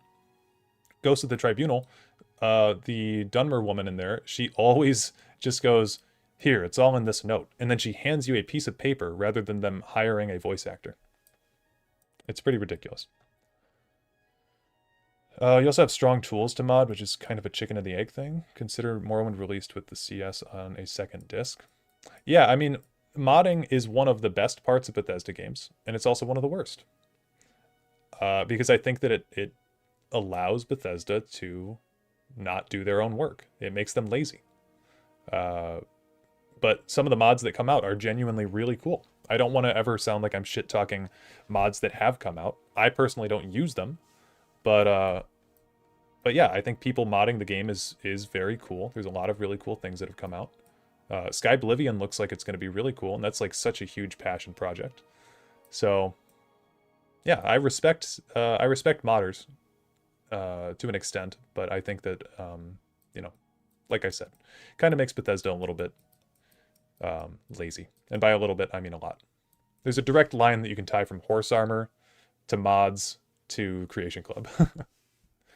Consumer is going to consume and then tell you that it was worth it. It's a hard life when you notice things. Yeah, it is. Okay, we'll continue purification. I need a better weapon. Maybe we... oh, yeah, Adamus Philida is dead, so we can continue on with the Thieves Guild now. Where is my next Thieves Guild quest? We need to talk to Scriba.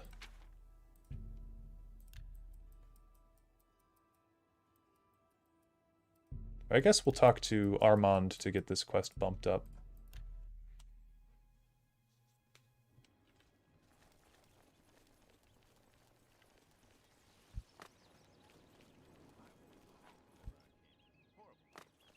Good night.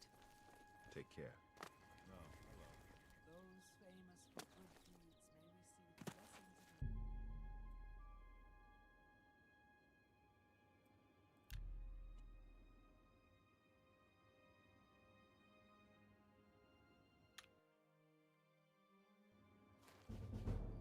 of... You've done well. Sadly, I...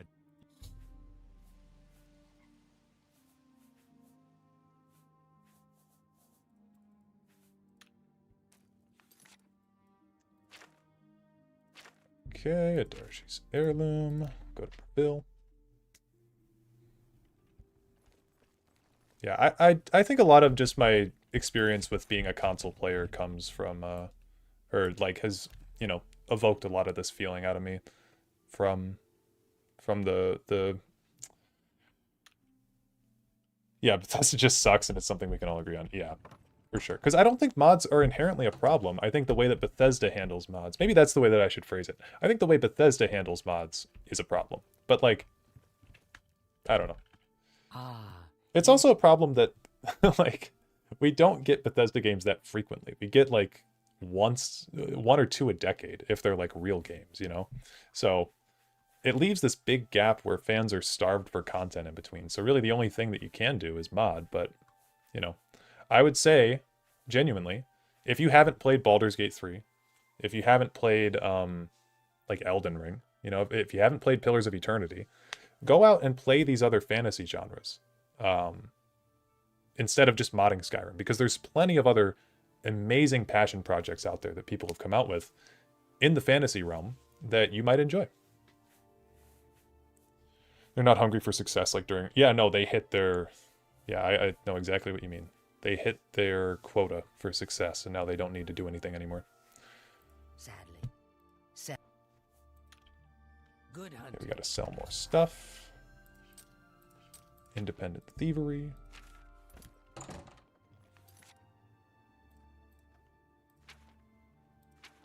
ESO has brought a ton of test content if you care about the world. ESO, you're talking to somebody who has 100 days plus of playtime on ESO.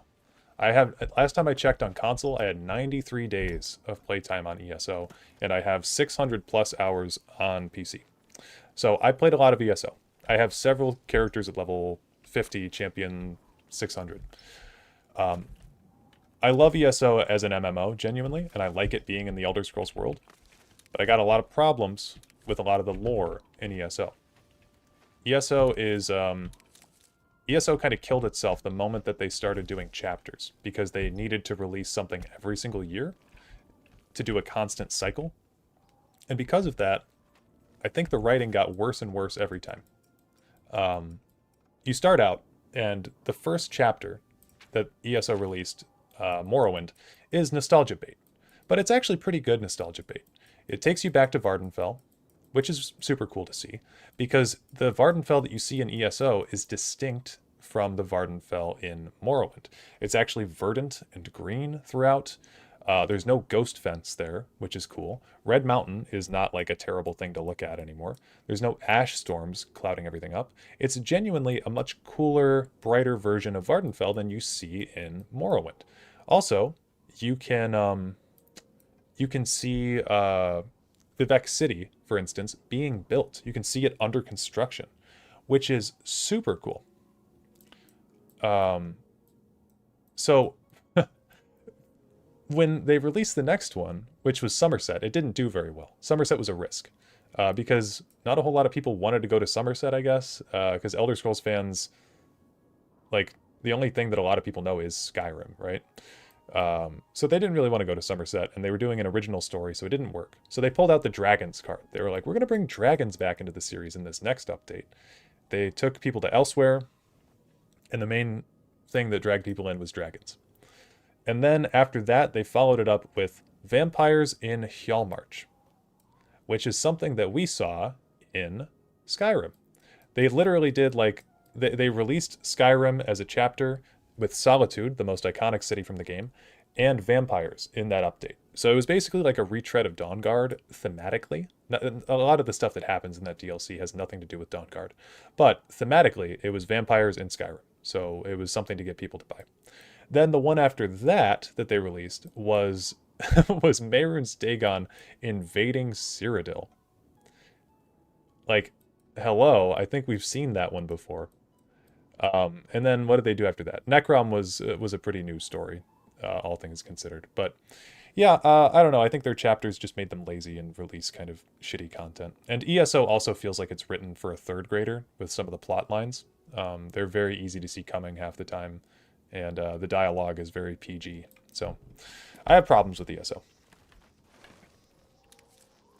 Scrolls-like is a new game genre, so if that doesn't say anything about how deprived we are of their games, I don't know what does. I wouldn't say I've ever heard Scrolls-like before.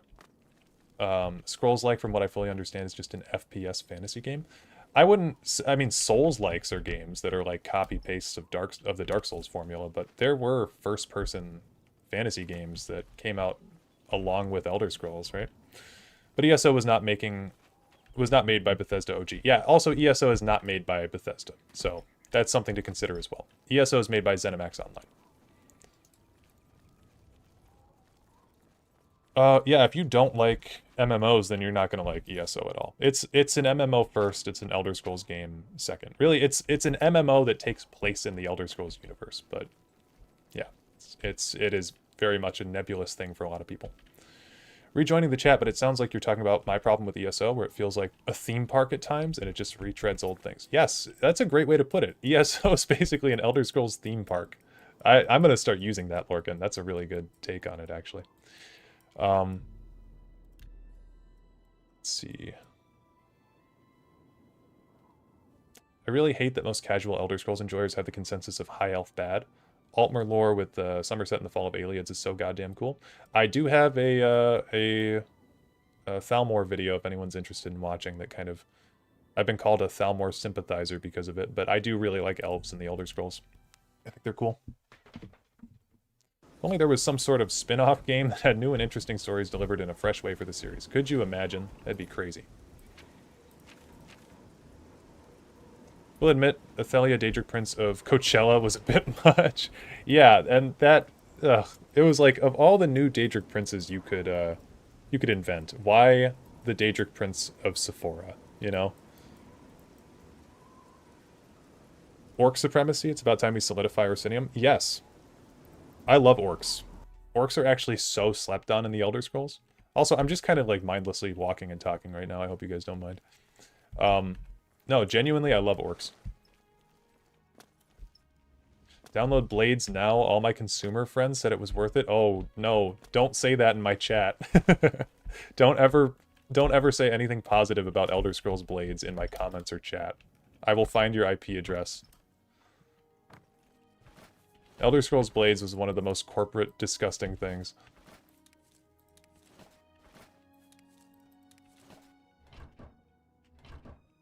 Not sure if I can take credit for the theme park comparison, but I started using it a while ago. Even the base main quest with Molag Bal invading felt like a retread.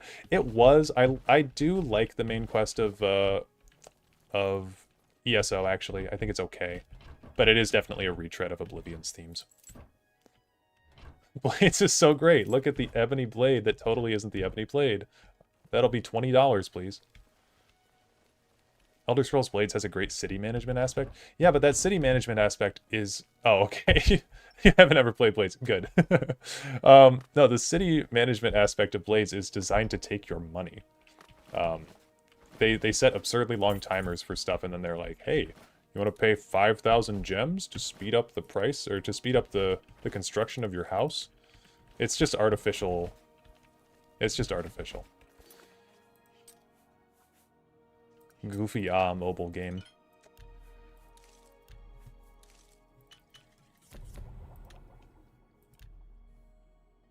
Just wait till he finds out I modded Elder Scrolls Blades.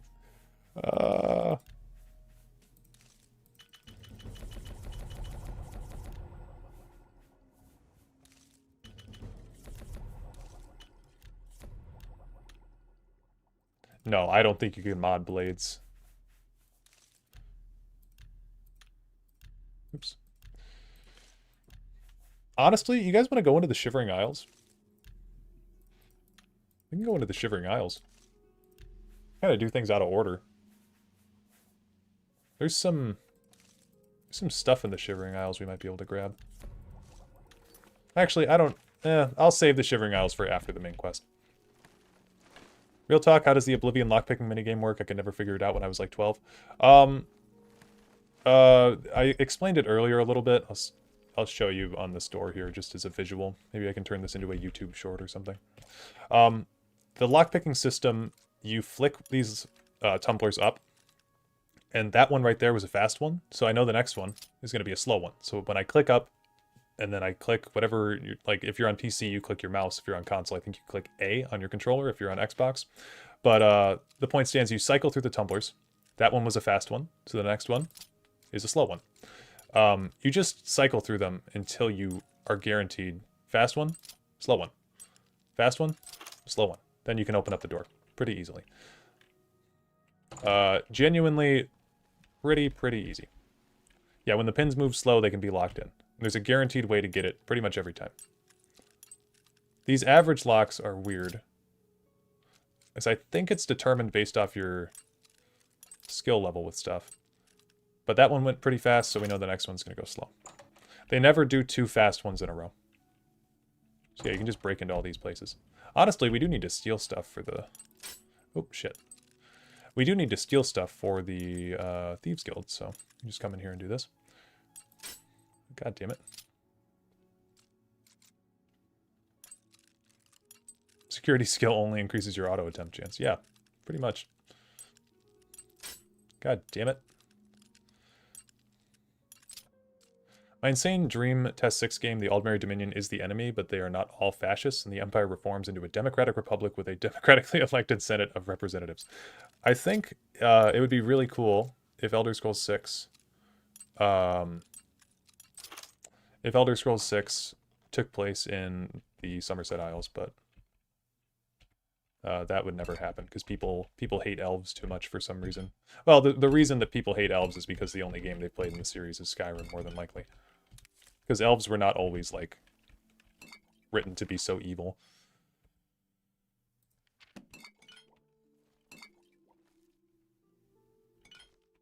Take these alembics and shit.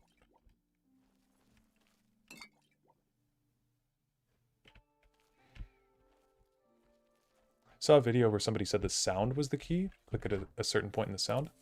I have never used that method, but maybe. They need to return to the weird tests for Test 6, in my opinion. Yeah, we haven't really had weird tests since... Oh, is it morning? Are they all going to work? 12:04 a.m. Oh, they're all coming back. Jesus, fine. All coming back from the bar. Yeah, it's going to take place in one of the human provinces. It's between... I don't know why people think it's going to be High Rock, because it looks like Hammerfell to me. But it's between High Rock and Hammerfell for many people.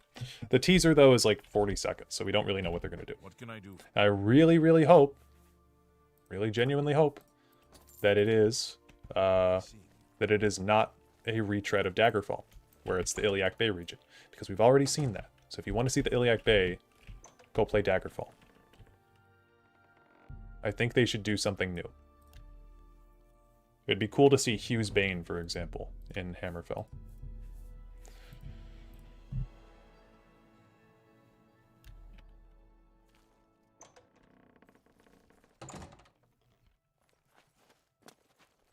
When Elder Scrolls 7 comes out in 2054, we'll get the giant lore we want. Yeah, poor giants, honestly. Basically just blackpilled on Elder Scrolls 6 due to Starfield. Morrowind was great representation of elves, though, albeit an offshoot of elves. Well, all the elves are offshoots of the original elves. There's no, like, OG elves anymore, really. Todd, just make Test 6. Just be Skyrim again, and my life will be yours.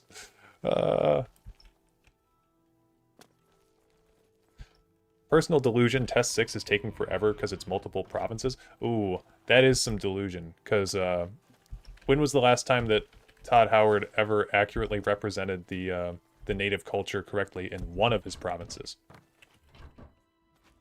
I guess the Dunmer, but, you know, that he had help for that. It's been a long time since we got one province, even, with a good representation of the people. I don't trust Todd Howard with 2 provinces at once. Or any more than one, really. I don't even trust him with 1. Shit.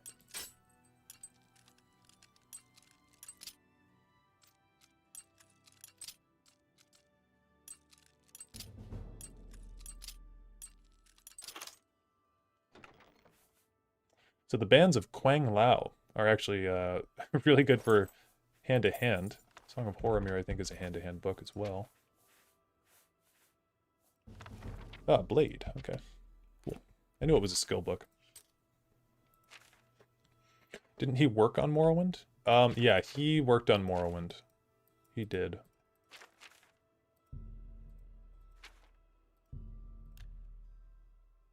Bring Dagoth Ur back? Oh, no. Dagoth Ur can stay in Morrowind. He doesn't need to come back.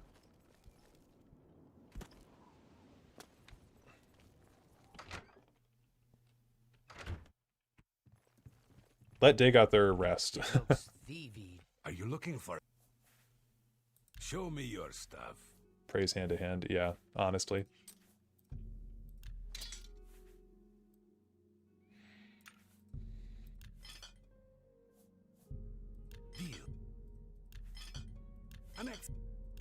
excellent bar. That seems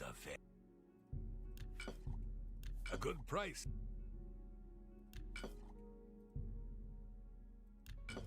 Want to see more of the slowed? Yeah, more inclusions of the weirder test races would be nice. Test races that people might not know about, like the sea elves. An excellent bargain.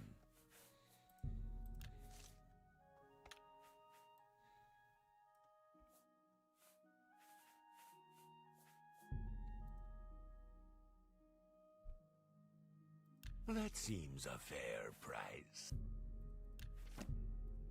An excellent deal.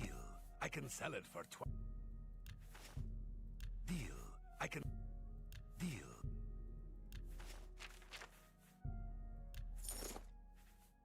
I'll just walk away like you. Shadow hide you.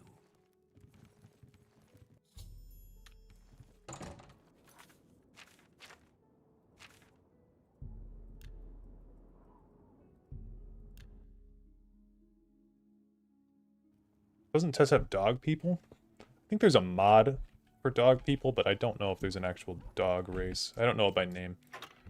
Tess has a lot of weird shit, though. There's, like, ice people. Nobody ever talks about the ice people. The Kamal. But they're on Akavir. Hope they give us more weapon types, but I do not expect them to. Well, it's like what we were saying earlier in the stream, if you were here for that. Like, they need to do more...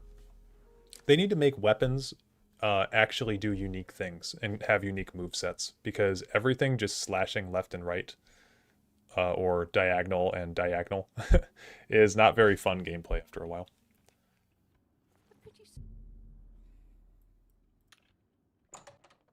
The snake people that killed the one emperor. Yeah, the Seski. You have returned? Do you know the reason they got rid of the levitate spell? If not, it's because it's illegal now. They just didn't want people flying into their cities and sequence breaking stuff, so they wrote it into lore. They literally wrote their laziness into lore. If they just didn't include levitation spells, nobody would have questioned it. I mean, people would have been like, oh, it sucks that there's no levitation spells, but the fact they wrote that into lore is crazy.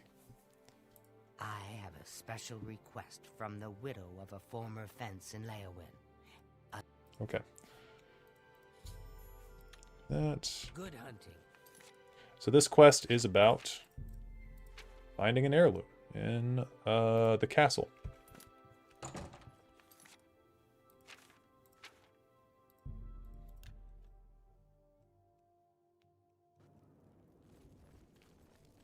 Were sharks? Does that not sound like the worst life ever?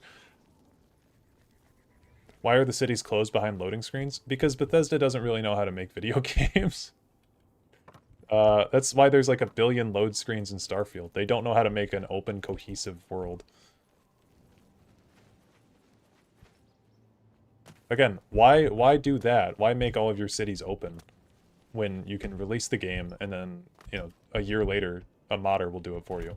I'm so...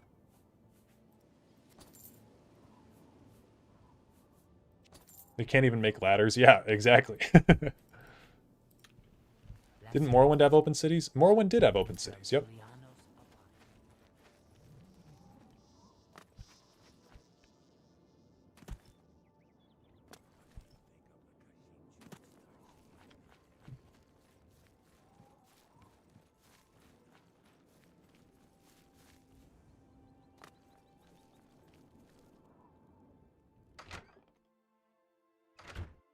They kind of had to write it into lore because teleport spells existing removes the plot of Uriel escaping through the dungeons, as he could not just teleport out. Who's going to tell him no? Okay, my counter to that, Whitehawk, is who's going to arrest the Emperor for using a teleport spell? It's flimsy at best. That's not why they did it. That's not why they outlawed the stuff. Although I will say it makes it easier for them now, because any fantasy world that has teleportation magic does run into that problem. The Battle of the Red Ring is a battle where the Imperial City was surrounded by the Thalmor and invaded. Not necessarily the Battle of the Red Ring, but the Siege of the Imperial City. The Siege of the Imperial City doesn't make sense if levitation and teleportation magic exists, because you could simply teleport all the people out of the Imperial City and not have to worry about it. It makes sieges impossible. So, yeah, they didn't need to write it out of lore in the way that they did by making it illegal. They should have made some sort of cataclysmic event where teleportation magic is no longer possible in the greater Mundus. The central plot of Oblivion doesn't make sense if teleporting exists, which it does. So they had to do something, but it wasn't really good. Yeah, that's fair. I guess I thought you were trying to defend it a little bit more. But what they should have done, if they really wanted teleportation magic to be gone, make it so that way the Psijics fucked with magic so hard that you physically can't teleport anymore, or something like that. It being Imperial law that you're not allowed to teleport doesn't make any sense, because it's also Imperial law to not murder anybody. But people, I mean, look at me. People still murder people. You know, the law being written doesn't make any sense for the gravity of the situation, and it certainly doesn't fix the Titus Mead, or not Titus Mead, the Uriel Septim plot point leaving the sewers, because again, he's the highest law of the land.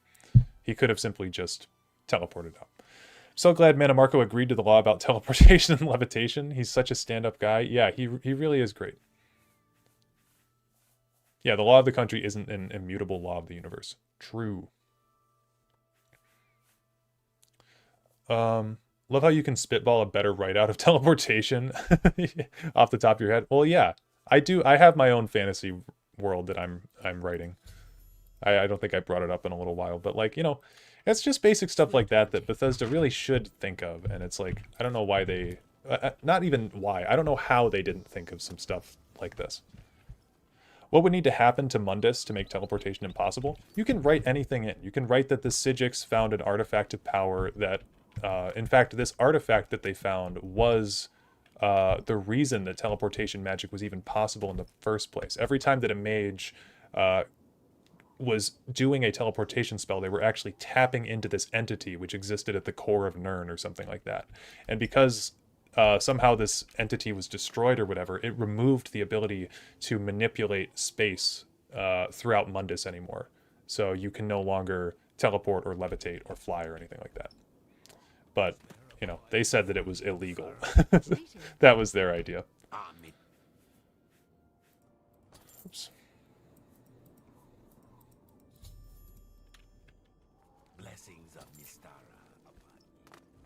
How about one of the Magna Gi stars blinked out, and now that spell just doesn't exist? Yeah, that could work too. Teleporting was a glitch in magic, and the Psijic monks had to reprogram it. That could be more interesting too. Like literally in chat, we're just brainstorming stuff that's more interesting. Stuff like that is why there's no point in taking lore seriously in anything, really. Well, yeah, when it's written by people that don't care. That's what sucks.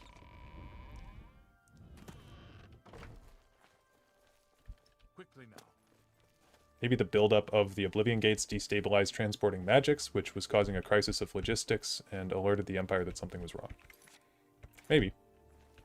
Anything's better than what we got. For the love of Azura. What? The man have a bit of What are you doing?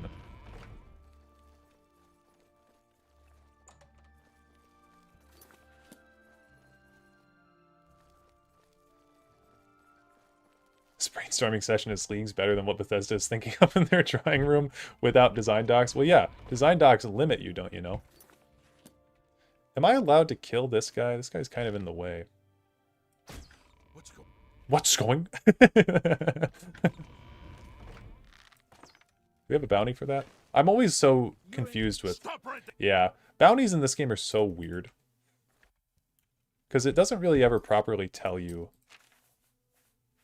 how or why you got a bounty or how that guy alerted the guards. Let's see if we can't kill this guy. What's going on? What's going on? Yeah, that's not powerful enough. I guess we're just gonna have to wait.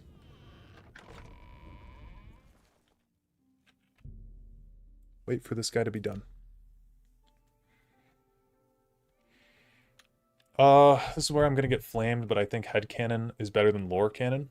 dumb shit like teleportation simply was never in my Elder Scrolls. So here's the thing with like Coda and people's headcanon and stuff. I recently saw this video by Quentin Tarantino. It's an interview with him where he's talking about like, you guys have seen Pulp Fiction, right?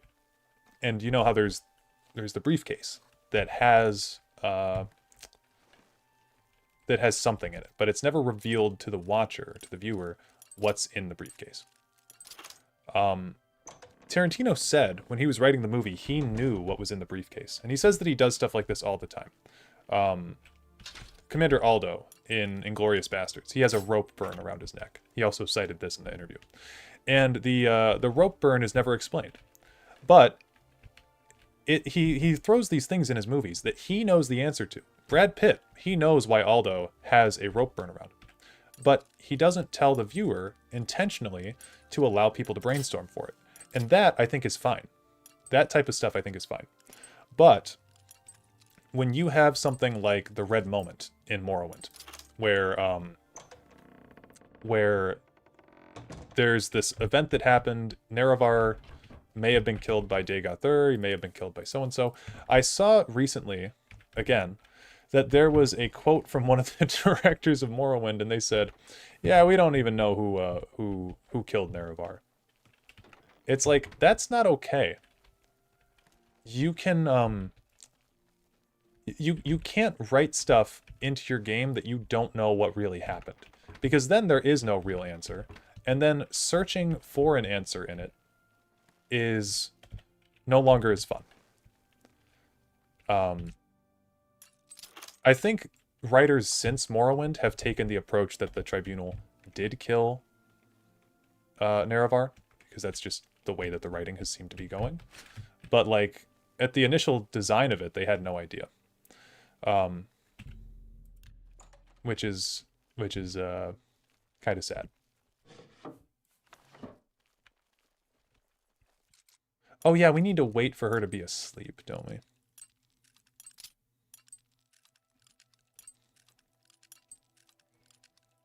Yeah, I think that Coda is dumb, though. I think it's a lazy excuse for writing.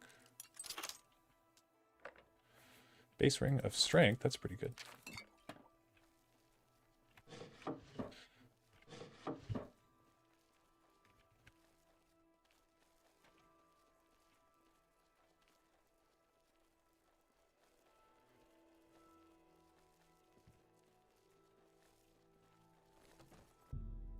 Cannot wait while trespassing. Sometimes I wish the Tribunal DLC was locked to be after the main quest so that they were forced to explore the relationship between the Nerevarine and Almalexia more, as well as Red Mountain. Yeah, I think I can get behind that. I think that the Tribunal DLC, I mean, it was rushed out, wasn't it, as well? But it could have definitely touched on more complex topics from the game. I think that's one of its weaker points. Tribunal was a huge missed opportunity to explore Almalexia lore. Yeah, and Sotha Sil, really. It kind of misses out on both of them, unfortunately. I liked Tribunal, though, when I was playing it. I replayed it. The first time I played it, I liked it. And then replaying it again on the channel, I liked it. I thought it was fun. It was definitely... It definitely had some problems. Yeah, buff-ass goblins. But I liked it. I actually liked it more than Blood Moon. What's going on?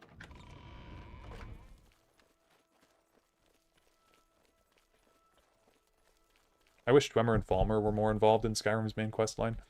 Yeah, the Falmer really didn't get touched on until the DLC. This way. Don't believe in Vivek as far as I'm concerned. Those 3 thieves murdered Nerevar and that's it. Yeah. Why didn't Alduin just return and end the Kalpa in Coda? I mean, maybe in your Coda he does. I love how everyone loves Morrowind's lore and the world building, and the devs of that game were literally saying random bullshit. I think it's just for that point. And then basically... Oh. Basically, the red moment has been turned into a dragon break. Tribunal is fun. It's very much the transition between Morrowind and Oblivion in terms of game design. Yeah, that's fair.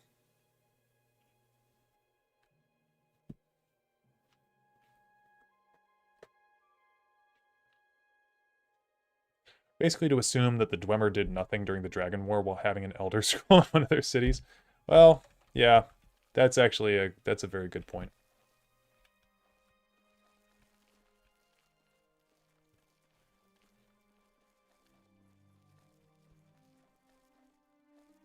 Oh shit. Did I miss something? Am I doing this quest wrong? Oh, I need to talk... Okay. I am doing this quest wrong. I need to go talk to Amusei.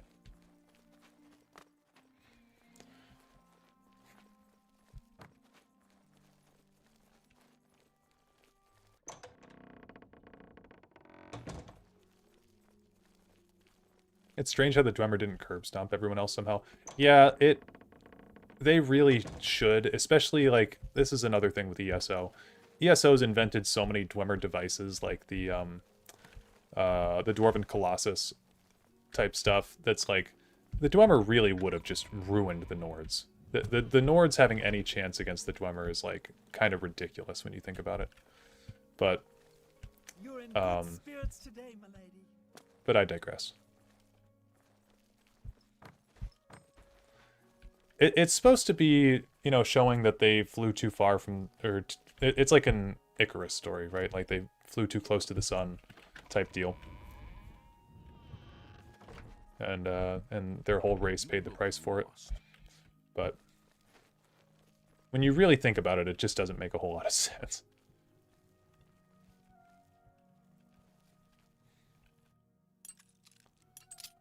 And we only have 4 lockpicks left.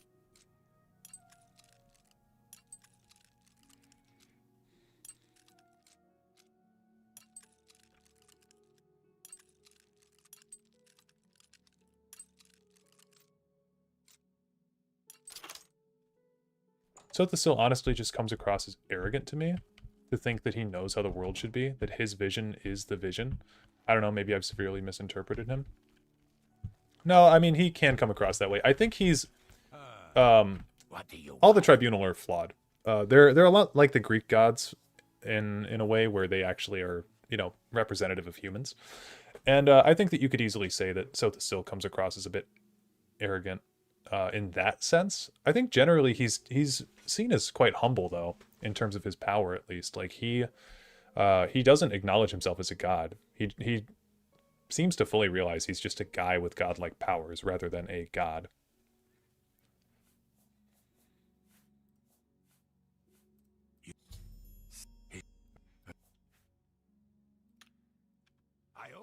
But yeah, I think from what I understand about Sothasil, it seems to me that he genuinely gave a shit and tried.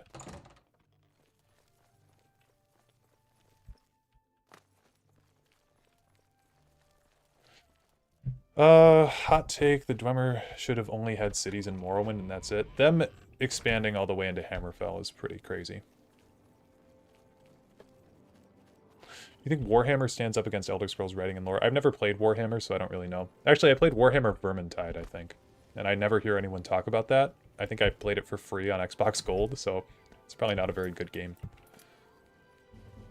But I only played it for a little bit.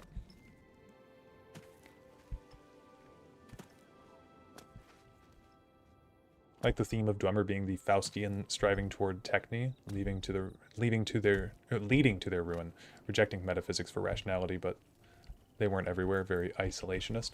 Yeah, the Dwemer are super cool. Vermintide 2 is pretty popular. Gotcha. I literally know nothing about the series except for the fact that Henry Cavill plays them.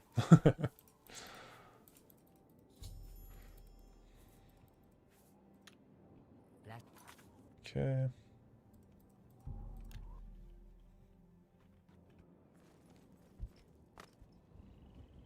It's you.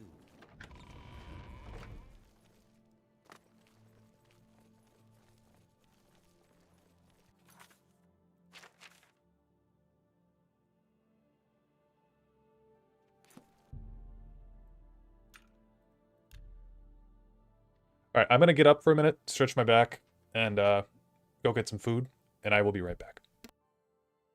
Because I've been sitting for 4.5 hours.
What do you want, tree hugger?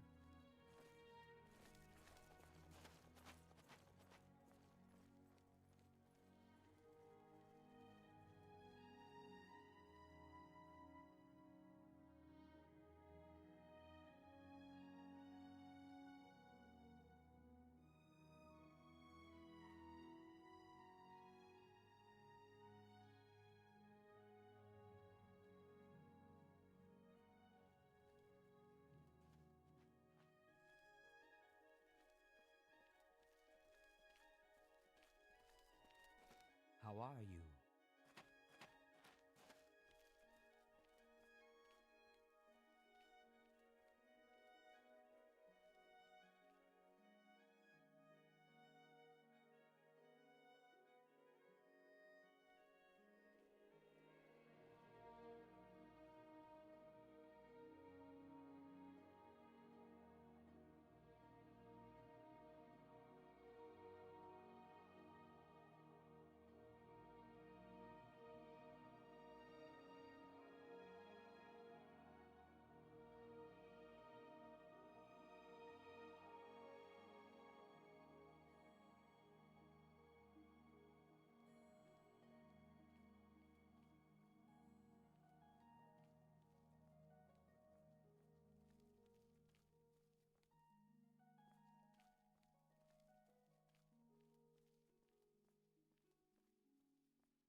Okay, I am back. Sorry about that. Had to get my 3 seconds of movement in. Alright, so talk to her. Say what you're going to say. God damn it. You can't scare me. You're good. All right. God damn it. Oh, can I not bribe her? No, that's right there. Thank you. How kind. Okay. I know I'm kind of skipping through this. I kind of just want to get to the Gray Fox. So I think I hear Milady calling. that's why we're kind of speeding through. Plus, I don't find this quest to be that interesting. You're stealing a ring from a racist lady.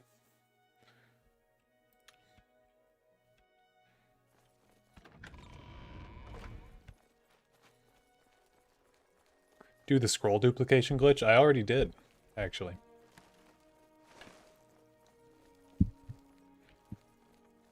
It's quite a fun glitch.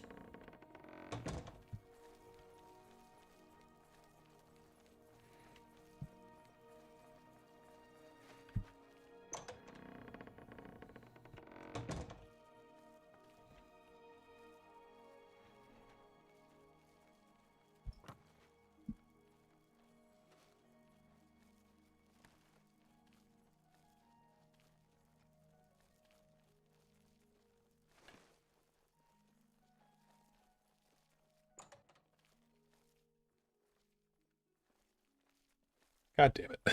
Stop! You've...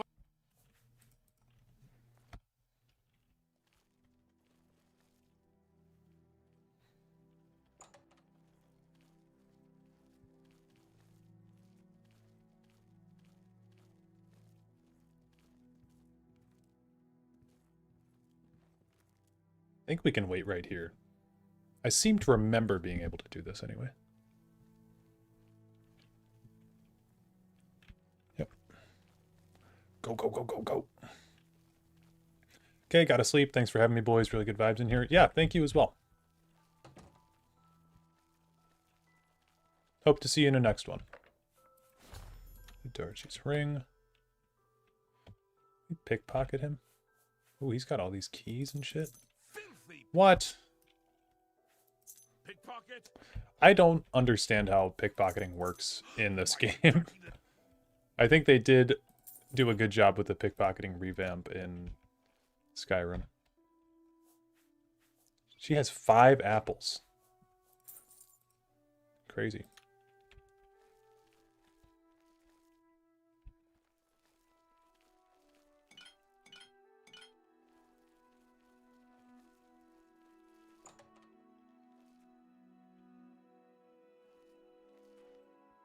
I think we're going to wait till he comes up here.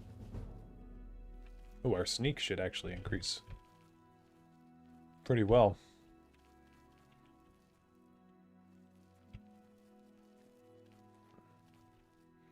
The face of my character? My character looks like this. He's just a wood elf. I didn't even change. He's the base wood elf. I changed his hair. That's about it. The blonde wood elf. You know the location of the clues. What clues do you speak of? God damn it. Okay, I think we have enough time, actually.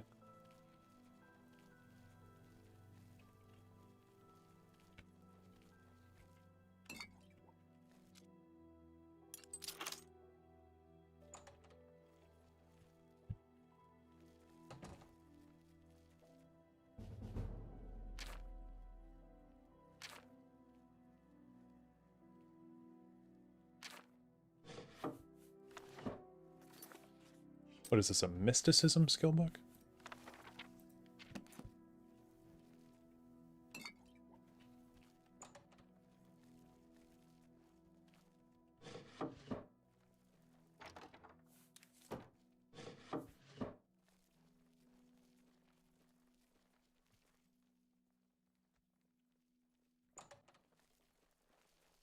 Dude, this guard needs to go get a life.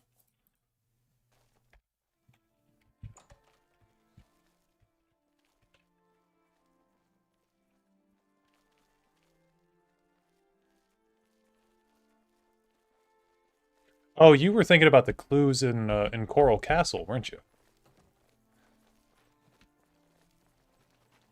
For the painting? Trust me, I know where those are. Oblivion's like ingrained in my prefrontal cortex. I know where too much is in this game. I know. I know this is his life, but he needs to go get a hobby.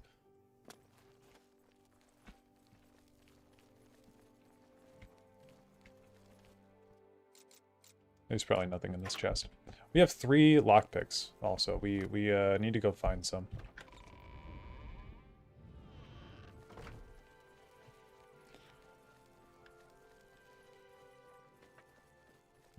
Hey, it's Mazoga. It's me, Mazoga the Orc.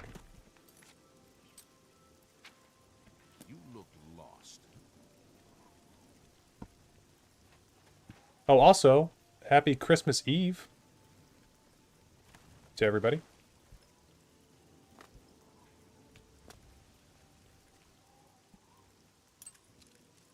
Everybody in the US, I guess, that's at least in Eastern Standard Time.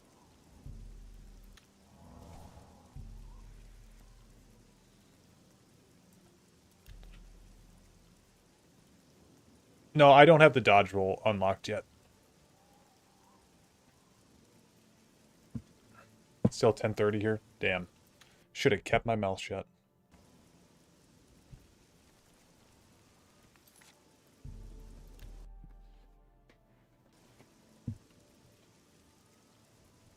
Damn it, based Batman. I thought I could count on you more than anyone else. 30 more minutes. God damn it. Am I the only one? Oh, Admiral Doodad. Yeah, you got me. Why does the... here's the ring.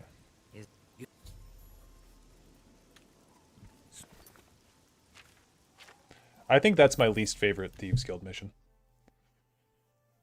The thought is appreciated regardless, yeah. Try harder next time. Yeah, you should. I'm just kidding. Boo East Coast. Honestly, yeah, boo East Coast. It sucks on this side of the country.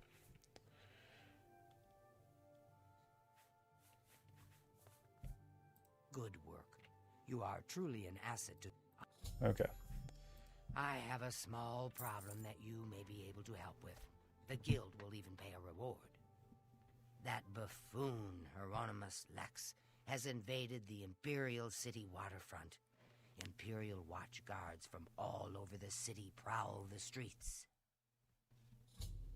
Hieronymus Lex has vowed not to leave until the Gray Fox is in custody. The fox is safe, but the Thieves Guild cannot do business like this. The poor of the waterfront are kindred to the Gray Fox and will not betray him. However, cubs soon get hungry. Soon someone will break. Many guild members could be jailed.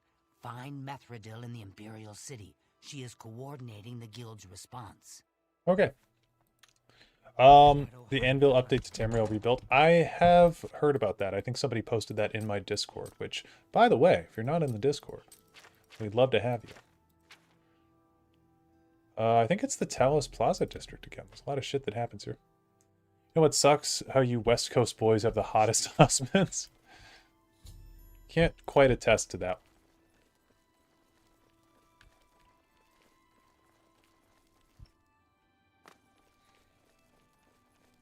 Yeah, she's in, is it this one? Yeah, see, I know my Oblivion. Here she is. It's good to see. Waterfront invasion. These are foul times for us. Armand is under house arrest again. Our business in the waterfront is totally shut down. We need to get Hieronymus Lex to lift his siege. I have put together a plan. You and 4 other operatives will stage high-profile thefts all at the same time. Hopefully that will force Lex to reassign the Watchmen. Your target is the Arcane University. We've had our eye on Rormir's staff for some time, but have been waiting for the wizards to be distracted. This is the I perfect got the plan, time. Arthur. Will you help? Yep. I knew the Grey Fox could count on you.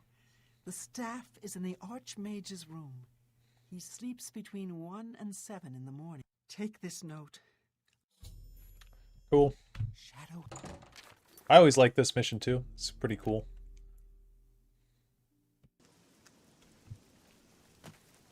Just realized Bethesda is only remaking Oblivion to compete with Sky Oblivion. Yeah, someone probably realized they weren't going to make money off of Sky Oblivion.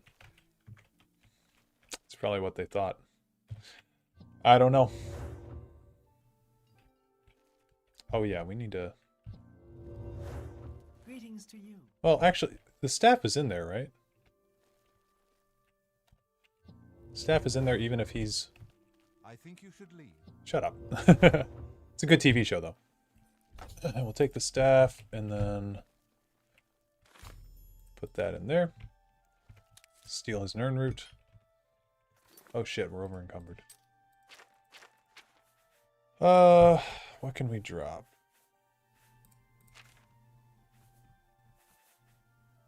Base Ring of Strength would increase our ability there.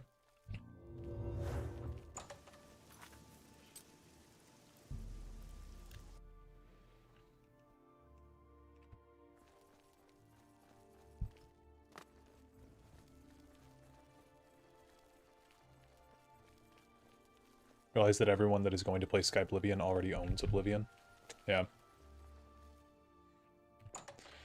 It's like when they release the Fallout 4 update alongside Fallout London. Do this weird petty thing where they try to one-up the games. Or try to one-up the people who call attention to their games. Yeah. Has the Oblivion remake been confirmed then? I've heard rumors about it for years, but never anything concrete. Yes, it got confirmed just a few days ago. You have the ice staff? Excellent. Yours is the last item on the list. Now we just wait for the powers that be to pull the plug on Hieronymus Lex's siege. Good question. I want you to spy on Hieronymus Lex. Sooner or later they will order him to return the guards to their original posts. So the way that it's going to be remade is in the Unreal Engine 5. And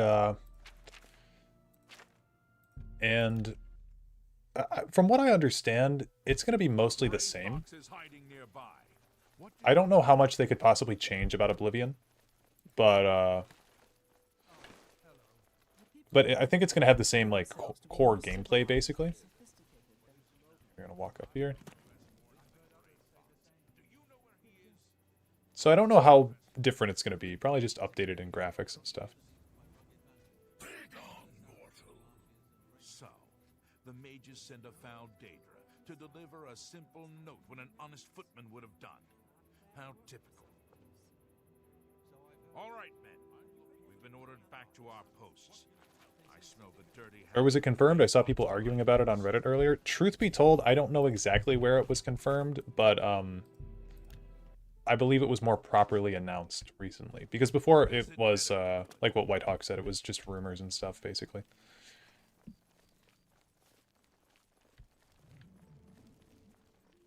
Do I doubt it? Do you think they would cut any content? I don't think they'd cut content from Oblivion, but I think they might be lazy and not add any content. I think if they're going to remake the game, they should at least like maybe add some new features or polish some stuff up.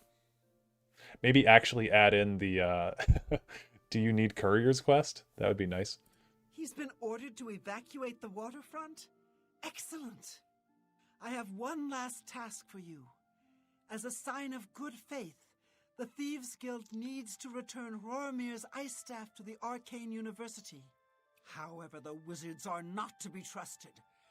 They would have no qualms about it. Instead, I want you to put Rormir's ice staff into Ontus Vaynon's safe chest. Yep. Shadow. Improve the magic customization, mayhaps? I think the magic customization is actually pretty good in this game. There's a lot of options for different spells.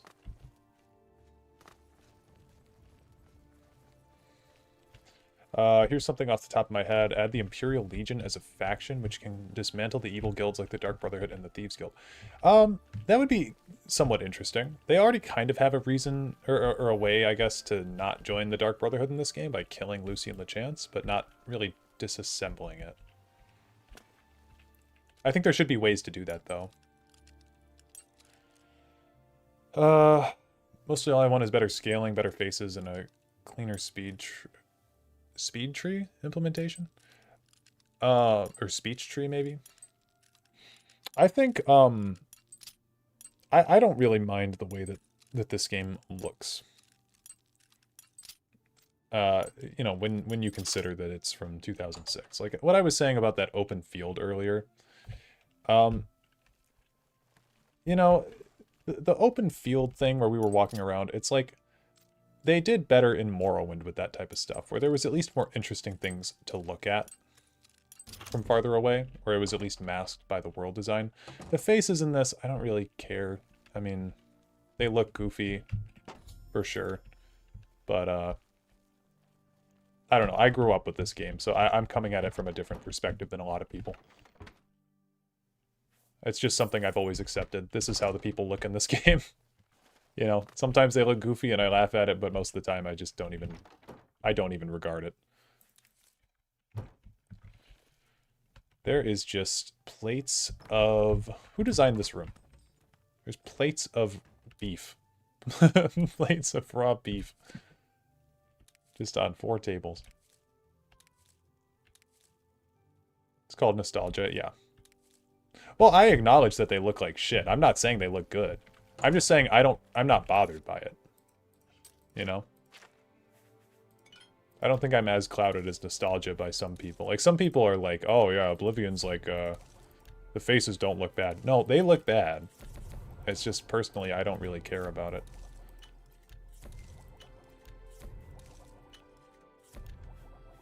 As long as they don't ruin Conjuration like they did in Skyrim. Yeah, they did. They absolutely cooked Conjuration. Oh my god. Oh, Speed Tree was the procedural tool that they used to place most of the trees in the world, and it led to so many being floaters or causing other issues. Oh, gotcha. Yeah, that's not good. Back in 2006, it was so good. Yeah, I played this for the first time in 2010, and I still thought it was good, but I was also a child. Hope the enemy scaling isn't as wonky in the remake. Nether Liches now have filled up the Iliad ruins in my current playthrough. Yeah, the enemy... Yeah, the enemy scaling is just crazy. Not bothered by it either, but like if you're going to do a graphics facelift, that's going to be a highlight. Yeah, it would be a big thing for a lot of people.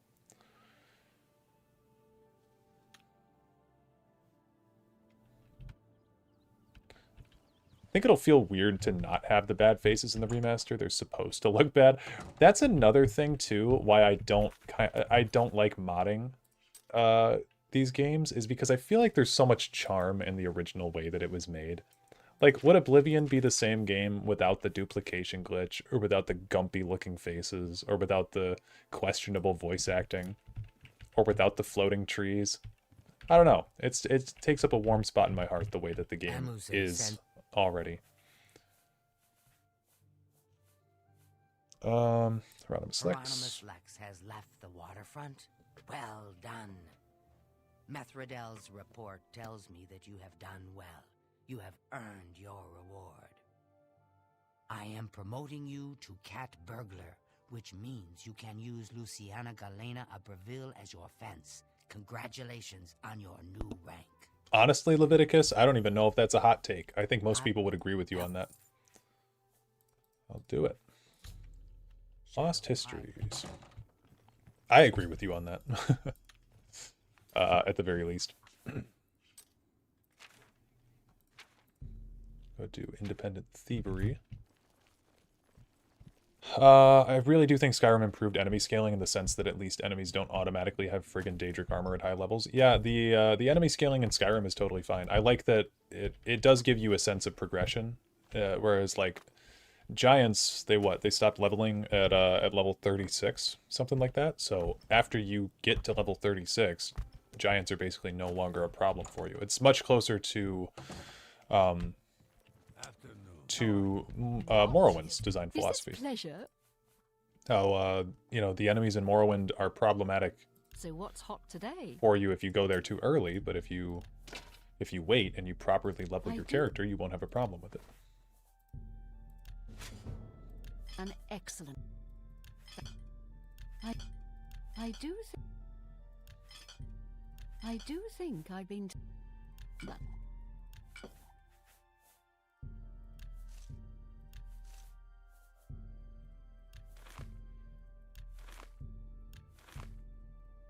Oblivion almost do punishes think you I've for been leveling up, taken which is the advantage. problem with that. I do think I. That's a good deal.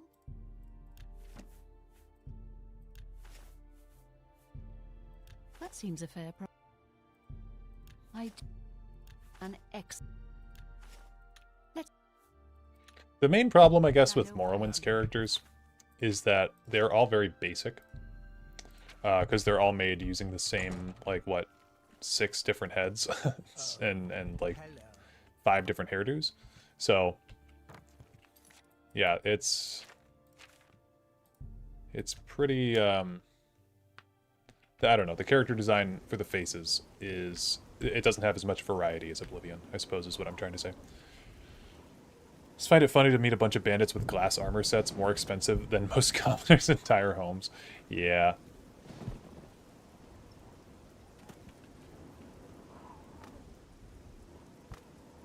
I get what they were going for, but didn't really work out. Worst thing about Morrowind, in my opinion, is the vampirism and werewolf downsides. I've never become a vampire or a werewolf in Morrowind, so I don't know.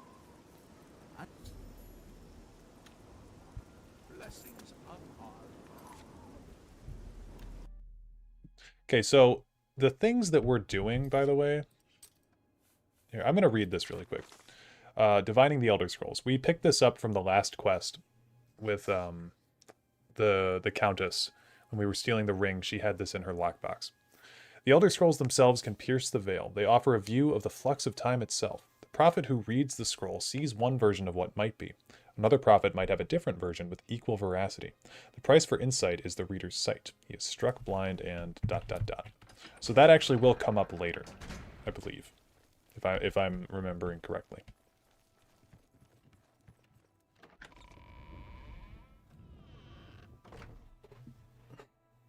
If one person sees you turn into a werewolf, the entire map knows, literally. Yeah, that's the thing with crime in some of these games. Like Oblivion's crime is kind of whack. Hurry up.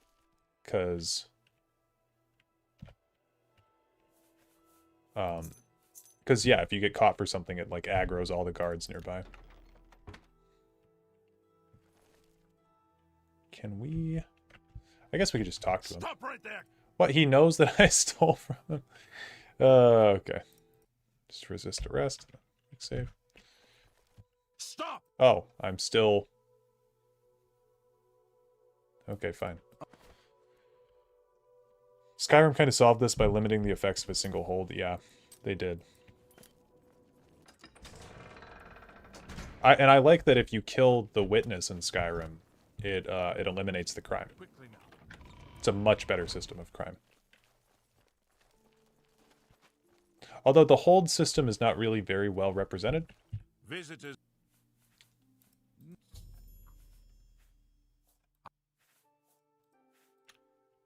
Stop. Because the holds don't really feel distinct from one another. If it really was like the holds were different from one another, they wouldn't all have the same guard structure and the same like government structure and the same Jarl structure. They could have, you know, taken a chance and made things a little bit differently. Sorry, you... Okay, I want to work in the castle. Get back to work.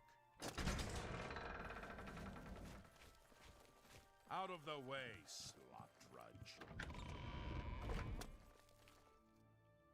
I guess I kind of dropped my point there, though. It would make more sense for the crime to be tracked separately if the governments of the holds were tracked separately and stuff, too. What do you want?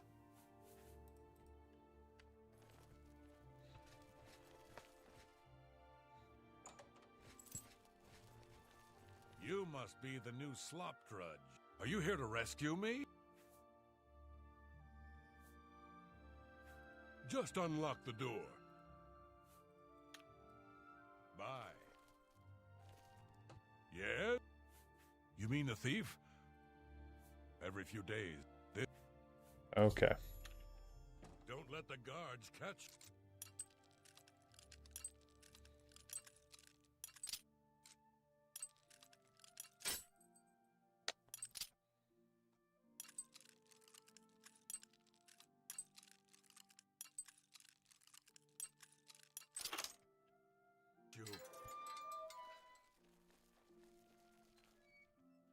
Be careful, Dareloth. You're going to make me rant about how Bethesda wiped out giving us proper cities in Skyrim at every opportunity. Oh, you can feel free to rant about it. I'm here for it. I'm here for any Bethesda slander about the game we could have had.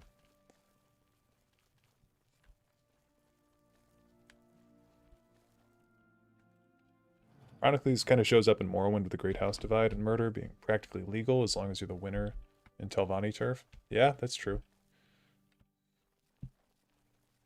Martin had this issue when writing A Song of Ice and Fire. As much as I appreciate, or as how, oh, I don't know where I read that from. How much do people know at what point about other things that happened in other places? Yeah, it's a good point. Okay, I've been reading chat and walking. Okay, I've found my way to the right place. Bethesda is dumb. Yeah. There you go. Yeah, no, Leviticus, the shit. Oh no, I've been backtracking. Oops. Yeah, that shit is annoying. Being a Bethesda fan is truly a love-hate relationship. I've long said for a few years now, I like Bethesda's IPs. I don't like Bethesda. I think if Bethesda's IPs were made by like, you know, FromSoft or Obsidian or Larian or any of the other major fantasy game creators, or even like CD Projekt Red, like it'd be one of the most popular series on the planet. But instead you have people like I don't know if you guys saw Frostbreak's recent video where he had his sister play Skyrim for the first time. And I mean, I don't know how old she is, but she seems to be much younger than him. And it's like, she literally said she'd never heard of the Elder Scrolls before. And this is a point I've made on stream several times, and I've had people be like, no, people know what the Elder Scrolls is. I genuinely think a lot of young people don't know what the Elder Scrolls is, guys. Like, we're kind of a dying old series at this point, because we haven't had a serious release in 13 years. So, it's like a boomer series at this point.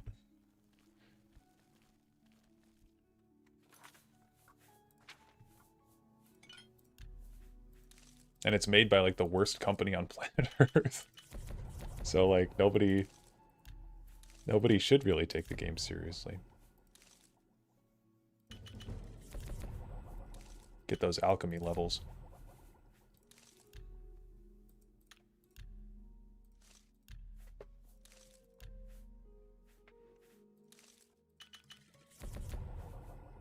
As much as I hate to admit it, I'm coming around to that opinion. My dad played Skyrim before I did, after all. Yeah, it's kind of a dad RPG.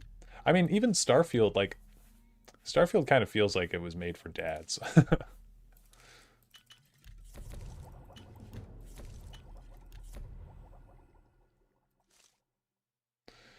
Okay, my biggest gripe regarding cities in Skyrim is Winterhold. We hear that Winterhold is this huge city, but of course when we get to play Skyrim, Winterhold just happens to have fallen into the sea. Get the hell out of here, so annoying. Winterhold is, it not only that, but like, you can't even really see. It'd be one thing if there were ruins or something underneath Winterhold, underneath the College of Winterhold, but there's not. I was a wee boy when Skyrim came out, and I'm a corporate professional now. No wonder the fan base is aging out. Yeah, for real. Don't wish on that monkey's paw. Test could always be published by Ubisoft. You know what? At least we'd get games. That's all I'll say. At least we'd get games. Because the last 3 Elder Scrolls projects have all been mobile games, and 2 of them have been corporate slop. So it's really, I feel like swapping over to Ubisoft wouldn't be that different, would it?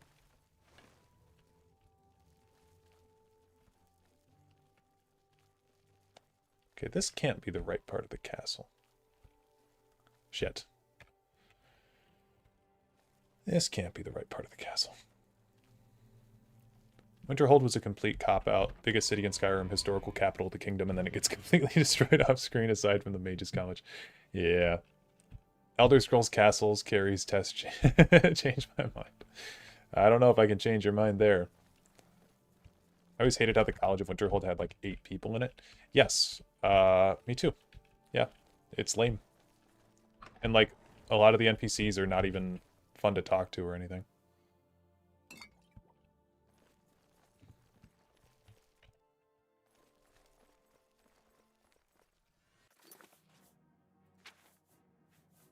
Let's do a Suffer Thorn.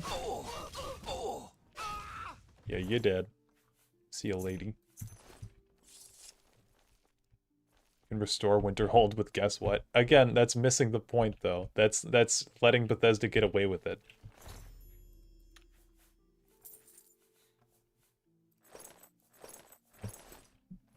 If you want to see Winterhold remade, like, force Bethesda to do it.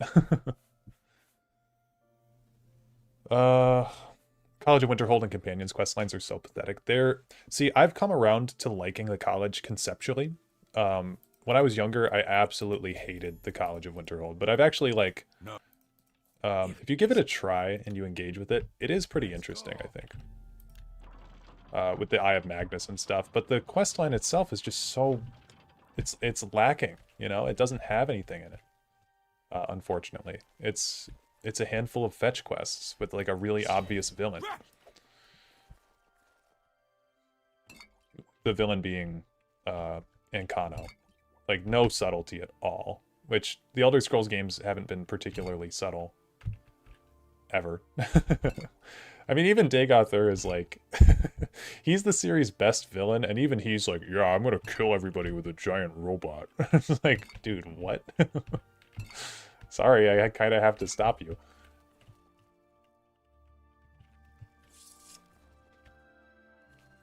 The idea of the college is kind of interesting, but when you actually get to the quest, it just sucks. Yeah, and that's the main thing. I mean, people always point out you can beat the College of Winterhold without casting a single spell, which is kind of true. There's a few points where you need to do spells.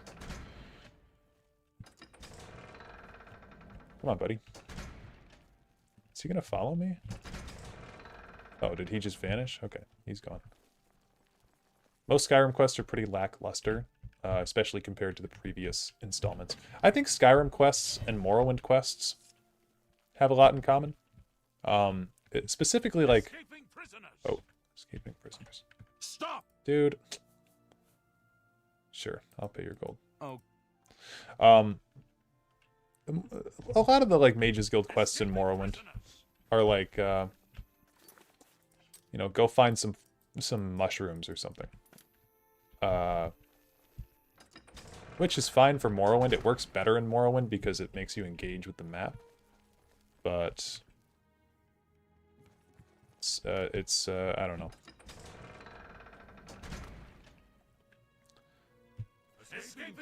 What is going on? I've never seen this. What are we looking for? Why is this game being so weird?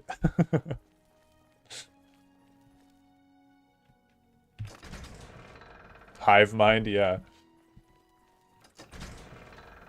Okay, hey.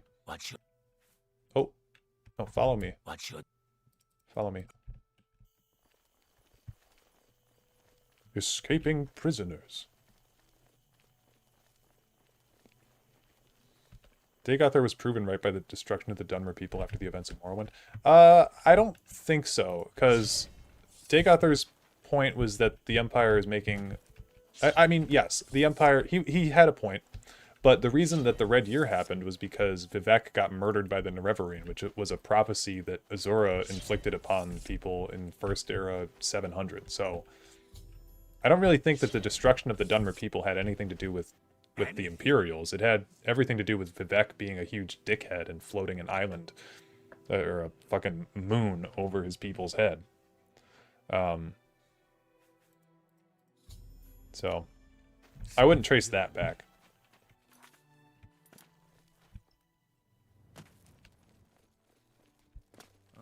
Bethesda's afraid of putting limits on players, so every player character has to be able to complete all the content, apparently. So you have to be able to beat the Mage's questline even if you are a barbarian. Yeah, I don't get why they do that too, especially because like all other RPGs that have player choice and like lock players out of stuff are well regarded. I'll refer to Baldur's Gate 3, like the Zhentarim quest has two outcomes. In one of them, you destroy the Zhentarim, and then in the other, you can meet back up with them in Act 3. But it's like, I don't really see why that would be an issue to have players be locked out of stuff. It adds to the role-playing opportunities, and it makes different playthroughs fun to do, because there's certain stuff that you can't do in one playthrough. But I think all of us as Elder Scrolls fans do the tradition of the first character you make does all the content. That's what I've done for every single Elder Scrolls game that I've played, but maybe I won't do that on my next one, considering that the next one might never come out.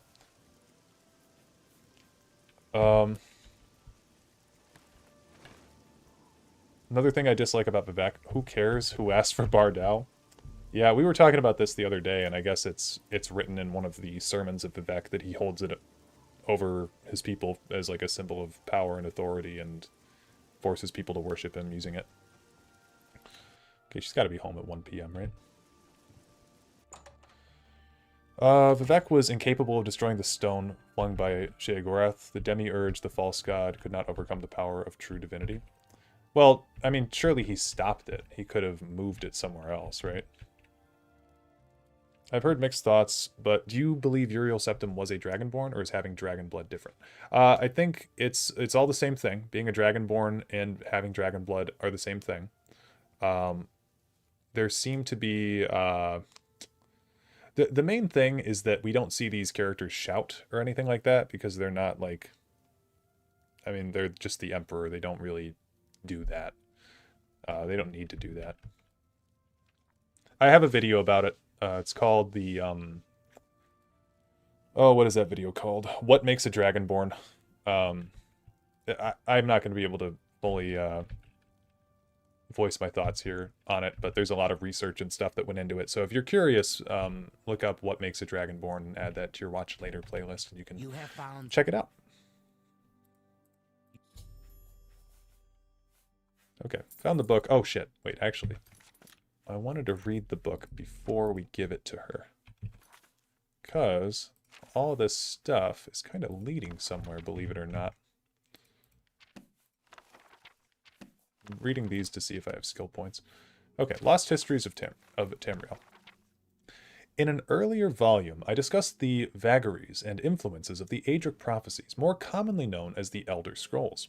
Readers wanting to know the history behind the highly inappropriate appellation Aedric can refer to chapters 23 through 27 of my previous work for a full explanation, as well as the incompetencies of my good comrade Theron of Mournhold, who named them thus.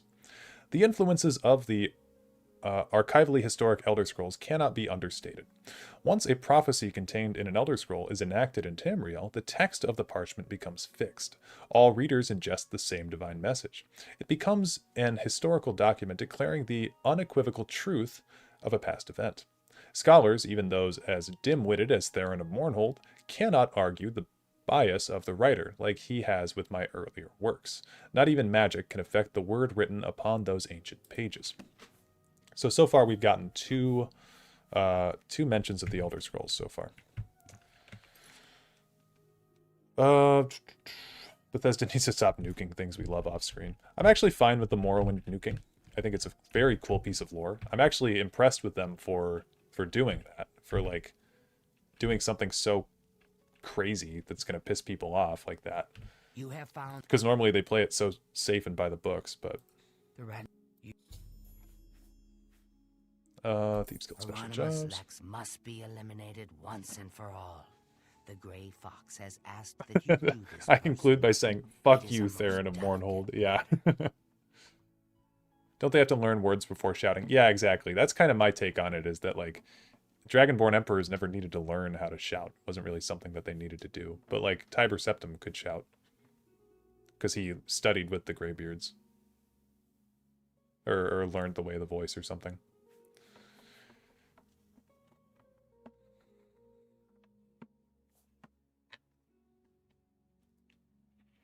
Countess Umbranox of Anvil is hunting for a new captain of her guard.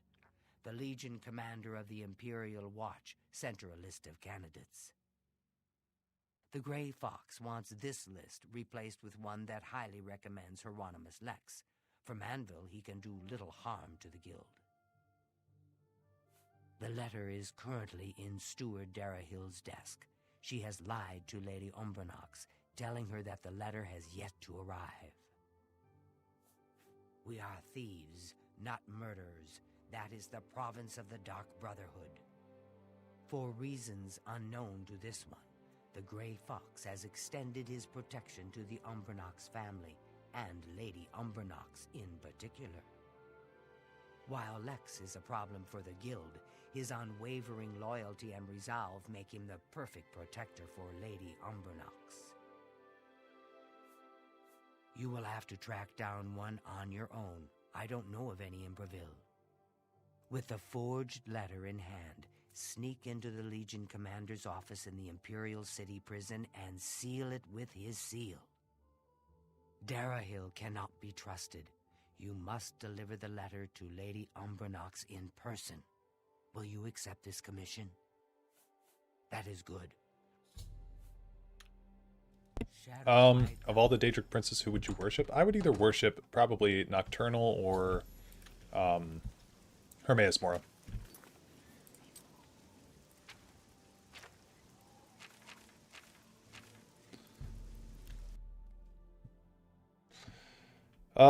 Ministry of Truth was a way of recontextualizing it from a threat held above the heads of Sheogorath to a sign of power of Vivek and a threat to those who do not believe in him. Yeah. I mean, do you guys know about the Ingenium? That's kind of some deep lore. But the Ingenium was something that the citizens of Vivek City built once Vivek disappeared. Because in canon, Vivek is not... Vivek's not dead explicitly. He could have died, but he's not dead. He's not said to be dead. He's just said to be missing. So after Vivek leaves, the citizens of Vivek City built this thing called the Ingenium, and it was this machine that held up the Ministry of Truth in Vivek's absence. However, it required souls to function. So eventually this woman was going to be sacrificed, and the guy didn't want his, I think it's his spouse, didn't want his spouse to be sacrificed, so there was this big tussle that happened, and then the Ingenium wound up blowing up, and then the Ministry of Truth fell into Vivek City. So it's Vivek's fault, but it's also like they did have a way to keep the Ministry of Truth up there.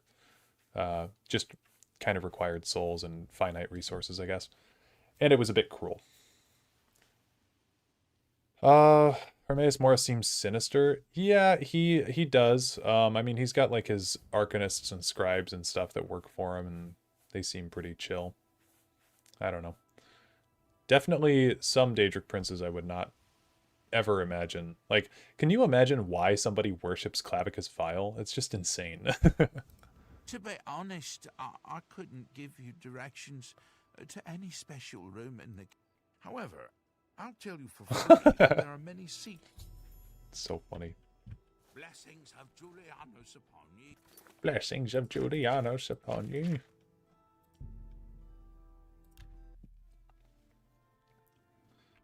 Why would anyone worship Namira? Yeah, true. Namira is so gross. I hate her quest in Skyrim.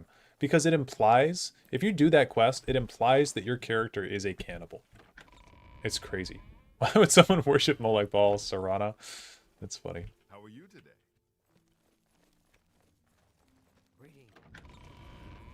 Yeah, Molag Bal, I mean, if you're just like a really power-hungry weirdo with no regard for human life, I guess Molag Bal makes sense. It doesn't just imply you are a cannibal. Well, yeah, because what's her name says that when you were a child you tasted flesh or something like that. It's such a weird little bit of backstory to give the Dragonborn. I don't understand it. It's fucking weird. So I don't ever do that quest because I hate it. I hate that character. I usually bring her as my sacrifice to Boethia, actually. There's an argument to be made that Aola is just manipulating you into Namira's darkness. I don't think that Bethesda has the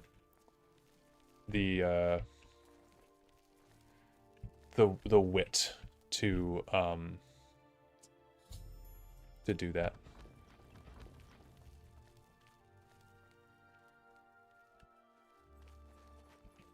You can just assume. Yeah, I mean, you can assume that she's lying to you. Oh, yeah, I forget that you can do that. I do the Namira quest right up until you can turn on Aola and the other cannibals. Yeah, that's the best ending, actually. Why would anyone want to worship gods that are obviously hostile towards mortals? I guess if you're like, if you've been slighted by somebody and you have a gripe against humanity for some reason.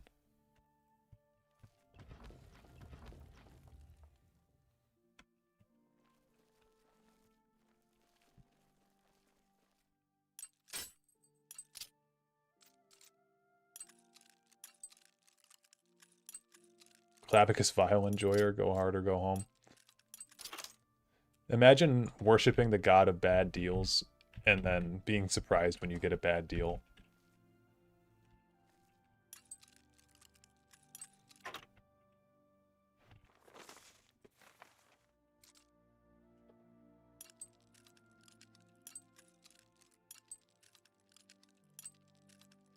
She ensorcels the Priest of Archaea easily, though. She has some weird hypnotic power. It's true. God damn it. We've only got 3 lockpicks.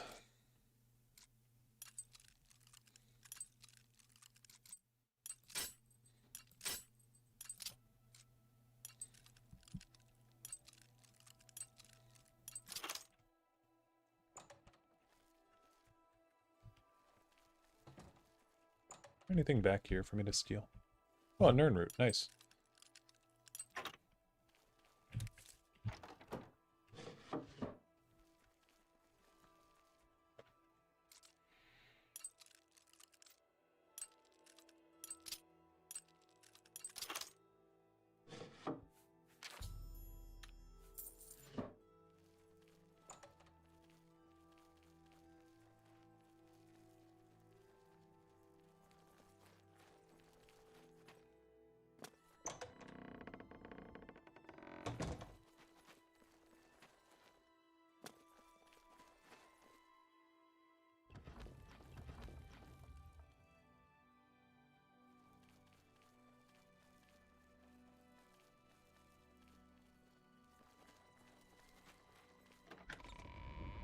I don't think Whitehawk is talking about Mafala. I think he's talking about Sheogorath.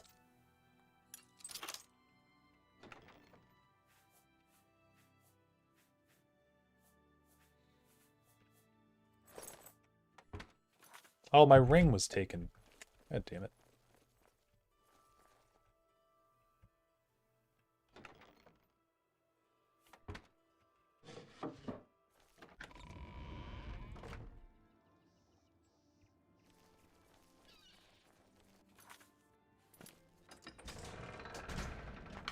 Come on. Ugh.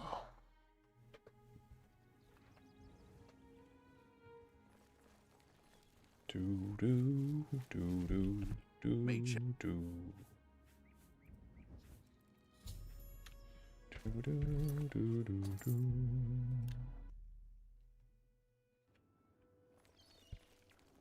I guess the one thing with Mafala is if you want somebody murdered or betrayed, you can worship her. What do you want? Damn, he's mad. Do I know you? We'll see. You know, for some reason, I just want to ask this guy about the Grey Fox.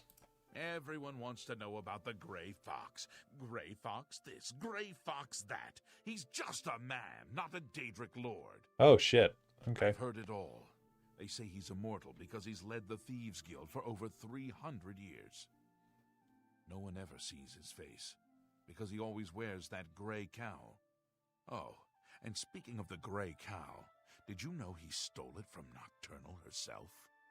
You'd think he was Saint Nerevar, the way they talk about him. He seems pretty opinionated. Who are you? I am the stranger. That is all you need to know. That, and I am no one to be trifled with.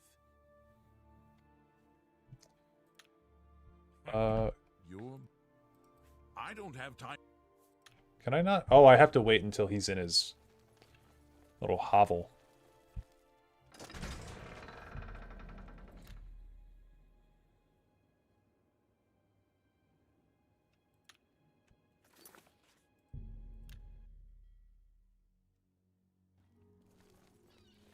Yeah, this guy does seem interesting. I wonder if we'll learn more about him. I don't know. I've never played this game before. What? Your bot. Forge this letter. Yes, it can be done. I can change it to give Lex the highest recommendation. I'll need a full day to properly forge this letter. Return then. And of course, I will expect payment in full at that time. Me neither. I've never heard of the Elder Scrolls. What is the Elden Scrolls? I thought this game was called Oblivion.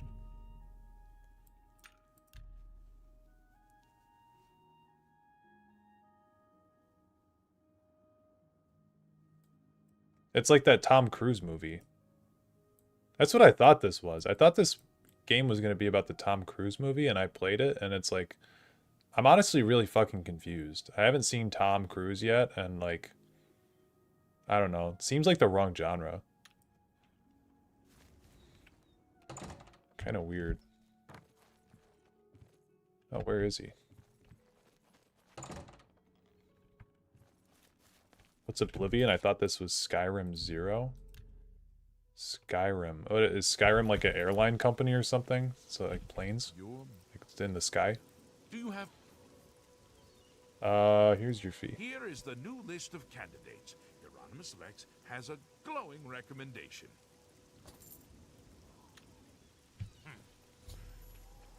I thought this game was called the Joker Scrolls. Yeah, dude, me and all my homies love joking.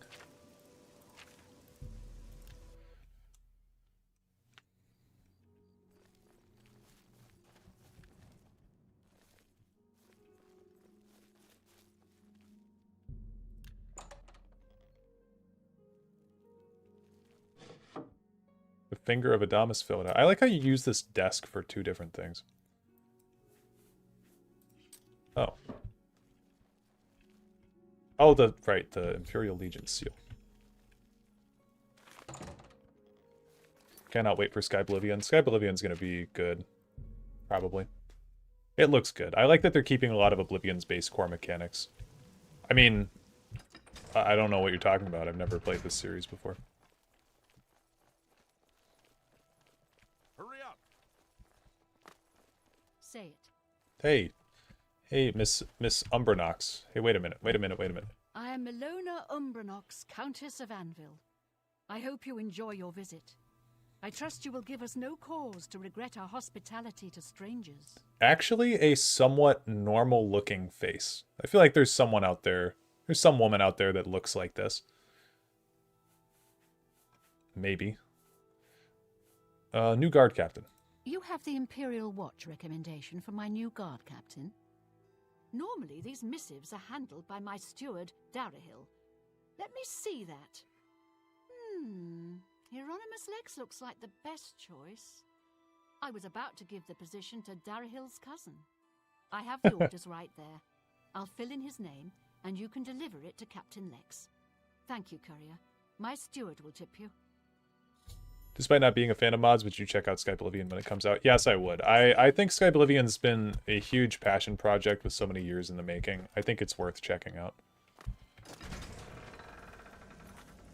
Yeah, Umbranox is a pretty on-the-nose name. It's one of those names like, if you guys watched Ben 10 when you guys were kids, like, the galaxy of the villain, or sorry, the villain of the galaxy is called Vilgax.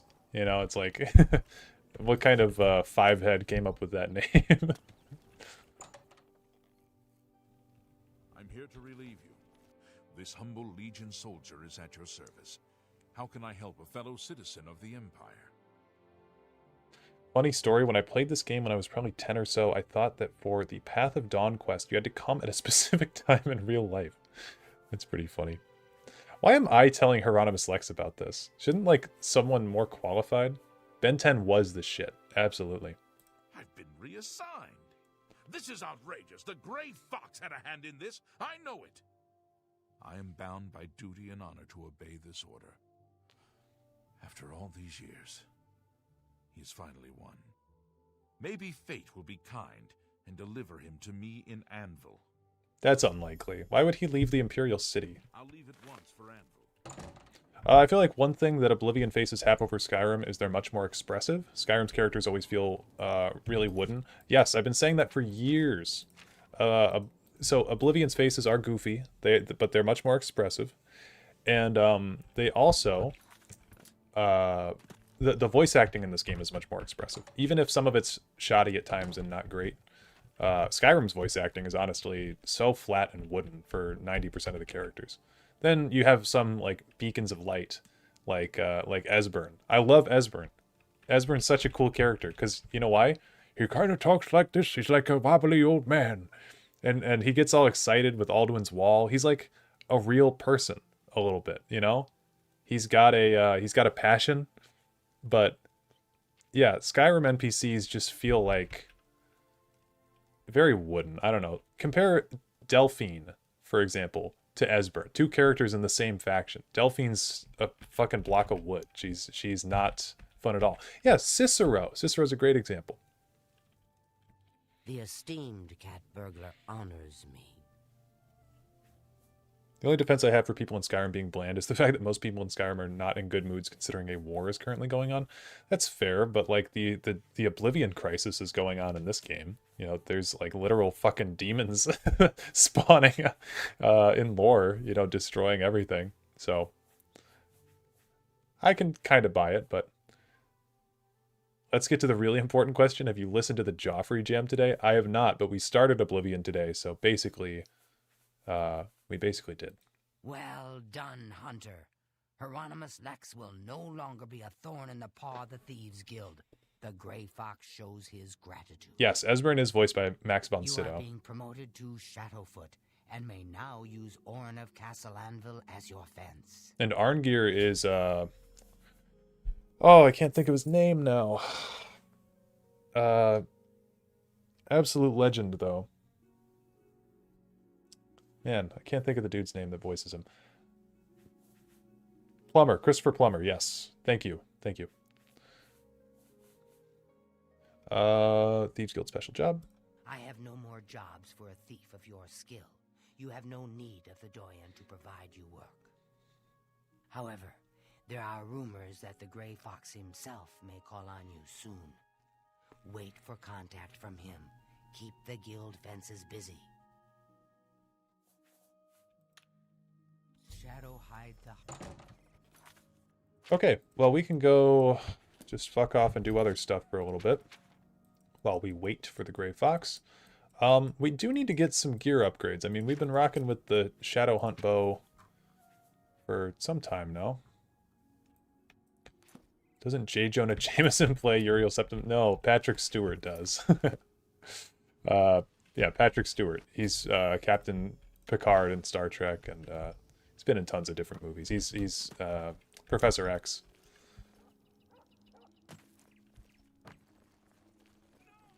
Favorite voice actor fact about Skyrim, that Parthenax is Mario.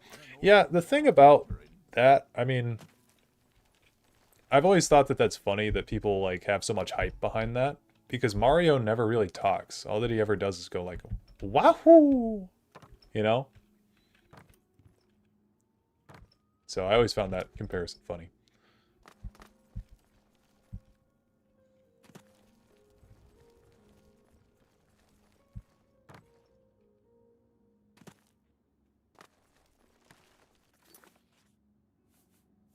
Okay. Shadowhunt actually still has 97% health on it. Yeah, Dareloth. Greetings. It'd be funny if Mario finally got some voice lines in one of his games and he sounded like Parthenax. That would be funny. He says Italian sounding gibberish in some of the Mario Luigi RPG. Gotcha.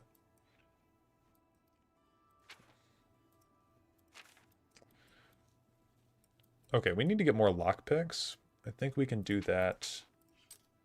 Here, you know what? We've got 4,000 gold. Let's go do a little bit of training. Does anybody off the top of the dome know where a good marksman trainer is? I feel like maybe even someone in the Dark Brotherhood Sanctuary might be a marksman trainer. I'm trying to think. There's the master... Oh, no, there's a hunter in Coral. I know that. We can go find him. It's me, Parthenax. I believe this guy's a marksman trainer, because we need a higher marksman skill if we're going to be...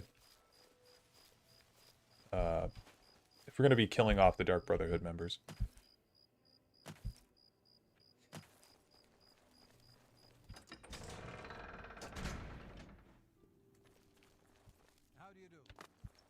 Yes.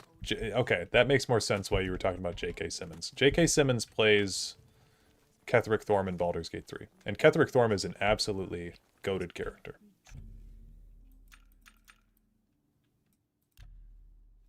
Probably the best villain in the game. It sucks that he's in Act 2 instead of 3.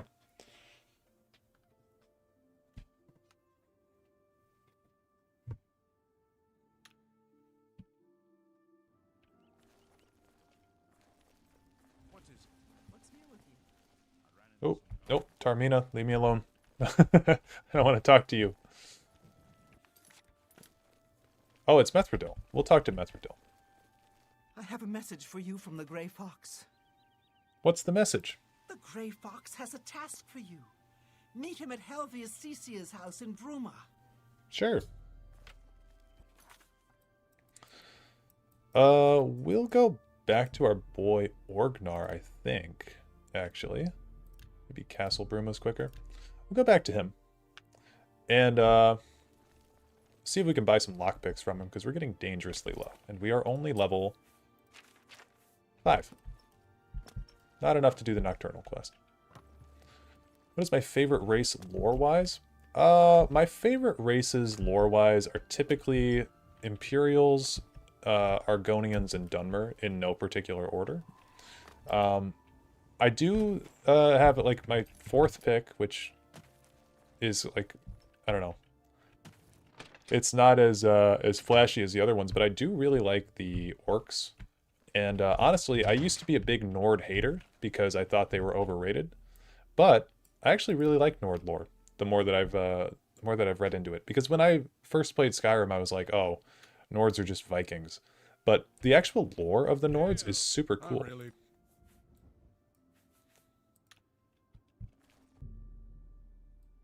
Dunmer, Orc, and Nords. Yeah, that's valid.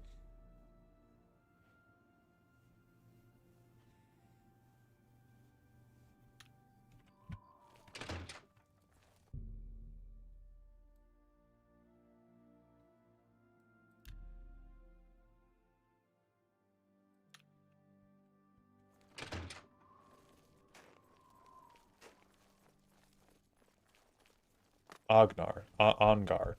What is this guy's name? It's not Orgnar. Keep saying it wrong.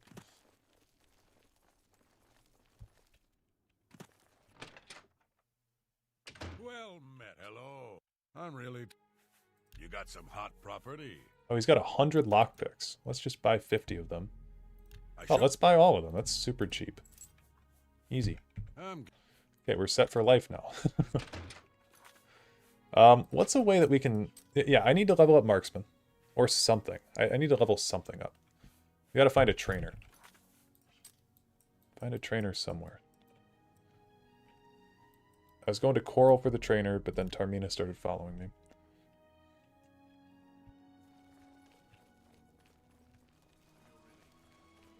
Where is... Henantir is his name, right?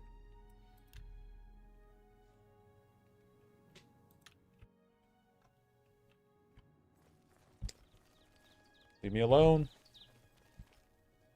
I'll just... Oh, Dharma. Tarmina's in the Mythic Dawn.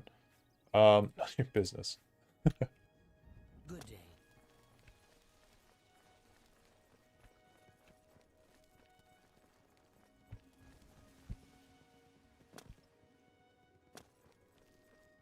Mm.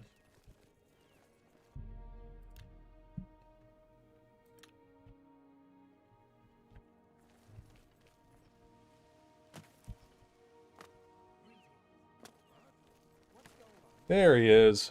I've heard that the Nords of Skyrim... Hondatar. There's much I can show you. Oh, he trains in athletics, not marksman. You've got... That's Pay fine. attention. That'll work. I can show... Good that you... Use some Okay. We'll go sleep at the Shaden Hall Sanctuary. I think every race in Tess has pretty awesome lore. Yeah, all of them are pretty good, except for the Bretons. Which is the meme, but it's also like... It's kind of true. Shamir and Skingrad trains marksman. Okay.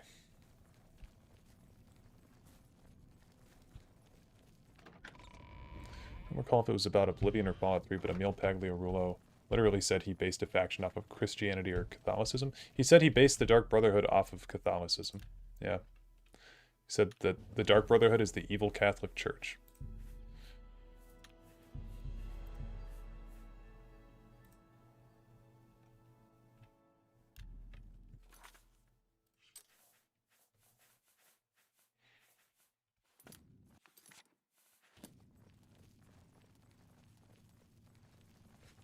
Hail, my brother.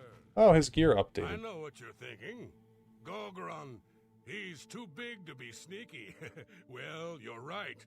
Me, I like to just go in and hack my targets to pieces. Ha! Bretons are kind of cool. They're like elf and human hybrids, right? They are. They are. It's not very well represented in any of the games, though. I wish they looked like half-elves from D&D, where they actually had like pointed ears and, you know, represented that half-elven nature a little bit more, but they've basically just been turned into medieval knights. I can't get over how the description of Imperials is not as physically imposing as other races when they mog everyone except Nords, Orcs, and Redguards in terms of physicality. True. I mean, there's so much lore that's been haphazardly handled throughout the Elder Scrolls history. You know what we can do is join the arena. How do you do? Because they've got to have arrows down here that we can use, right? Actually, this guy does, funnily enough. If you stand here, he has infinitely... Oh, oops. Infinitely regenerating arrows. Man, they really just have 3 iron warhammers. That's kind of shit.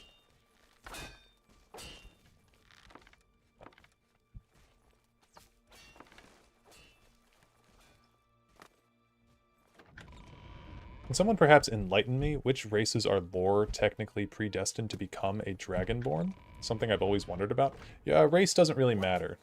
Nords can inherently use the Thu'um, but it's more of a blessing bestowed by Akatosh, which is why the Imperials for a long time had a you know, hierarchy of or not hierarchy. What's the word I'm looking for? Heredity of dragon blood, because they were gifted directly by Akatosh. They had a ritual with the dragon fires. It's like a complex thing that's not really well known about. But yeah, that's why the Imperials for a long time were considered the Dragonborn people. Nords have ties to dragon blood because of Mirak and stuff like that, and Wolfhearth. A lot of Nords have historically been Dragonborn. Tiber Septim is likely a Nord as well. But yeah, doesn't really matter. It's just whoever Akatosh decides to bestow. Whoever the writers decide to bestow, really. Can we go down to Deepscorn Hollow? I guess we don't have enough money to do stuff down there. Although we could just abuse the duplication glitch, which is a time-honored Oblivion tradition. I really want to get a better bow. Maybe we go back to the prison. Gonna head out. See ya. Peace out, Lorcan.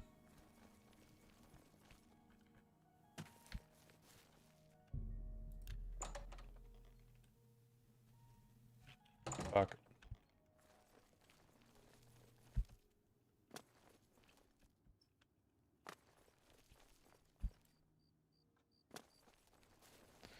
From what I recall, there's a Godhead being theory where all of Elder Scrolls is just a dream. Could be heavily based on it, but I remember someone speaking of the Godhead in such a way. Maybe I'm confused with the titles. Yeah, basically Vivek, I think, is what you're talking about. Vivek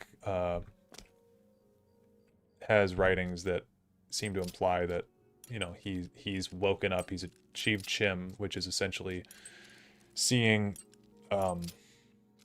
viewing God's real name, and realizing that you're just a dream within a dreamer, within a dreamer's dream. You're not real, basically, is the concept. But it's not really explored a whole lot in modern Elder Scrolls because it's a Kirkbridean vestige of his old writing. I think a lot of modern writers at Bethesda don't want to touch that stuff with a 10-foot pole. So I think Vivek just did a lot of skooma, perhaps. What is it, citizen? Oh wait, this guy followed me out here, so now I can come back in here.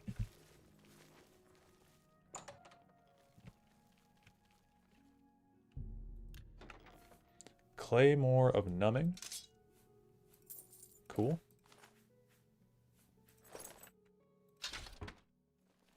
Go sell this stuff. Where do we want to go here?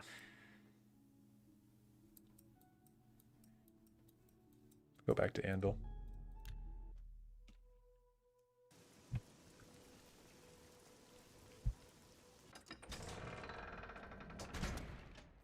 Rockmilk Cave has bandits and marauders fight each other, and there's like 20 dudes. Oh.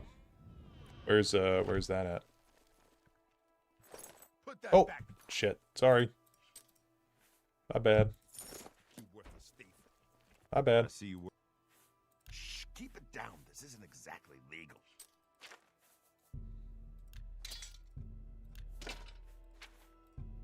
Sure, why not? You can. Sure. Yeah, he sounded so mad. Put that back. That seems a fair price. That seems a. That's. We do want those healing potions. Fatigue, honestly, like, took such a tank in usefulness in this game. I mean, I know you do more damage when you're at full fatigue, but, like, it's not really that necessary. It's also time to say goodbye to the rat meat. And all these scrolls. 14 pounds of rat meat is kind of overkill. Sure. A good.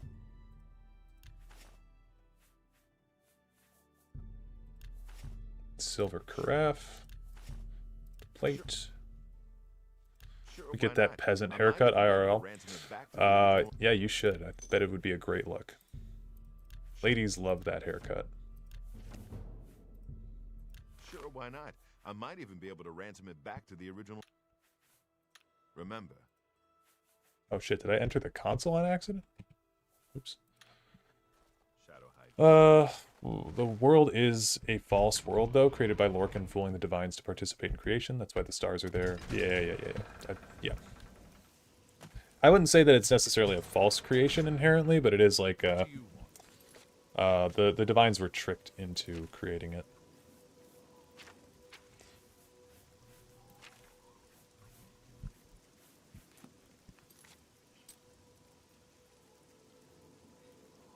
Would merchants be selling better gear now?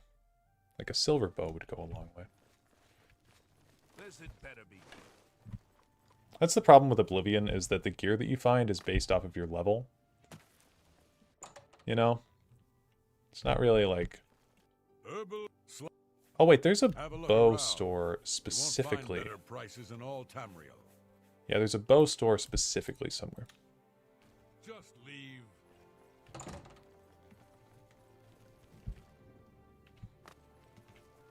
I think it might be over on the corner here.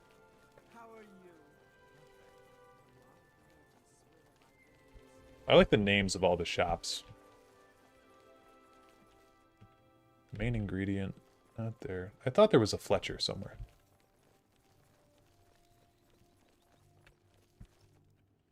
I see you're a follower of the Grey Fox, too.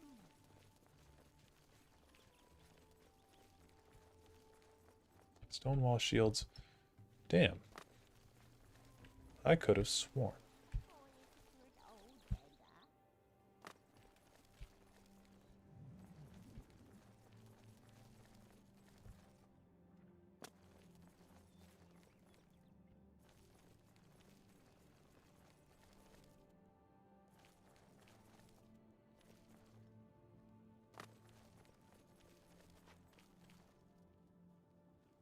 Forgot about this place. This place is a classic steal all the shit from here place. I guess we can start auto attempting too now that we have a ton of a ton of different lockpicks. Oh, what are you doing in here? Why does everybody hate you? I don't know. Well, actually I do, because my infamy is really high. And I have a bounty. My infamy is 23. So, I don't have any fame and exclusively infamy.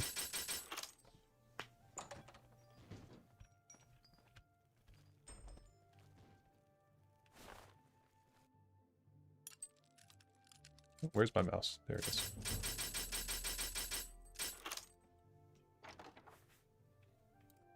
How do they know? Well, because I'm infamous.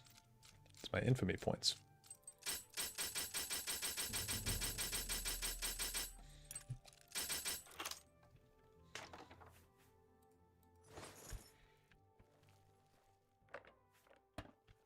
I think the atmosphere of all the games have been pretty unique. I think atmosphere is better in lots of Oblivion than Skyrim for sure, and shop signs are a part of that. Yeah.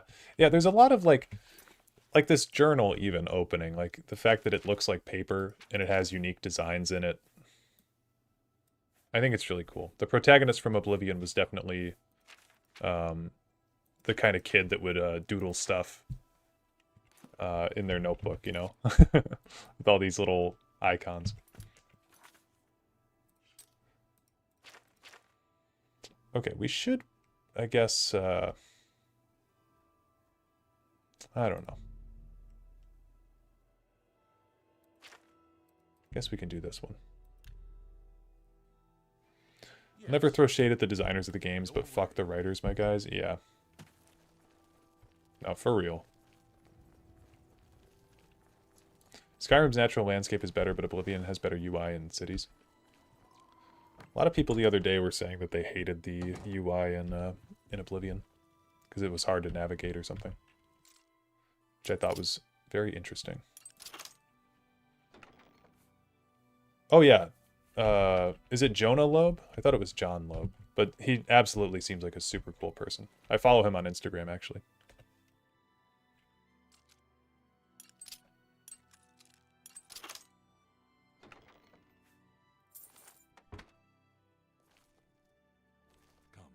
We must talk. Like a hard save here at the Grey Fox. I see you got my message. It's an honor to finally meet you. I have need of your special gifts. There is an item hidden away in a remote monastery. I need you to go get it for me. The monastery is extensive and well guarded, so you should make sure to be well prepared. Should you succeed, I will pay you well for your services. Yeah, I'd be honored to help. Capital. The monastery is called the Temple of the Ancestor Moths. It is where retired blind moth priests go to wait out the rest of their days. I will mark the location on your map. Look for it in the far northeast of Cyrodiil, beyond Cheydinhall. I need you to acquire Sevilla's stone. It is a large crystal with special properties that I need to gain advantage. Remember, do not shed innocent blood. However, there is no blood price for slaying the stone's guardians, human or inhuman. When I receive word that Sevilla's stone is missing, I will be here, waiting for you. Shadow hiding. Okay. I guess we can talk to him about stuff, can't we? Don't you? Oh, never mind. Sorry, Mr. Fox. How? Man, that is out of the way. Thankfully, we have the DLC to get to Frostcrag Spire.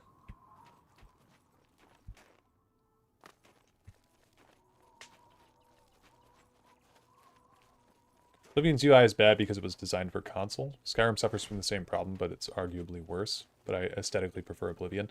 Yeah, I don't even think the UI is bad on PC. I'm gonna be honest. I don't, like I said, I don't use mods. I think the UIs are fine. They could be better, for sure. Sky UI proves that, but like, they're not terrible. Definitely made for controller, though.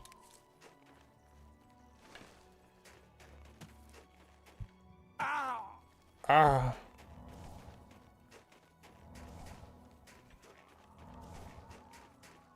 It'd be really cool if a dozen Reiklings or goblins ran out of nowhere to attack you by now. Wouldn't it? God, Blood Moon was so disappointing to me, honestly. I didn't really like it the first time I played it, and then replaying it, I was like, alright, well, I'll give it another shot. And then it was just like, you know that meme? It's like, ah, leave me alone. That's how it felt when I was just trying to walk around the map, dude.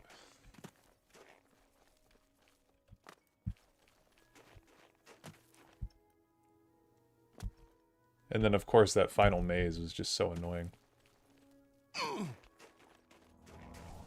It's funny when Todd Howard used Sky UI for the promotional material for the...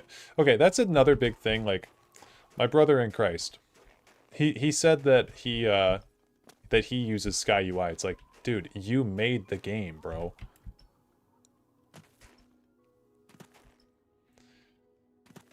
It does feel like PC gaming has kind of surpassed consoles, at least for games like Tess. I think it has, for sure. I think that PC gaming is where it's at, especially with like how, you know, I don't really hear anything about PlayStation or Xbox anymore. I don't really hear that much.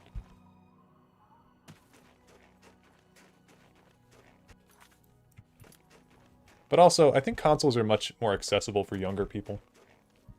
You know, I think kids still play on Xbox or PlayStations, but it's a good thing to get someone's foot in the door.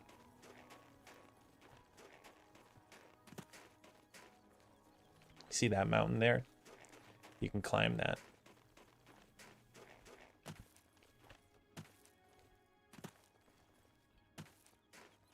Joke about PlayStation for both PS4 and PS5 has been that they have no games. I feel like that's more the joke for Xbox, no? Xbox barely has any exclusives, whereas PlayStation hoards, at least for a while before they ported it to PC, they hoarded Spider-Man, and they've got Bloodborne, and they've got, what else? They did have Call of Duty for a while. Back when I was on console, they had Call of Duty for a while, and they would get everything a month earlier. Yeah, Blood Moon was insane. I'm not really in the know concerning the criticisms of other DLC, but you made it fairly apparent that Tribunal was liked less, which I don't understand considering how insane the Blood Moon experience was. I've just, and maybe I'm off base with that, but I've seen that a lot of people dislike Tribunal. So, people have made songs about the PlayStation having no games. Haven't seen that for Xbox. Really? I feel like that's the major complaint about Xbox. As someone who was played on Xbox, I don't know. Someone who played on Xbox for a long time, I felt like we never had any exclusives. We had Halo and Gears of War. That was about it. I think PlayStation used to have a lot of exclusives and now they're gone. Yeah, maybe. I don't know. I don't keep up with it. Yeah, shh.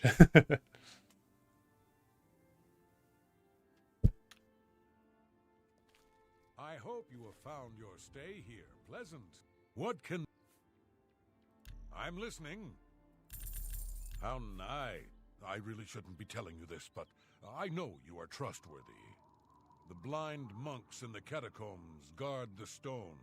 Don't tell Heridi I said anything. I like how you talk to this guy and like, hey, I just want to know about the stones. And he's like, I'll take you there, buddy. I feel like this guy doesn't talk to a whole lot of people.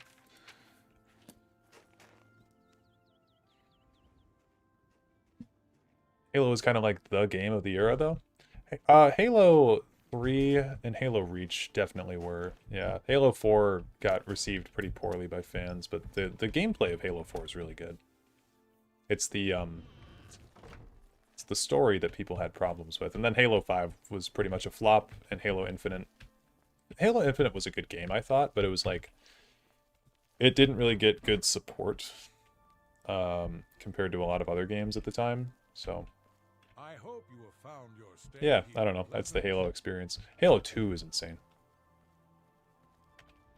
You didn't enjoy the Halo 4 gameplay? I loved it. I thought it was really fun.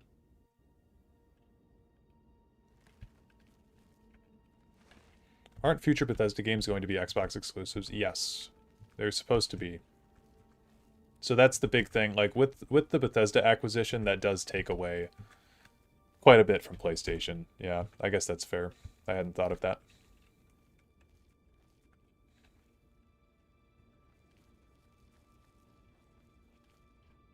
Forerunner enemies were so unfun to fight. Well, yeah, but that doesn't really... That's like more enemy design. I mean, like, the base gameplay and shooting felt good in Halo 4. And I like for multiplayer, I mean. Story mode was pretty meh all around, I would say, of Halo 4. Although I enjoyed it, but it wasn't great. I don't think Xbox plans on doing exclusives anymore. Well, they're going to port their games to PC, but yeah, they're pretty good about not doing exclusives anymore. I think Indiana Jones is coming to PlayStation at some point, right? Or maybe I heard that from somewhere and it's not true.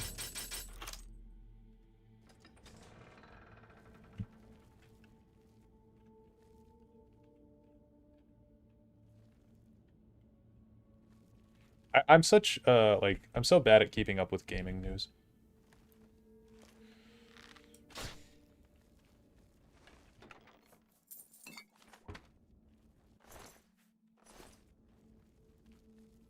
Halo Infinite had a great campaign, no flood though. Honestly, it's time for Halo to move away from the flood, but it's... What did they did something stupid at the end of Halo Infinite where they like... There was like a race that was before the Forerunners or something. Hated the flood, grossed me out, made my skin itch and crawl whenever they'd explode. The flood were nasty, yeah.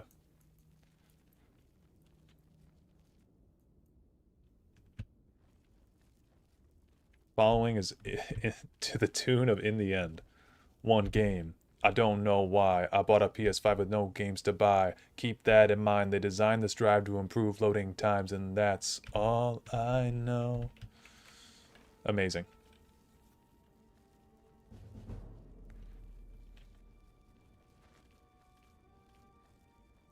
Things aren't the way they were before. You wouldn't even recognize me anymore. Not that you knew me back then, but it all comes back to me in the end. Come on.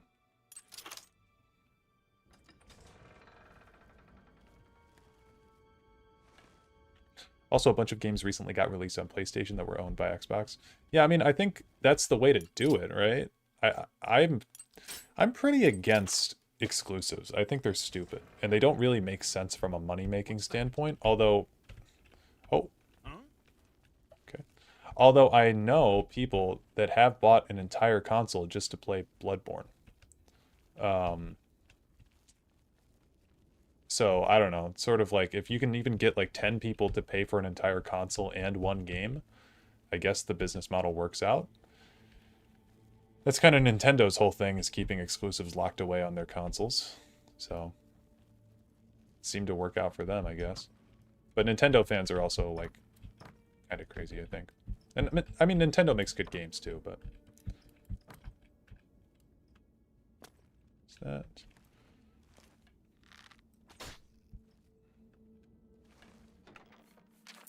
Calm down, Chester.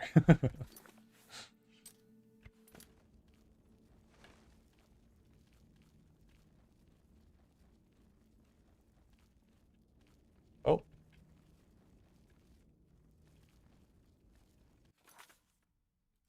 Let's use the local map. Hey, also, Skyrim, this is how you design a local map, by the way. Can we all just take a moment to appreciate that Oblivion has a usable local map? Because Skyrim's local map is dog shit.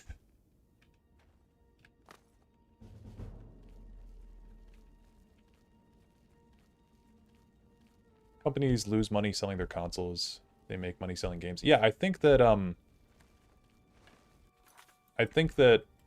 it's never really made sense with the consoles. I don't know. I've never gotten it. Like, just release your games for everybody. Because guess what? If Bloodborne released on PC today, even if it was like $60, I'd probably buy it. I know a lot of people would probably buy it. I played Bloodborne on my roommate's PlayStation, and I loved it. It was great.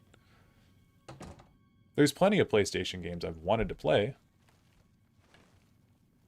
So, I don't know. Like the, what were those games called? Infamous? Man, when I was a kid, I played Infamous 3, I think, on those consoles they used to have at Best Buy. Played that shit, and I was like, I need to get this game. But it was only on PlayStation. And I'm like, dude, I'm not some fucking idiot that's gonna pay like $500 for a new console and $60 for a new game. But if you got money to burn, it's whatever. I feel like Bloodborne on PC is like the ace Sony is hiding up their sleeve for a rainy day. That's true. I mean, there are emulators for Bloodborne, right?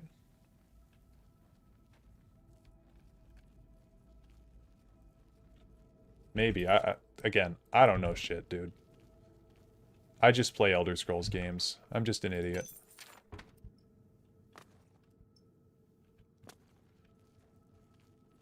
PlayStation is super stingy with their games. Remember the Helldivers review bombing? Yeah.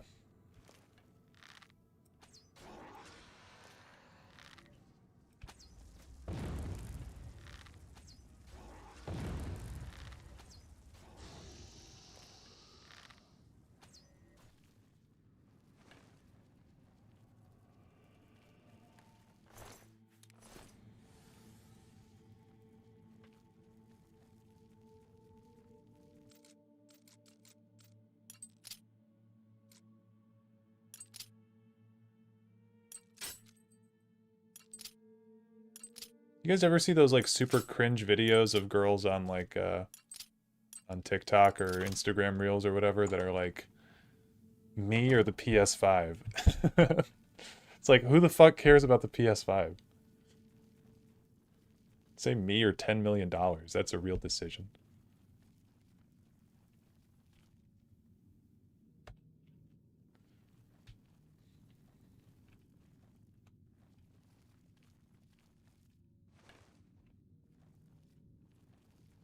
At least be me or the PS3, yeah.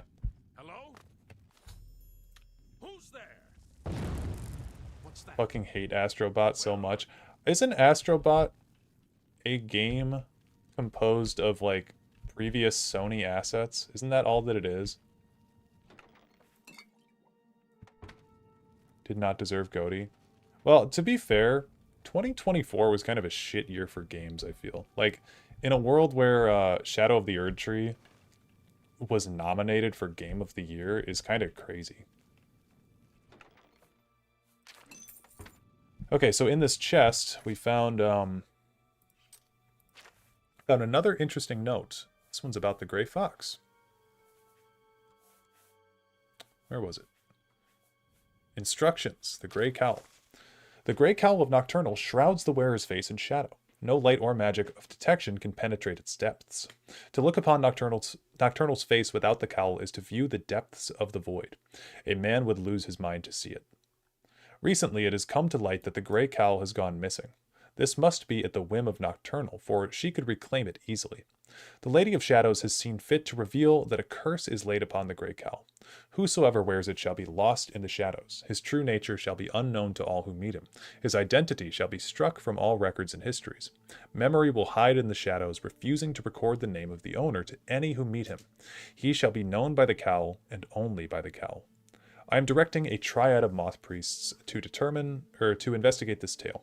They shall determine the truth or falseness of the story. They shall determine the present whereabouts of the Grey Cowl, be it in Tamriel, Oblivion, or beyond. All curses can be broken, even those laid by Nocturnal. The Triad shall determine how this curse may be lifted so that the Moth Priests may safely wield the Grey Cowl. Cool. Black Myth Wukong, though, yeah, I don't know. I didn't play Black Myth Wukong, but it probably should have won. I did forget about that game.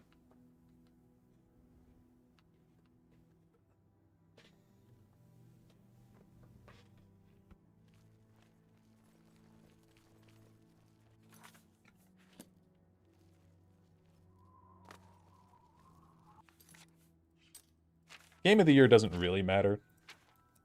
Truth be told, there's plenty of games that, like, are great that they go under the radar because not a whole lot of people played them.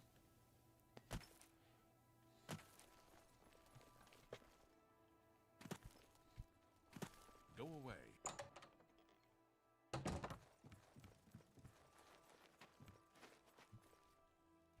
Oh yeah, for the companies it's important. Okay, I think I'm going to save here. Getting a bit tired. It's 2 a.m. here. So I'm going to wish you guys all a happy Christmas Eve. And we may stream tomorrow. I don't know. I think we can beat Oblivion in about 3 streams, genuinely, because we're almost done with both the Dark Brotherhood and the Thieves Guild. So we'll get those done probably next stream, and then we'll do some main quest, and then we'll do Shivering Isles and Knights of the Nine. So probably about 2 streams. So yeah. Thoughts on rumors of the Oblivion remaster? We talked about it earlier. I think it'll be a good thing, just for the game to get remastered in general, because it's in a different engine. So even if it's bad, it'll be a good idea of what Elder Scrolls games are like outside of the creation engine. So yeah, Merry Christmas, everybody. You were new here, but it was a good stream. Thank you. If you were new here, please feel free to check out the backlog of videos on the channel. I have a playlist with all my lore videos that you guys would probably be interested in. And then a lot of Elder Scrolls Legends gameplay videos as well on the channel. So yeah, thank you guys. This stream will be archived for members only. So if you would like to become a channel member, there is a video, I think in the description of this stream or somewhere on my channel, in the description of most of my videos that talk about the membership program and the benefits therein, which I do need to update soon. Need to update that video. But yeah, anyway, I will see you guys in the next one. Before I fully go, I also have a link to my Discord. So if you want to be up to date on when streams come out, you can join the Discord. I have a whole channel there just for me to post, when my streams come out. So anyway, that's the last little self-plug that I will do. I hope you all have a good night, and it was fun talking with you today. So, see ya.